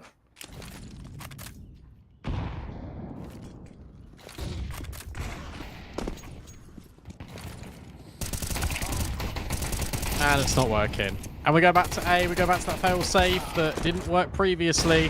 Scrunk finds one, but that's probably it. Bomb plant also seems impossible, and it's confirmed by the Mania smoke kill. So it's nasty, just going through the motions now, but it's one of those where I don't really want to hold my breath for it, because 7-5 is still a respectable first half of Counter-Strike, 8-4 is still decent. Remember, Flux won from 9-3, so until Zero Tenacity hit 13, I won't be satisfied.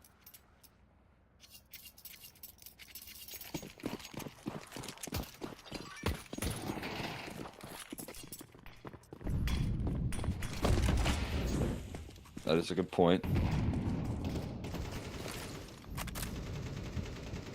No guaranteed games here when it comes to Zero Tenacity. The leads that have been manufactured crumbled in the past. They want to make sure to be able to build them again, and this time close out a little bit stronger.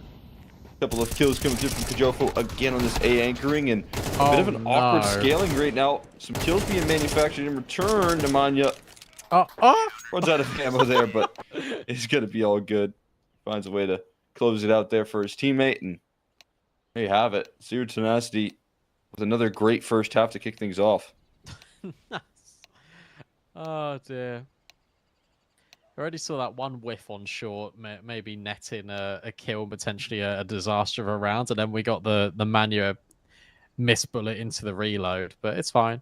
It all worked out in the end, and I think you'd be happy with 8-4. 8-4 is still a respectable first half of Counter-Strike, 8-4 is still decent. Remember, Flux won from 9-3, so until Zero Tenacity hit 13, I won't be satisfied. 13 You're just hoping that you can make your T side work. But 8 rounds on your CT side of Mirage, compared to map 1, you take that all day long.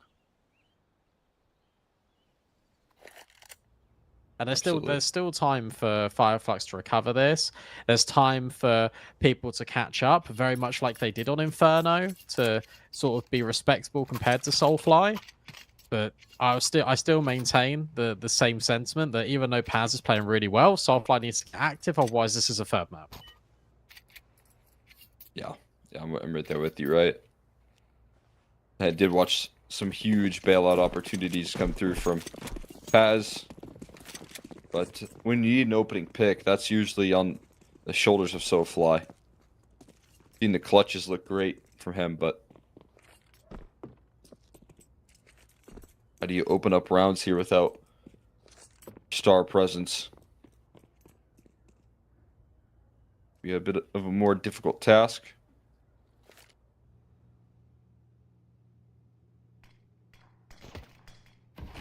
If they're up to it here on a pistol, though, trying to sit back and call it even here with their opposition. Dougie will find an opener and 2.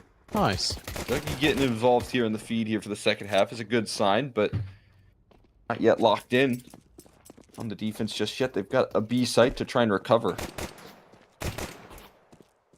Maybe Avon can grab a kill, although at a long range, the Glock versus USP is going to be difficult. But I love what he's doing here. He's just taking space, and he's pretending to be a lurk because he now is. Oh dear. No, never mind. They're going to come over, they're going to group with him. But what I loved here is that Fireflux are aware that Avon can be here because he was spotted in towards short a while ago. And they're completely ignoring him. They have kept one play sort of over towards A. Rotates can come in. It is only if Avon kills Paz, but they're being very, very, very patient.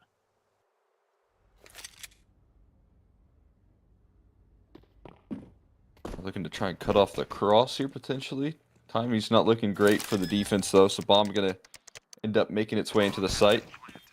Numbers punched in, but Soulfly able to find one. It is just Simka. So fast in this clutch. Kills catching him by surprise here. One quick kill from Simka. A good time for him to come alive here for his team. Gonna have difficulties dancing with the double up and the catwalk. Oh. But there's one kill and a reload. Trying to track the aim. He can't find it. Dancing was Banjo right there. He managed to evade the shots from the Glock. Bro, what was that? That was a mess. Like I felt like that round was completely unlosable when it gets thrown into a 1v3, and then it felt very losable. Then you see the reload being fumbled out the USP. It's a complete mess, and then Skrunk's like, guys, we are ending this round now. We're not dealing with all of the shenanigans. We really need this pistol. We can't have a Banjo moment like Zero Tenacity did on Inferno. Too soon? Probably not. Hey, Banjo's the one that was With that him. was the reloading right there, dancing. He made sure to keep that round safe by staying alive. Had to throw some trickery in the mix there to get the job done, but hey, not comfortable, but at least confirmed. Bring it into a 5-8 scoreline and a quick opportunity to come back into this matchup like they did on Inferno. And just gonna have to do it again, though. Keep this round in safe hands up against a pretty fierce execution power. Gonna be heading his way here soon. How much time buying can he do? That's a Good perfect timing on timing. the smoke right there. Oh, yeah. You know it's good because me and you are both like, oh, yeah. Well, the issue is that he's died. Paz, though, oh, yeah. Paz is the best gamer to exist on Mirage for Fireflux. He's got 2 kills, maybe even nearly a third. He's being sandwiched in all these mollies, though, but Soulfly and Skrunk have rotated in. Doug even chimes in with another one. Lovely jubbly. Yeah, I mean, when Banjo falls over that quickly, it becomes, you know, the job of Paz to not only get the multi-kill, but then by time he manages to do both perfectly. Paz is playing out of his mind right now on this map. Consistent output here. Being the hero when his teammates need him the most. I mean, round by round. You know, he keeps it up now, trailing into the second half. Multi-kill, providing his teammates rotates. And now keeping things secure here on another gun round. Bit of a problem in towards middle, though. They're hunting Eeks, and they're getting punished for it. Paz, though, he's not. He's confirming these kills there. They're trying to bring this round on home as Skrunk gets Brute Monster sky high. Manya, left last man standing. Looking for any extra damage on his way out. Not going to happen. Paz is too sharp right now.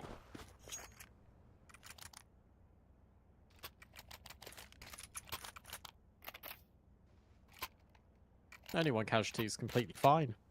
And you know what? I said Soulfly needed to step up. Maybe Paz can just carry on, but also everyone else is. I like that we've got everyone else just on 7 kills, but they're important 7 kills. They're meaningful as well. Everyone's having their little impact now, and Paz is just collecting the important moments. He's taking over the responsibility of the star player.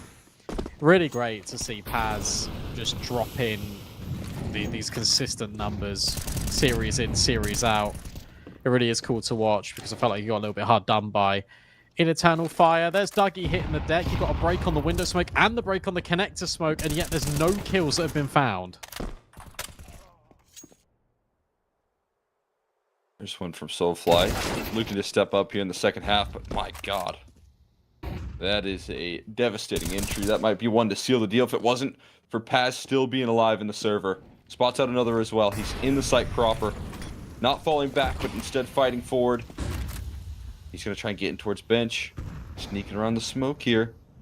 I've not fully anticipating this, but Soulfly keeping the site contained here as well. This is brilliant. Oh boy, he's going to get double swung though. He finds the upper. He finds the second as well. Avin sidelined.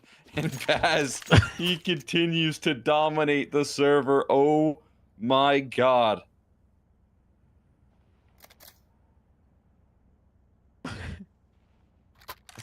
If you had told me it was going to be a 9-3 recovery on map 1 because Soulfly got 28 kills, I would have said, yeah, all right.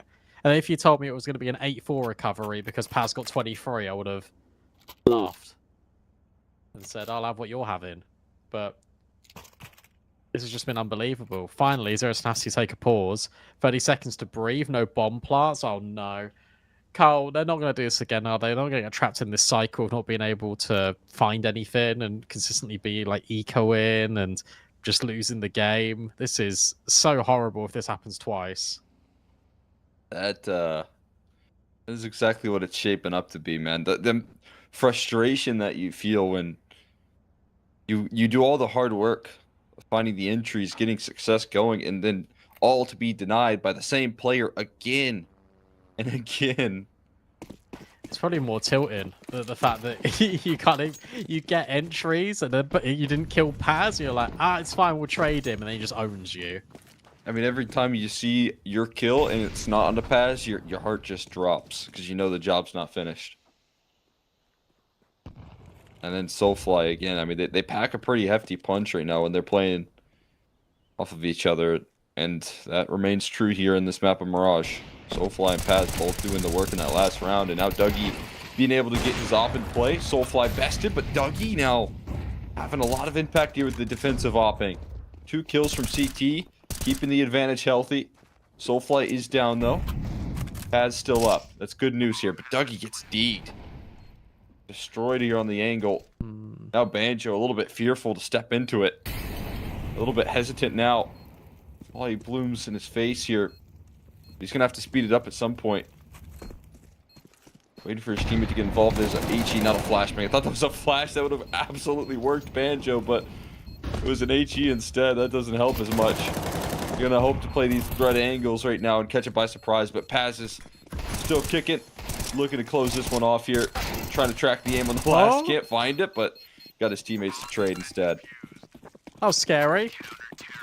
And yeah, there was a molly thrown there. There was a nade thrown there. You're begging for a flash with Zero Tenacity. That would have changed the complete outcome of that force buy. I'm surprised they're pausing again. Maybe it's to discuss whether Brute Monster wants an AWP, but he's been saving so heavily for it. So maybe that's not the discussion. It's such a shame that they get the kill on Dougie, but they can't push forward to get the sniper. Because if they have any other guns apart from pistols, they're able to actually pick up a weapon. Maybe that round changes as well. That's a gut punch because you get the bomb site so easily. That's the most convincing a quote-unquote gun round has looked for Zero Tenacity, even though they were the ones on Tech 9, so they still can't close. Horrible. Really horrible.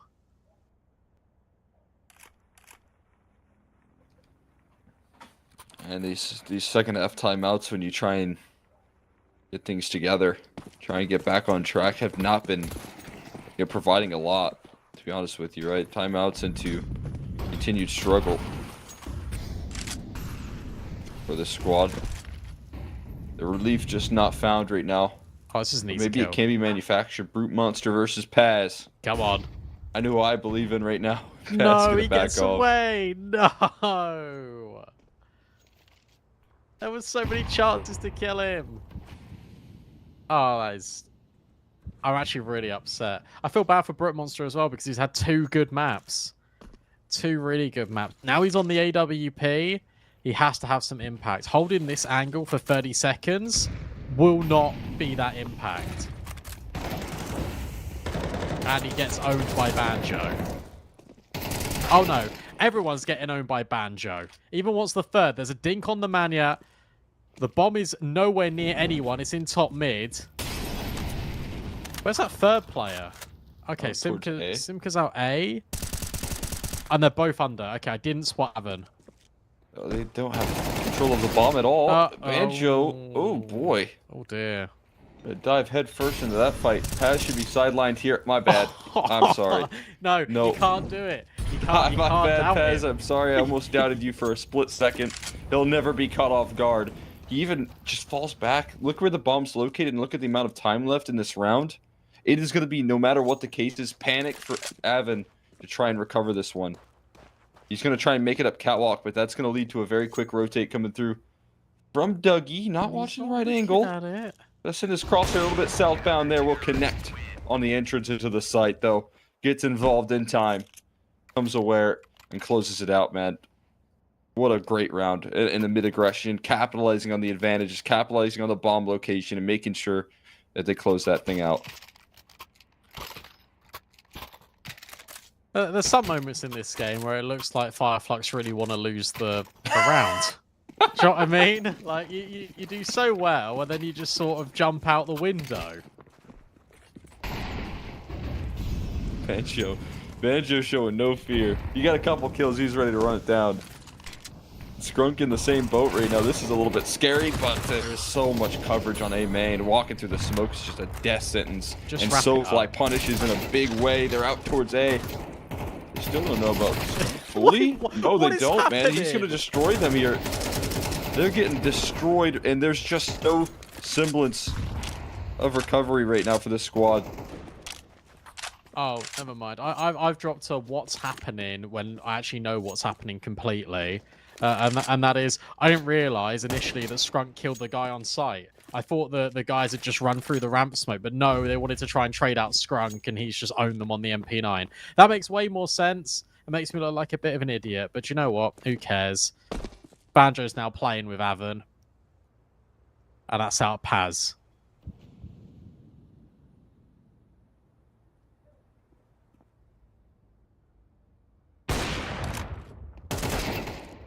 But into this round right now. Move on up to Evan here. Looking for the second half sweep to mop things up right now. Hey, struggle to get there. Dougie has to whip out the sidearm and a little bit of extra damage manufactured there from Evan. Not the end of the world, but some cause for concern. 20 actually does take a bit of a toll there. Do you want to speak about the elephant in the room, mate? What's that?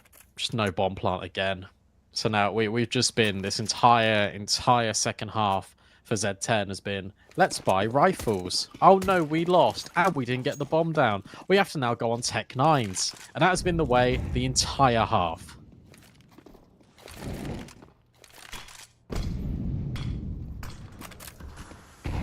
That is a good point there. The best, chance that they've had, I think, was with that Tech 9 round. But they just ran it down into A. They tried something similar again, and it didn't go as well. Got destroyed. you're just grasping at straws now to get something rolling for yourself, and it's not coming through. Banjo, the rip and opener. Flashbangs towards middle to try and continue to buy time. Nemanja taking some space, getting some ground, just not being able to hold on to it for all that long. Paz now, tough challenge ahead here, is bested 1 for 1. Rifle could be recovered as well for Kajofo. There is hope in this round here for the squad now that they've dealt with the big man himself. You still got to get by Banjo, the anchor player, and he's a very good anchor. There we go. He did get dinked though. So this sets up Brook Monster, who hits a really nice shot. There's that bomb down, Soulfly. Feels like you don't really want to go around the corner by yourself, but he understands he's got that time in, and the animation of Brook Monster putting the bomb down and then going into his pocket. Well, I guess the back of his back to get the gun. So he's got that space, and he takes it with open arms. Remember, this was 8-4. And now it's 12-8. Zero Tenacity, 0 rounds on the T side. In 1 round in second halves. Is that right? Maybe a little bit more. Yeah, no, you're right. I think they won the pistol in the second. It was 9-3, so they did only win 1 round. Yeah, Yeah, they won 1 round in 2 second halves so far. That's deadly, man. That is so deadly. You're not going to be able to do anything with that sort of second half. No matter how good your foundation is built, they're looking to add another one, double it, and give it to themselves. Yeah, don't pass it on.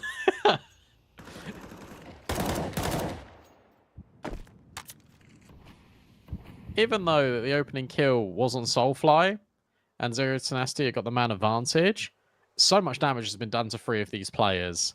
Any stray headshot out of the M4s is going to kill 3 of them. Joffo in ladder is going to be a tricky customer for Paz, though. But the way he's clearing, I think he's aware that this could be a possibility. The Manny's got an opportunity to catch him off at the bench. This is all about timing now for Paz, and Joffo kills him.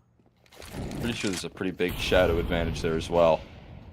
I think he was seen early, but there's still some setup on this A or B side rather.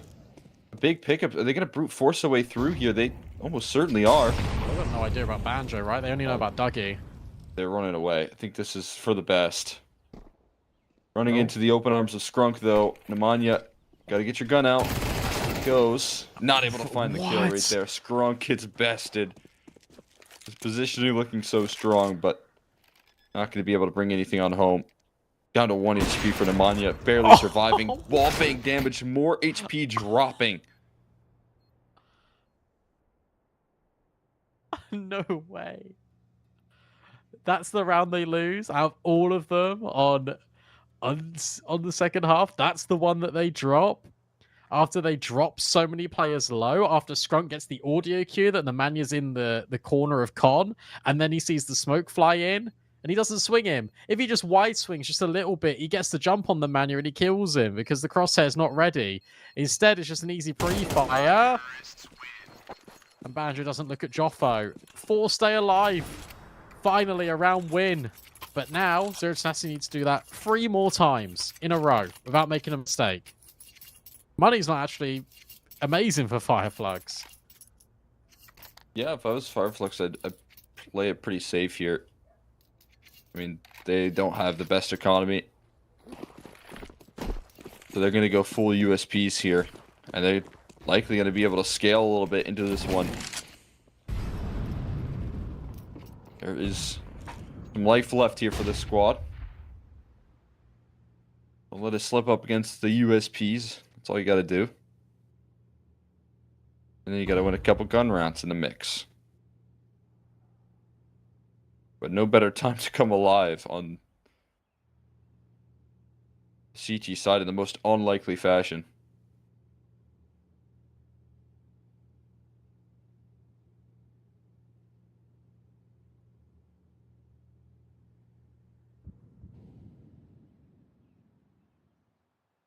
Don't get E-code. Because obviously you lose on the spot. But this would be the humiliating round if you ended up losing this. I think there's a 0% chance they lose this round. And that's not me trying to speak that into existence. That is because Nemanja can hit shots like that. I didn't even see Skrunk. And they're all on A. They're all getting owned. There you go. 100% win rate guaranteed on this one. And your bold predictions are real. Oh, that was so bold. Very statements here. They get the job done. Now it's about bringing that decision into this another gun round here. You win this, I mean, a lot of the hard work is kind of done at that point, right? This is the best chance for Flux to close right here, right now. But can they figure out a way to win another second half gun round?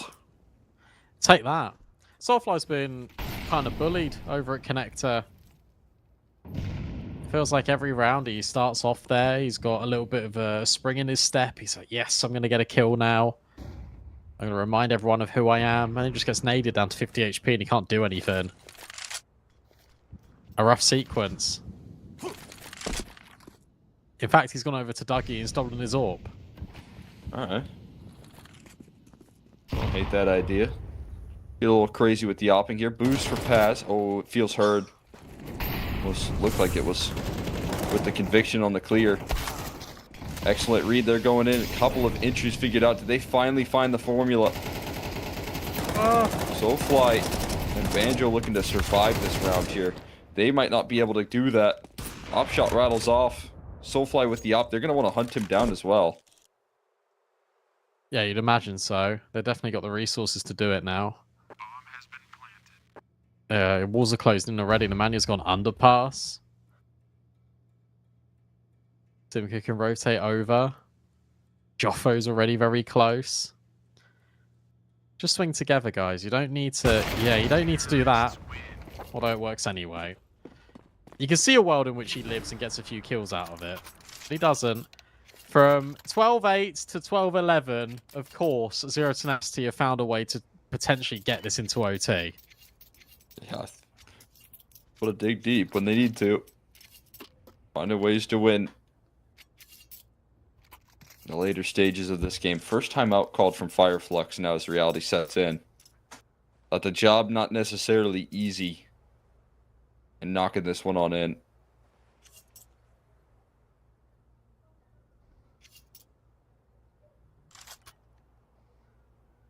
A little bit more work to be done.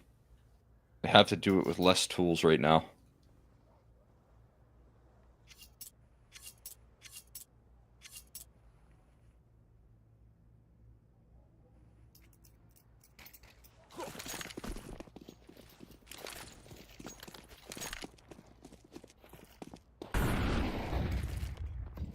Do or die. OT or bust. For Zero Tenacity. They got to win the OT round, and then they got to win the OT rounds. Because remember, this isn't just for the series. This is for a third map. This is staying alive to go through to playoffs in a 3-1 fashion. The Mania moves away. Avon takes residency in Palace. It's going to be a slow burn into an A hit late.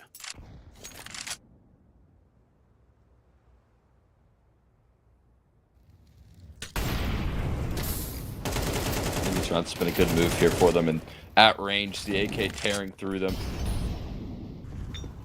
Minimal damage taken, sight being gained.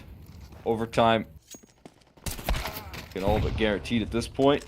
Banjo left last man standing.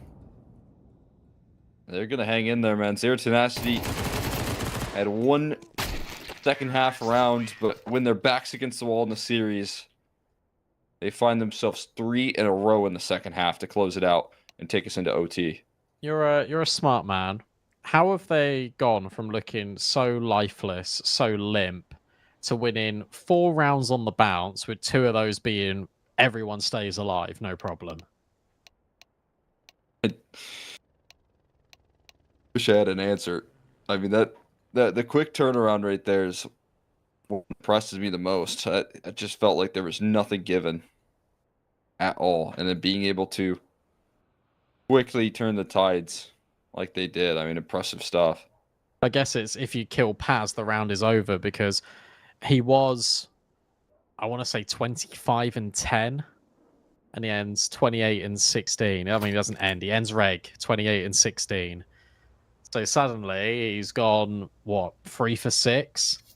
You can't win a round because he's not getting a multi-kill. That's not good enough if you're Flux. Need to step up a bit.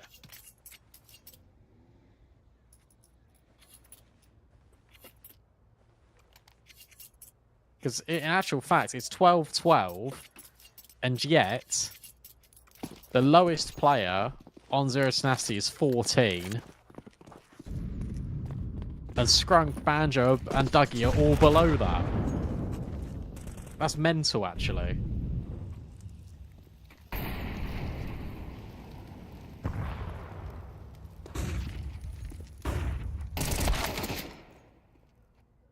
I gotta keep up winning ways here as they head into OT. I might be more so on the side of Fireflux here in terms of the struggle that we now find them when they're in a stage of closing. Right, can they finish the job here? The answer right now is not quite. A little bit more required here. Brute Monster gonna give Dougie a swing. And it is a connection there, but instant trade. Exactly what they need to call upon right there. Can afford those 1-for-1s as they move on to the bomb site. Still have a bit of a mid lurk rolling, and Pass has got to stay aware of that. Teammates have doubled up in CT right now, and Zero Tenacity are still waiting for more moves to be made. It's a good smoke. This is now weird because the bomb's got a cross. Joffo's just on Tetris. Joffo swings in time with Simka. Now you get confirmation that the bomb is on A. They got a player deeply invested in the bomb site.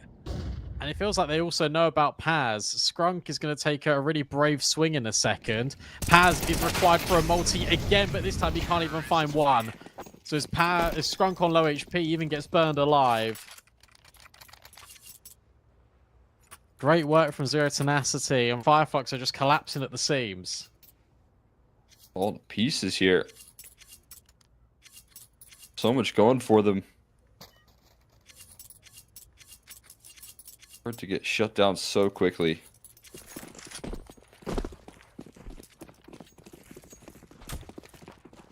Zero Tenacity figuring out ways to hang in these games. When you just count them out, when you think things are done and dusted. They've got more to say.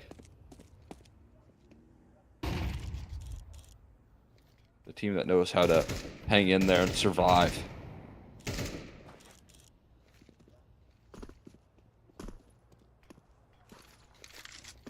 See what sort of recovery effort can be put back here from the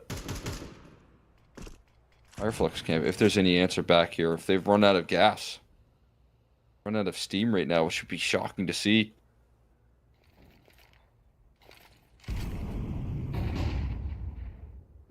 Rough. Really rough, and because Soulfly fell in the previous round, they're now just playing ridiculously passive. Our Fireflux. Nasty are really hoping for a mistake. They're not finding one this time. Maybe Paz or Scrunk could offer something up. It's Scrunk close ramp, so Simka will probably be the first test. Dougie is here as well. And that smoke is awful. Like, really, really bad. And yet Dougie's still hit an AWP shot anyway. That doesn't make up for it. It's just such a mess. AVN's up COD. This is a disaster now, you feel like, for Fireflux. With 20 seconds left, time's ticking. They need to get these kills. And there's 2 flashes back in. Banjo will at least find 1. And Scrunk will level out the Mania. Time is still a burden. And now all the players are dropping. Dougie has had a round on the AWP. That's just when you need him right there. There's still a little bit more steam here for more players on this squad. Dougie this time has to come up with some answers. His opping has looked a little bit more fierce in this map as well, and that's a huge splash to make when you're trying to get back on track. Go back to winning ways here. Try and close this thing off. Dougie providing impact with that AWP. Another player to come up with answers right now. Ball pass in the first half. Soulfly trying to get something going. He gets blinded up. He is fully flashed. Can't see a thing right there and nullified instantly. Come tell you what, I'm actually Whoa. happy. Oh, I'm so happy we got to watch the Dougie POV rather than like the first death of Soulfly. It's just completely just fumbling all his util. Again, don't throw nades, bro. It's not worth it. Maybe Scrunk can find Simka, but Simka's not going to be anticipated here on site. He's hit the timing down the palace ladder. Although it's backstabbed. So 2v3. And with that one kill, I was going to say that might spiral them to go back and turn around, and it does. These guys are now going to leave, which means you're going into Paz. You're going into the Demon. Ooh. So good repositioning from Scrunk right now. Yeah, it's only a little bit scary, I think, for Firelocks, because they don't know whether Zero Tenacity have gone through the window. But Nemanja did die there, as we just see the corpse. Maybe Skrunk's positioning is perfect. Gonna walk a little bit lackadaisical though into the angle here. Paz, they're still heading into him. Can he find it in him to get 3 kills? I think the answer in this map is absolutely. He's avoided for the most part the resistance right now, but he's getting boxed up. I mean, it feels like they know right there they're hunting him down. Jofo tracks his target there for Zero Tenacity to move into the lead into OT in the first half. That's incredible. That's actually really crazy that Joffo, the way he runs there, he doesn't even look. It feels like he doesn't even look into market. And look at the way the bomb is on the map. Why? Why are you rotating to A when Joffo's cleared all of backside B? It is now bench, and you're running A. Interesting, but they do have the lead. And CT is where they did their better work. So, if you're a Zero Tenacity fan, you're now thinking, yippee! We're going to see a third map. And you get to continue your joy when you know what the third map is going to be as well, right? I mean, a little bit less of a stronghold for them, but it is still incredibly dominant when it comes to the third map of Anubis there for this team. Definitely going to be excited for that opportunity here if they can get there. A little bit more work to be done, but this was the strong side, to be fair. This is where they did some of their best work, so if they can keep that up.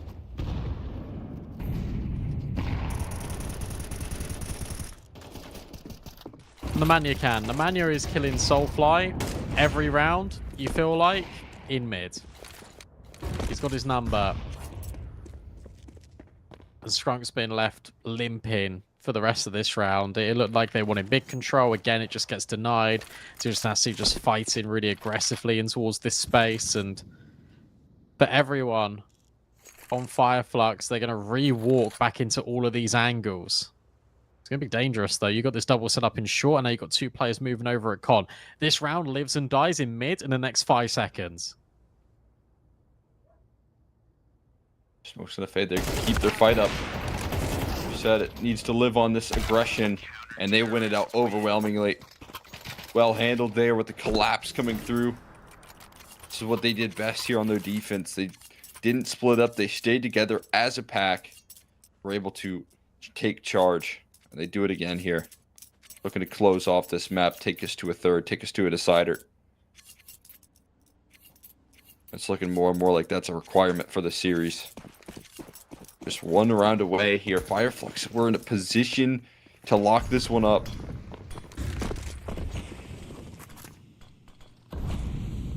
That opportunity now long gone.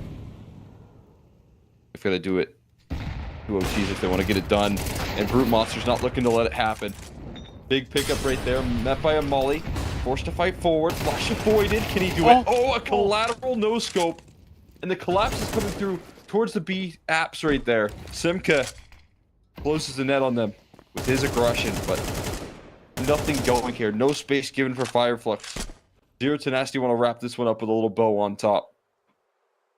Gifting them a third map when things were looking down and out. Jofo elevated here. Nemanja back to winning ways, and Brute Monster with some consistency throughout this series is such a fantastic way to get there. I can't believe he nearly just gets a collat no scope. Oh, what are we doing here? Absolutely incredible. I love the way they play that. They know that Soulfly is going to recontest under again because he really wants that personal revenge on the Mania. Also, just all of Fireflux's defaults relied on having an underpass player. This time he brings the AWP with him. This can still get a little bit dicey because if this kill is clean onto Simka, it isn't.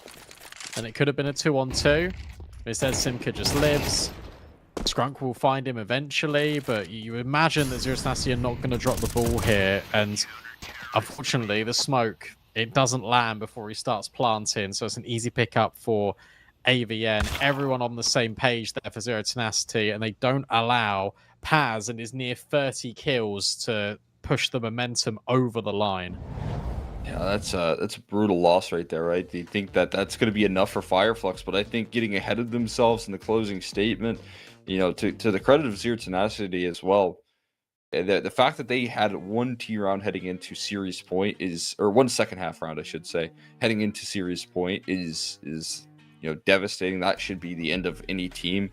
That should be just a comfortable close for Fireflux, but they hung in there.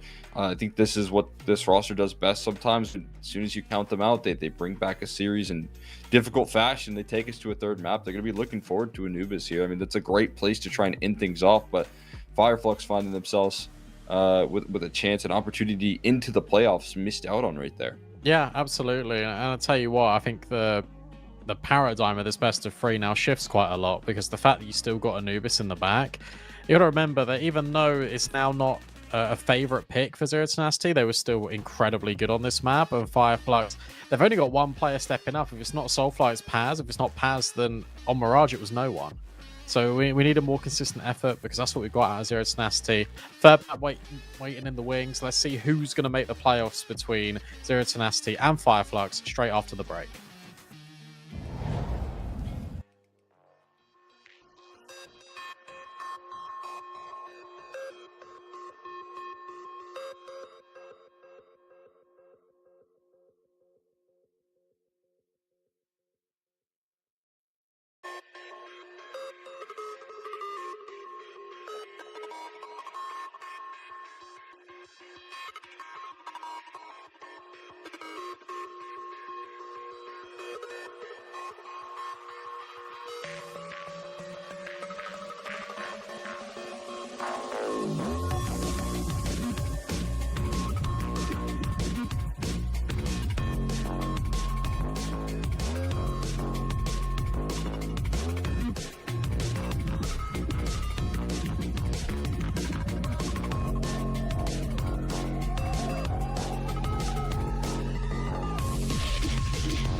All right, let's go. Exciting games between Zero Tenacity and Fireflux. One of these teams will make the playoffs with a 3-1 record. Let's get it. Exner. Where's the hype? Be excited. Give me a scream. Give me a woo! Woohoo! Let's go. We're closing this baby out right here, right now. Let's see who's going to be able to finish this. We know Zero Tenacity on this map, right? But do they still have that dog in them? Do they still have that ability to bring it on home here like they used to on this map? Ooh, we'll have to find out here. That's a bit of an awkward bit of utility right there. Not exactly how you like your smokes. Kind of towards the deep side of things on the A main. A little bit of room for Dougie to maybe see over that, potentially. He's holding his ground. He's not fading away.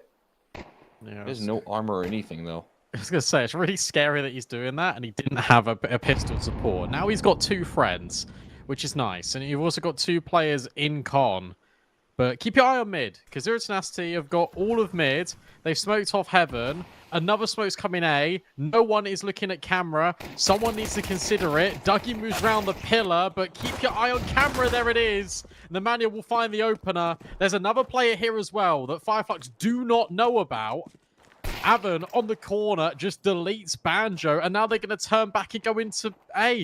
Why did they stop going into A? Avon's just killed Strunk. Maybe it doesn't even matter, but this is so hesitant out of Zero Tenacity.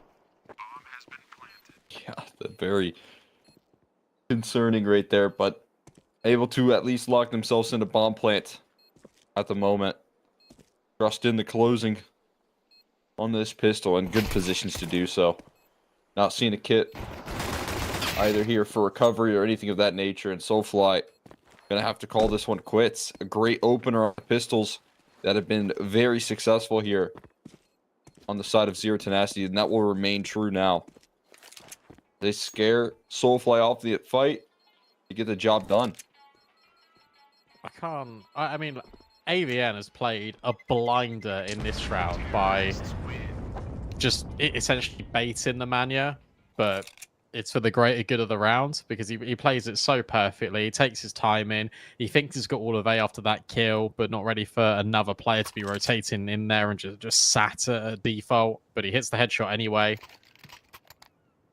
Great round and a great start for Zero Tenacity. Issue you've got is that this is another one of these maps where you need all your rounds on your T side because you're not really going to come back on the CT. So 8 was enough for them to close. 9 wasn't on Inferno. I feel like they need at least 8 again here on Anubis.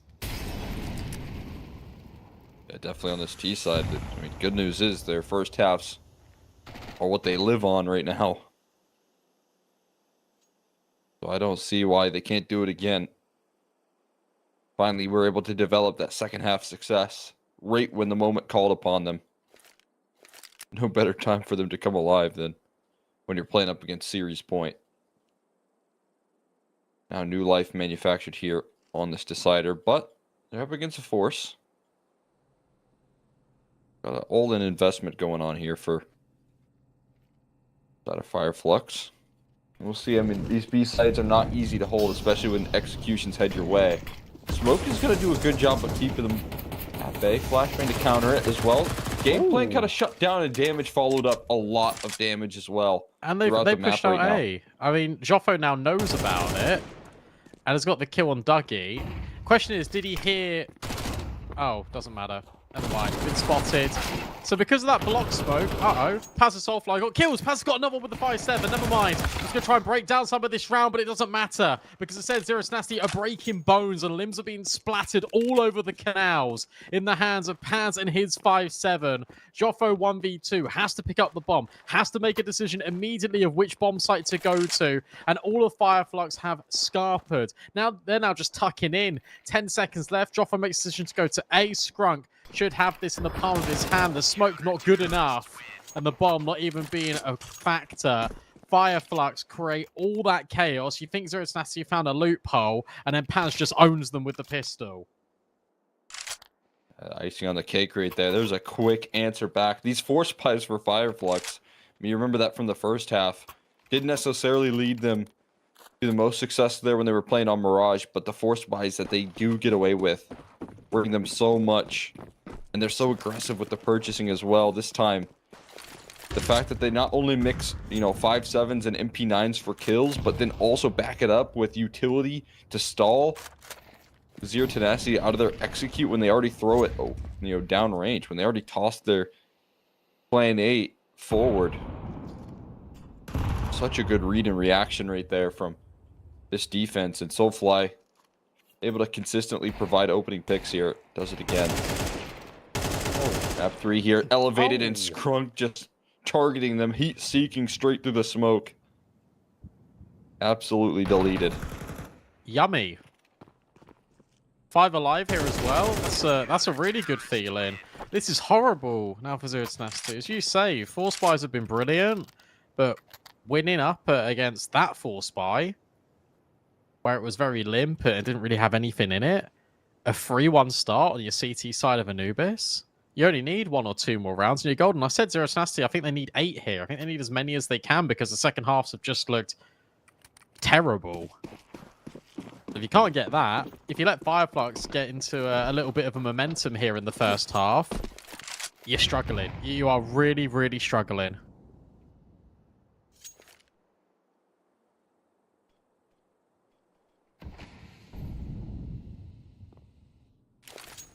This is momentum here for sure, winning their sales. Free ecos for Soulfly and Paz, the people that have been absolutely leveling out your game plan in the last map, building up confidence early in the decider. Good news here for Soulfly as well. I mean, I guess he wasn't a big factor in that last map, but in the one that they did win, he was destroying. He was constantly finding those opening picks on the CT side now where those first kills are so important. Finds himself 6-0. That is exactly what you want to see here out of him. Looking to redeem the missed opportunity of that last map, and that aggression will continue and contain this offense. It does get bested there. Answers back in some trades. Not out of control here just yet, but working through the smoke feels like a death sentence. Maybe finding the gap though right now. Paz. He's not going to see the gun. Oh, you see the gun barrel? I saw the gun barrel. No, time in. Oh, that's horrible. Nemanja had so many chances to get that kill, and he doesn't get it. 4x3 moment, all the like, but you and me definitely saw that gun barrel, and then definitely saw Paz going through the left-hand side of that smoke. He now goes back in. He goes back in to re-clear mid, and Simka's not ready, but will still hit the headshot. Pathway open towards A, but Simka is low in this 2 versus 2. My God. The small advantage here. Built together with the HP being an advantage. Smoking a molly here to try and provide a little bit of coverage for the bomb plant. Banjo gonna have to let it slide. Not gonna be a factor in denying that. Not just yet here. Instead has to come through in the post. Looking to wait for his teammate to get involved as well. But he might just wait for re-aggression. Simka on low HP goes on a fact-finding mission. And Kajofo now knows there's no one on the flank here. Can focus his fights where he needs to. 1v2 to be called upon. One quick headshot in. He goes for the second, though. Banjo will be available for the trade. And ample time for a defuse. Gotta talk about a couple of things here. And it's mainly praise to both teams. And that is the fact that Flux go really aggressive, straight out B main. They want to take the fight immediately to Zero Tenacity to catch them off guard is a work of brilliance. I love the reaction out of Zero Tenacity, the fact that they're able to get these trade kills out B main. They then look to take space in mid. Yeah, sure, it doesn't work for Nemanja, but it doesn't scare off Simka because he knows if he can catch off Paz, mid will be under-defended because you've seen so many players out B main, and Paz has just got this kill on what he thinks to be is a lurk out of Nemanja. So if Simka could take this kill, A is probably understaffed, and also mid will only have 1 player in it. So a really good mid-round decision from Zero Tenacity, and thank God for Simka that he's able to hit that shot initially to even give them a bomb plant, because if he goes down, you're not getting a bomb plant, and you're back on Tech 9s outright. You're not having any of these Galils. You're not having any of this little bits of util.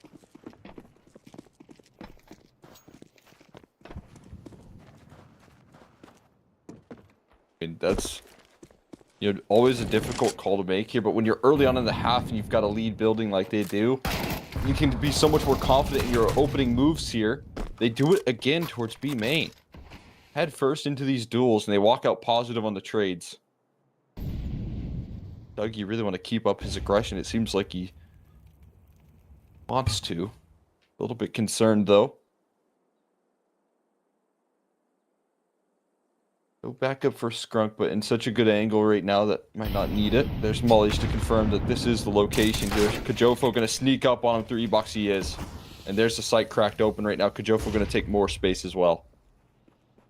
He's getting instant headshot though, and he can't do it. He shoots the kneecaps of Banjo, but I mean, task failed successfully, really, because you walk into that with Tech 9s and a Galil, you walk out of that with 3 kills to the CT economy and a bomb plant. And sure, Banjo and Dougie will go searching to get even more weaponry. They'll upgrade their sidearms, etc. But you still walk out of that with the primary objective secured, which was economic damage and bomb plant. Round win would have been amazing, but unfortunately not to be the case. And I actually, again, really want to praise the decision for Fireflux to actually hammer home B main, because that's something now that Zero Tenacity will have to hold for. And now Fireflux can start getting aggressive in mid, outside A, and start to vary it a little bit more.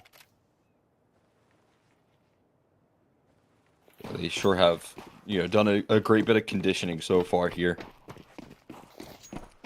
on the Fireflux camp to say, hey, if you want to, fight for B control, you're going to have to throw a lot of bodies at it. And then, like you said, now that opens up avenues elsewhere on the map to get aggressive. Like this. A really deep molly to... Oh, brilliant. To get that corner on the right side. And now Banjo can just be a little bit more forward-facing. He eats that flash, though. Great counterplay. That'll be able to provide some answers. That's a good one here. Dougie, though, equalizes the playing field. The damage is done as well behind it. They're just making sure that Z10 cannot get away with comfortable map control right now on the CT side, or T side rather. Defaults being pressed upon consistently, forcing a little bit of redirection, forcing them to, get these plan Bs, these mid-round calls. The aggression doesn't stop here. Soulfly able to add another one to the tally. Oh, Skrunk, I think he's been spotted. Maybe. Might have been overlooked here. Now Dougie getting loud on his re-aggression towards middle, but there's just no way you can punish this. It's just more information.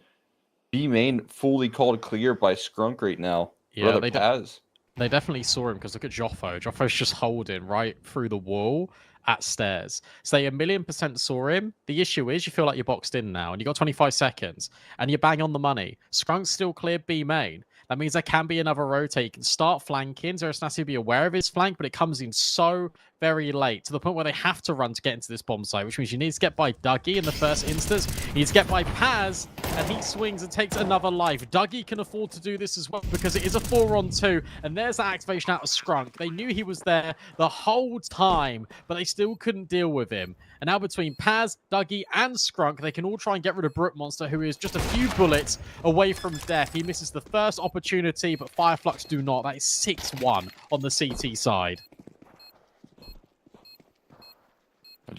They're showing no signs of stopping here. The game plan is very clear, set in stone for Fireflux.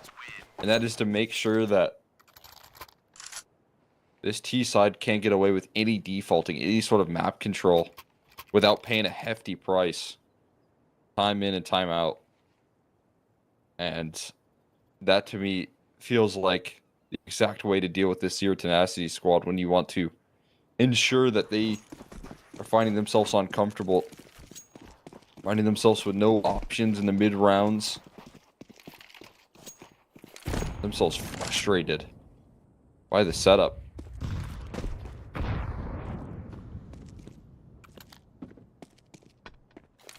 There is no answers.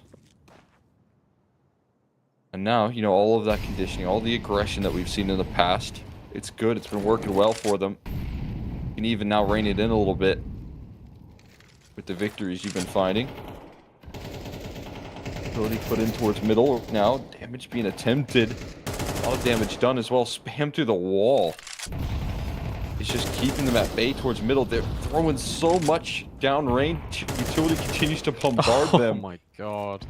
Try and find a new direction at this point. That is terrifying. I'll tell you what a smoke that was thrown in. I think it was by Scrunk that gets both the door and the close corners in towards the mid window.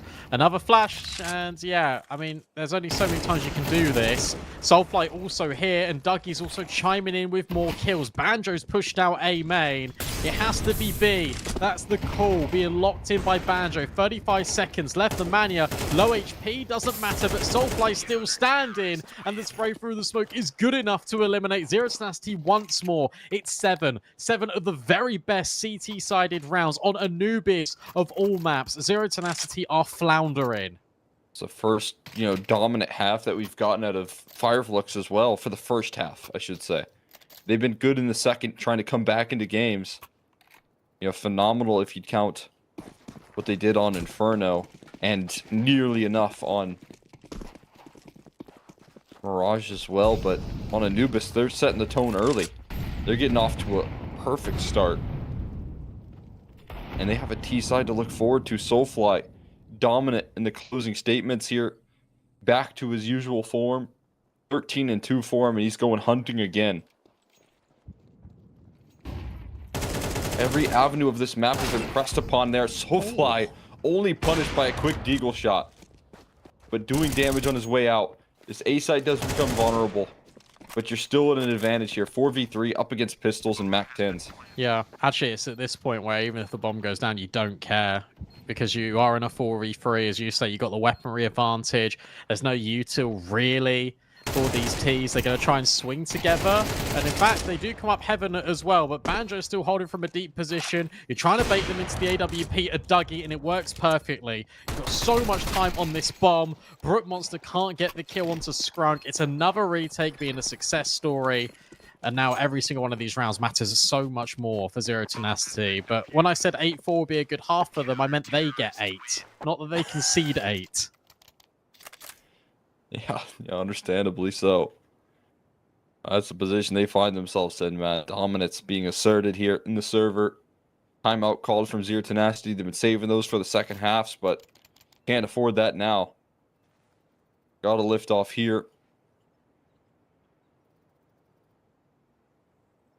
Timeout being brought to the table to try and provide some relief here. Trying to figure out what the next avenue of aggression is going to be, but the answer is it's all over the map. And when they play passive, they throw great utility to, still deny any sort of information and deny map control. This is just phenomenal play here on Anubis on the CT side that's usually so tricky for teams to master. Yeah, you bang on the money. That the macro decision making this game has been spot on, and I love how they've just been working it round in, round out. They've given Zero Tenacity an idea that the safe space is in the mid round, and that hasn't worked out. This time it's a little bit more aggressive. It's going to be more of a split here for Zero Tenacity. They're going to go a bit quicker. They're going to try and take these fights on their terms. And they'd be right in doing this. They've still got the Mania in mid, putting up a little bit of a lurk. The only danger I see with this is if they flatten out the defense and there comes some trades on B, the bomb's on stairs. The bomb is on Brook Monster, and he's really far away. But with Avon getting Scrunk, I don't think it's going to be an issue now. It's not an issue. And solutions here. Punishing the aggression. Those lead them into probably going to be a pretty early save call, so not looking to take any further casualties, but Banjo. Do they save? Like, Banjo's got 13,000 effective. Yeah, I don't think there's any cause for any sort of economy concern I mean, from this point forward. The only thing is, right, AK, I suppose. And do you want to give Brook Monster an AWP, or you know he's got an AWP? I don't know. This is why I'm sat here talking, because I'll just go and get kills. Yeah, absolutely. I mean, the issue is on Anubis. Sometimes teams like to go for these late retakes. It's very effective, but on Anubis, the bomb damage is just so the bomb radius rather so small that teams don't usually leave quickly. I'm glad I'm getting your validation. Yeah, you're a renowned CS prodigy. You've you've won some intermediate, if I'm not mistaken. That's right. I know my history. Season 36. Damn, that was ages ago. Hey, it wasn't that long ago. How long ago was that? This is 3 years now. Okay, that's actually... I didn't think it was like that. I thought it was longer. Yeah, that's pretty good. It was pretty good. It was a good season.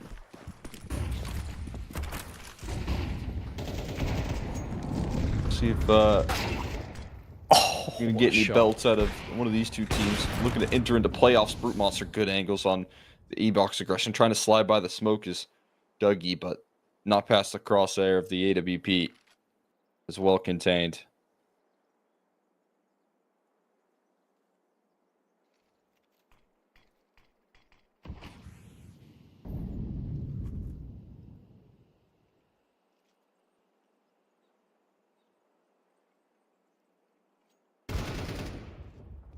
Oh no. They're just letting Brute Monster kill them now. It's not working anymore. Tenacity have now just ground out these rounds to a screeching halt. They're ready for the mid-aggression. Brute Monster is having a field day. All 4 of the kills in the round belong to him. He might even get Banjo as well. Now been put on notice. The spam comes in. Oh, he doesn't get his ace. But it's good enough. He's earned 0 Tenacity this 3rd round. And now the round isn't really interesting anymore. I guess the bomb's dropped. Maybe that is a cause for concern, but they go back at and smoke off middle. This can't be a Banjo 1v4. No, it absolutely will not be. Which means I can now ask you about how Advance went the next season. It didn't go great. Oh, okay. We did lose our team like halfway through. Well, we actually lost it in the off season. 2 of our players left, I think, and then we ended up forfeiting pretty quickly. We almost got a win though in advance, which would have been sick. Just a loss in OT that kind of killed our team. I'm But sorry. hey, that's not how it goes. Classic IM winner experience in North America. You usually get battered after you win IM when you enter into the bigger leagues. But 8-4 half, as you mentioned, might be coming into fruition. Just again, not on the side that you were hoping for here if you're on Zero Tenacity. They wanted to be on the winning end of that. Instead, they want to try and cap it off now. 4 rounds. Trying to pull things back. This is such a crazy move here. Brute Monster on the scene. Soulfly, I'd say best of luck trying to get out of this position. Op shot. Oh, it's quick. Brute Monster coming alive with his op here. This is what he does best on these T sides. Punish aggression, but hasn't been available till the later stages of this round. And then the last to do so. Double step in mid can work quite well though, because if Skrunk jiggles out, the Manya's got him on the AWP, and he can also set up this flashbang, the spray. Good. Oh, and it's good to set up Banjo. That's now 2 kills. That's the bomb dropped in his possession. Molly goes deep into window. He flashes for himself and is still able to get another kill. This is insane work out of Banjo. Normally the anchor player being called upon to lock down middle. Smoke now goes in the Manya's face. Paz moves over and Banjo encroaches deeper with this C4. And they're even holding for Joffo, who's got no idea that they're going to be looking at him. The Manya can't do a thing. What a round from Banjo. Unbelievable, man. I mean, you just need a hero performance right there. He is the hero that steps up in this round to cap things off, providing coverage for his squad, bringing home a fantastic first half. And no better way to close it off right there than a bit of a momentum stopper.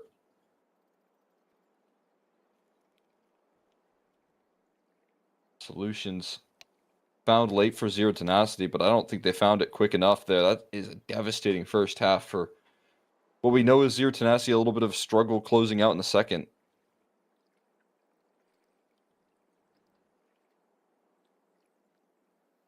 Now, I've just gone and looked at your stats for that grand final.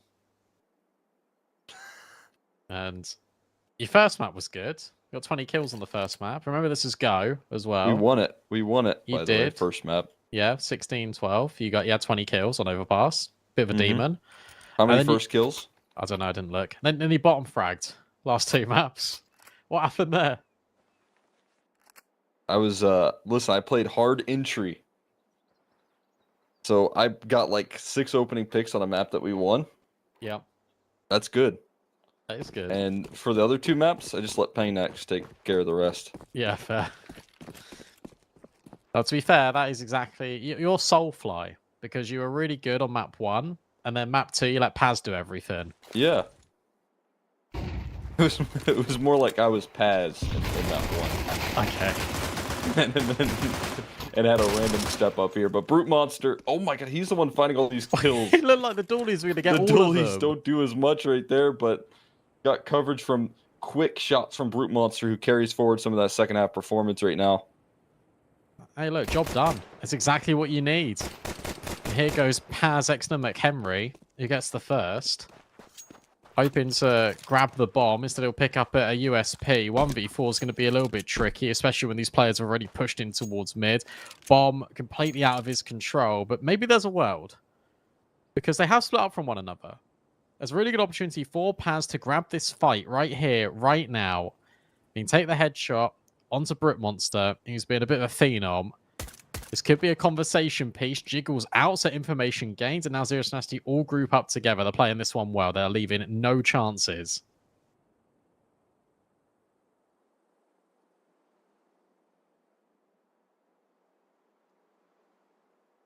Just all on top of the bomb, sitting on it, keeping that protection. And there we'll see another kill come through from Nemanja. Full house as they walk into the mid trap. Between Nemanja and Brute Monster, who quickly deal with the pressure. Flux, they've been liking those T-side force spies. They've been liking the Tech 9s and such, so if they keep things up here.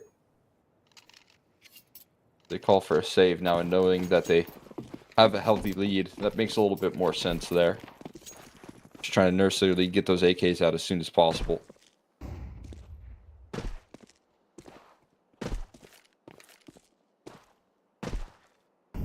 If Zero Tenacity come back from 9-3, I'd be mightily impressed, especially on a map like Anubis. I suppose I'm just biased, but I'm already writing them off just because of the scoreline. But 9-5, win the pistol, win the first gun round, 9-6, you're feeling really good. We'll have to wait and see. It's a very tall task on Anubis, but to be fair, if you'd back any team, you'd probably back this one, who had, I don't know how many games it was in 2024 on Anubis. I want to go check, because it was a lot.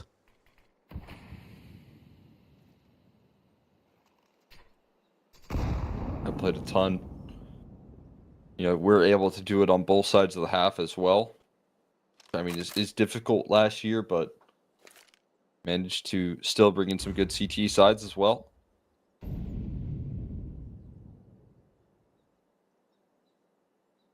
$140 flat, Anubis is. Jeez.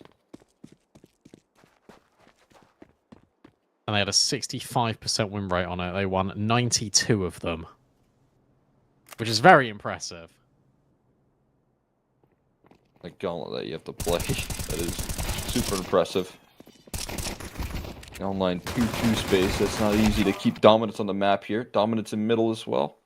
Finally a trade coming through there, but damage already done here. Soulfly tosses the gun. I think he tossed it into canals there. Goes for a bomb plant. I don't know if that's recoverable or not, but either way. That's fun. Ends up being a nice little robbery there. And Flux gonna get their buy-in for the first round of the second half.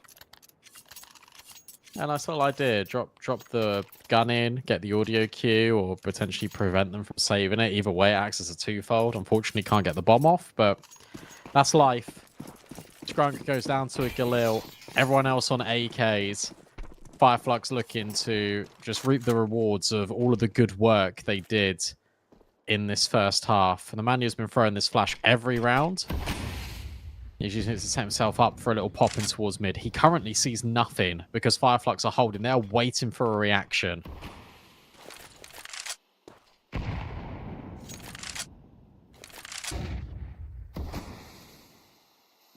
Oh, wow. That's a crazy boost he's holding for. What? Can you even get up there? I don't see it often, but I have seen people try and boost past it with that shallower smoke. Damn. Fair play. But yeah, I wouldn't say it's very common. I don't think I've It ever is seen pretty anyone good get on for there. Banjo where he is, but there's an opening duel. There's what Zolfly is always hunting for. Manya bested. And one to the smoke. shot. Almost Banjo right on the money. That's an incredible spam. He fired like one bullet, and he just gets owned for that much. Molly is brilliant. That Molly is fantastic to force them into these fights. Trade game immaculate for Fireflux. And remember, you know that Joffo was all the way over at a low limping. So for Brute Monster, he's probably not going to go for this. He's probably going to save and get out of there. That's a 10-5. That's the first gun round going the way of Fireflux. 3 steps away from reaching the playoffs.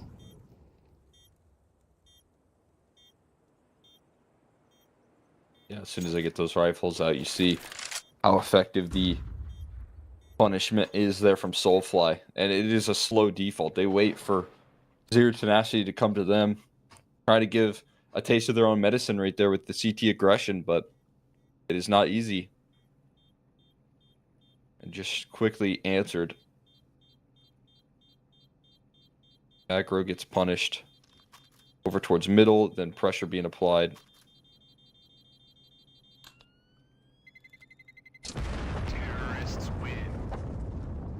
It's a very comfortable closing statement there from the side of Fireflux. When they find that opening pick, more aggression continues, and it's just more success.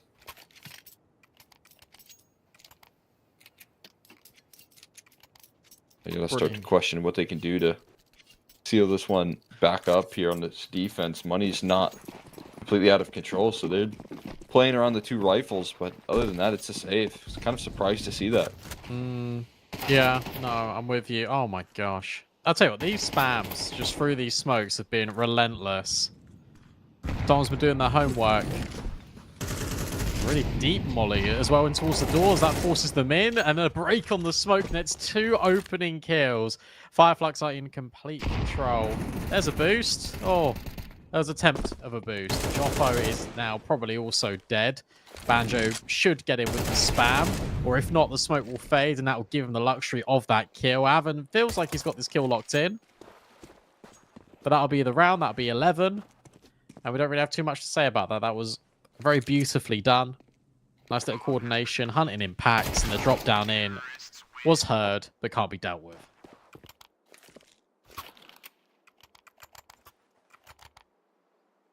Mid-control protocols here for set of Fireflux are so deadly.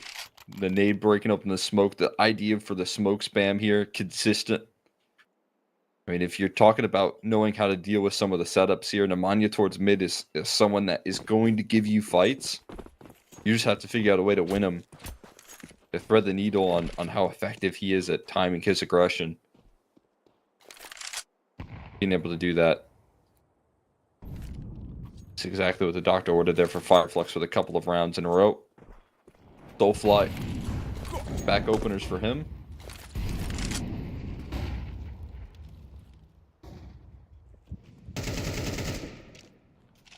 Got a glass cannon for Brute Monster. The utility for the CT side is a little bit lackluster throughout the whole camp. Having a low Brute Monster with nothing in his belt. But they're holding on to it pretty effective. Issue is there's nobody towards middle, no resistance to be met. Looks like they might want to converge on A main, but I'm not even sure if that's the case right now with the setup. But Hold that HE real quick. No way. Yeah, catch, mate.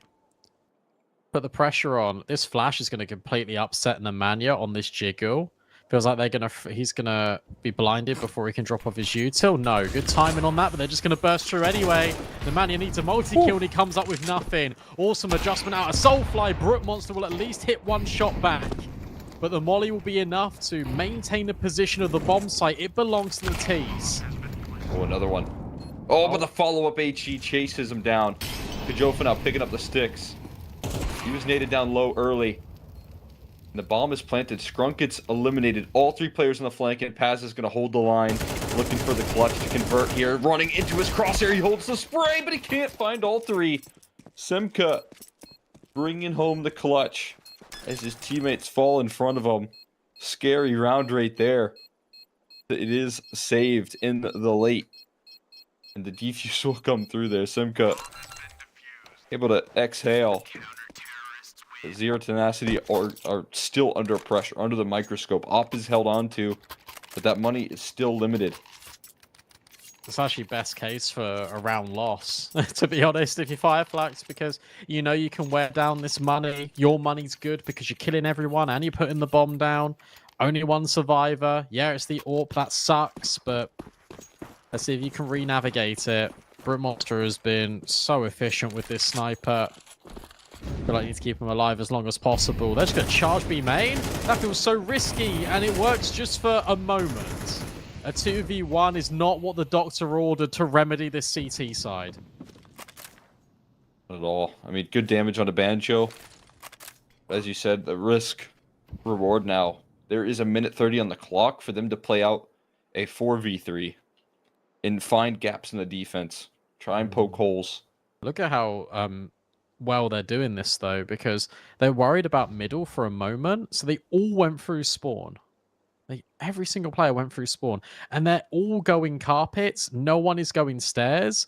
Brute Monster can be overwhelmed here. We'll see. I mean, they're going to probably take a silent drop down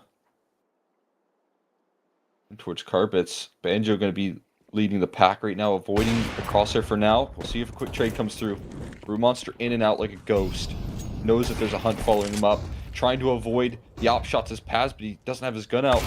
Jiggle comes through, and Brute Monster doing it all. Putting the round on his shoulders. He's up to the task. He's still alive. Everyone rotates over, and Scrunk gonna have to make the long haul towards the B side of the map, but it's already being beat. Jofo on the scene right now. Silently walks in. Ollie's not going to do much of any good here at this point. Can he land the adjustment? No, not quite. Kajofo comes in and wraps it up. Zero Tenacity hanging in there. Insane shots out of Brute Monster. And he just is so composed in that situation. He knows that Fireflux are going to have to trade him. He knows that these players are all going to be jumping around the corner, and he's just got to pick his moment and just guarantee he's hitting these shots. And it is so clever, and it's so nice just to watch an AWPer that is in such a flow state that we've got in this series, such as Brute Monster, because it's one of my favorite things in Counter-Strike, watching an AWP pick and choose his gunfights, being able to fall back while still having cover and still at least denying Fireflux all of that room. That was such a fantastic sequence to watch, because he's taking space, but he's doing it by having the least calculated risks. And how different are those peaks and those kills compared to the start of the round where they go, screw it, we're just going to run out B main with no util. Yeah, I mean, definitely meeting the moment where it needs to be, right? A scary situation right there for Zero Tenacity, but met with just enough measure. Maybe that's a wake-up call for how they should be playing out the remainder of this half. A little bit more composure can go a long way.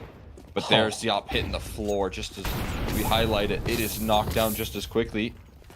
Now, they wanted to take space right there. They wanted to ensure some success off the back of that opening duel and get into the site, but met by some counter utility. They'll be forced to rethink this, and I think that might be for the better at this point, because now you have Soulfly on his lurk up middle, able to time his aggression perfectly, takes some damage for his troubles, but puts it into a 5v3. Chased down by Nemanja. Huge recovery kill in the setup in towards E-Box. What they have to live on. Banjo gets met by a peek, and it continued aggression from Paz allows for Nemanja to get on the scene. Molly met, and a 2v2, numbers equaled now. Nice little smoke play by Nemanja, because it means he can go B main, and it means that Joffo could maybe push out A main, but Joffo's also taking this one really sensibly. Nemanja is in such a good position just to end this round right here, right now. Paz might expect the B main right side, but now Nemanja's gone over to the left. The only issue I foresee is if he overplays his hand and then Joffo's rotate is so far away. But with 20 seconds left, you're limited clearing things. But if you can go and get rid of Temple, you go CT, you can plant that side, and now the Manya's angle is completely redundant. Good timing for his aggression. Spotted out now. And smoke to try and cause some concern. Actually, a flashbang tossed out. Another one. So he looks to keep focus in. Scrunk trying to figure out as much information as possible here as the flank comes through. Damage taken and sent back. In return, Scrunk now getting his teammate involved. Paz has backup right now. And they hear the footsteps here of Kajofo chasing down this kill. He will find it eventually, but Paz still set up for success. Bomb tapped, it's not being stuck. Kajofo, he spots him out off of it. Kajofo on the chase now, but he's running low on time. Finds the kill, but he won't find the round in the end. That'll be ripped away from him. 12 manufactured. Fire Flux on series point again. So brutal. That one's so horrible because that was unarmored players. Banjo walked into that round with a Glock, and that was it. And the swing that comes through connector only kills pistol players. So you've got human meat shields providing trades there for Fire Flux. And Scrunk is the one playing first. Again, he has no armor and he's still able to dink the Mania because he gets his bullet off first. And it just plays the timed as Paz. 12-7, that's the round you're not supposed to win if you're Fire Flux. That kind of sums up the series for Zero Tenacity. Brutal.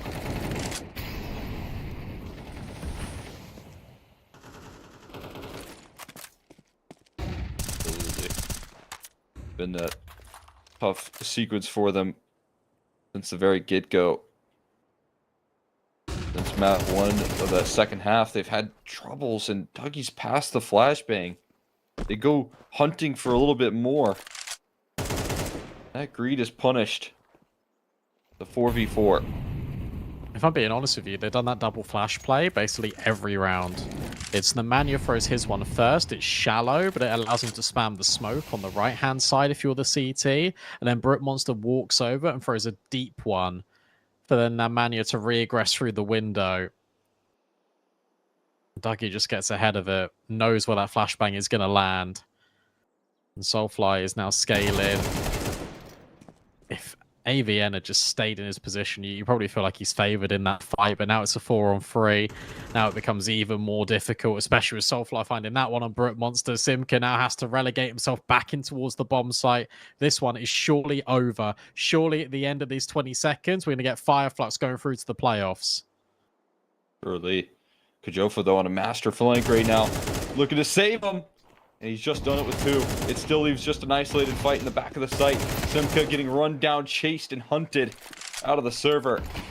Trying to provide heroics as multiple smokes blew in the face of Kajofo. Is he going to go all in? He's going to wait it out instead. Burning in the flames here. Kajofo, a desperate move, but he just can't find the timing here. Spotted out through the smoke pass to offer up the finishing blow there. Fire Flux moving on to the playoffs and sending Zero Tenacity into tomorrow. Yeah, what a shame, to be honest, because if Zero Tenacity just finished their dinner on Inferno when they were 9-3 up, this game's 2-0. Same conversation piece, though, for Fireflux, funnily enough, because they were up 12-8 on Mirage, and they couldn't close either, but that one is slightly less egregious. Anubis looked really good for them, and for Zero Tenacity, it felt like they'd invested like all of their effort in the first 2 maps, and the third one was just one step too far.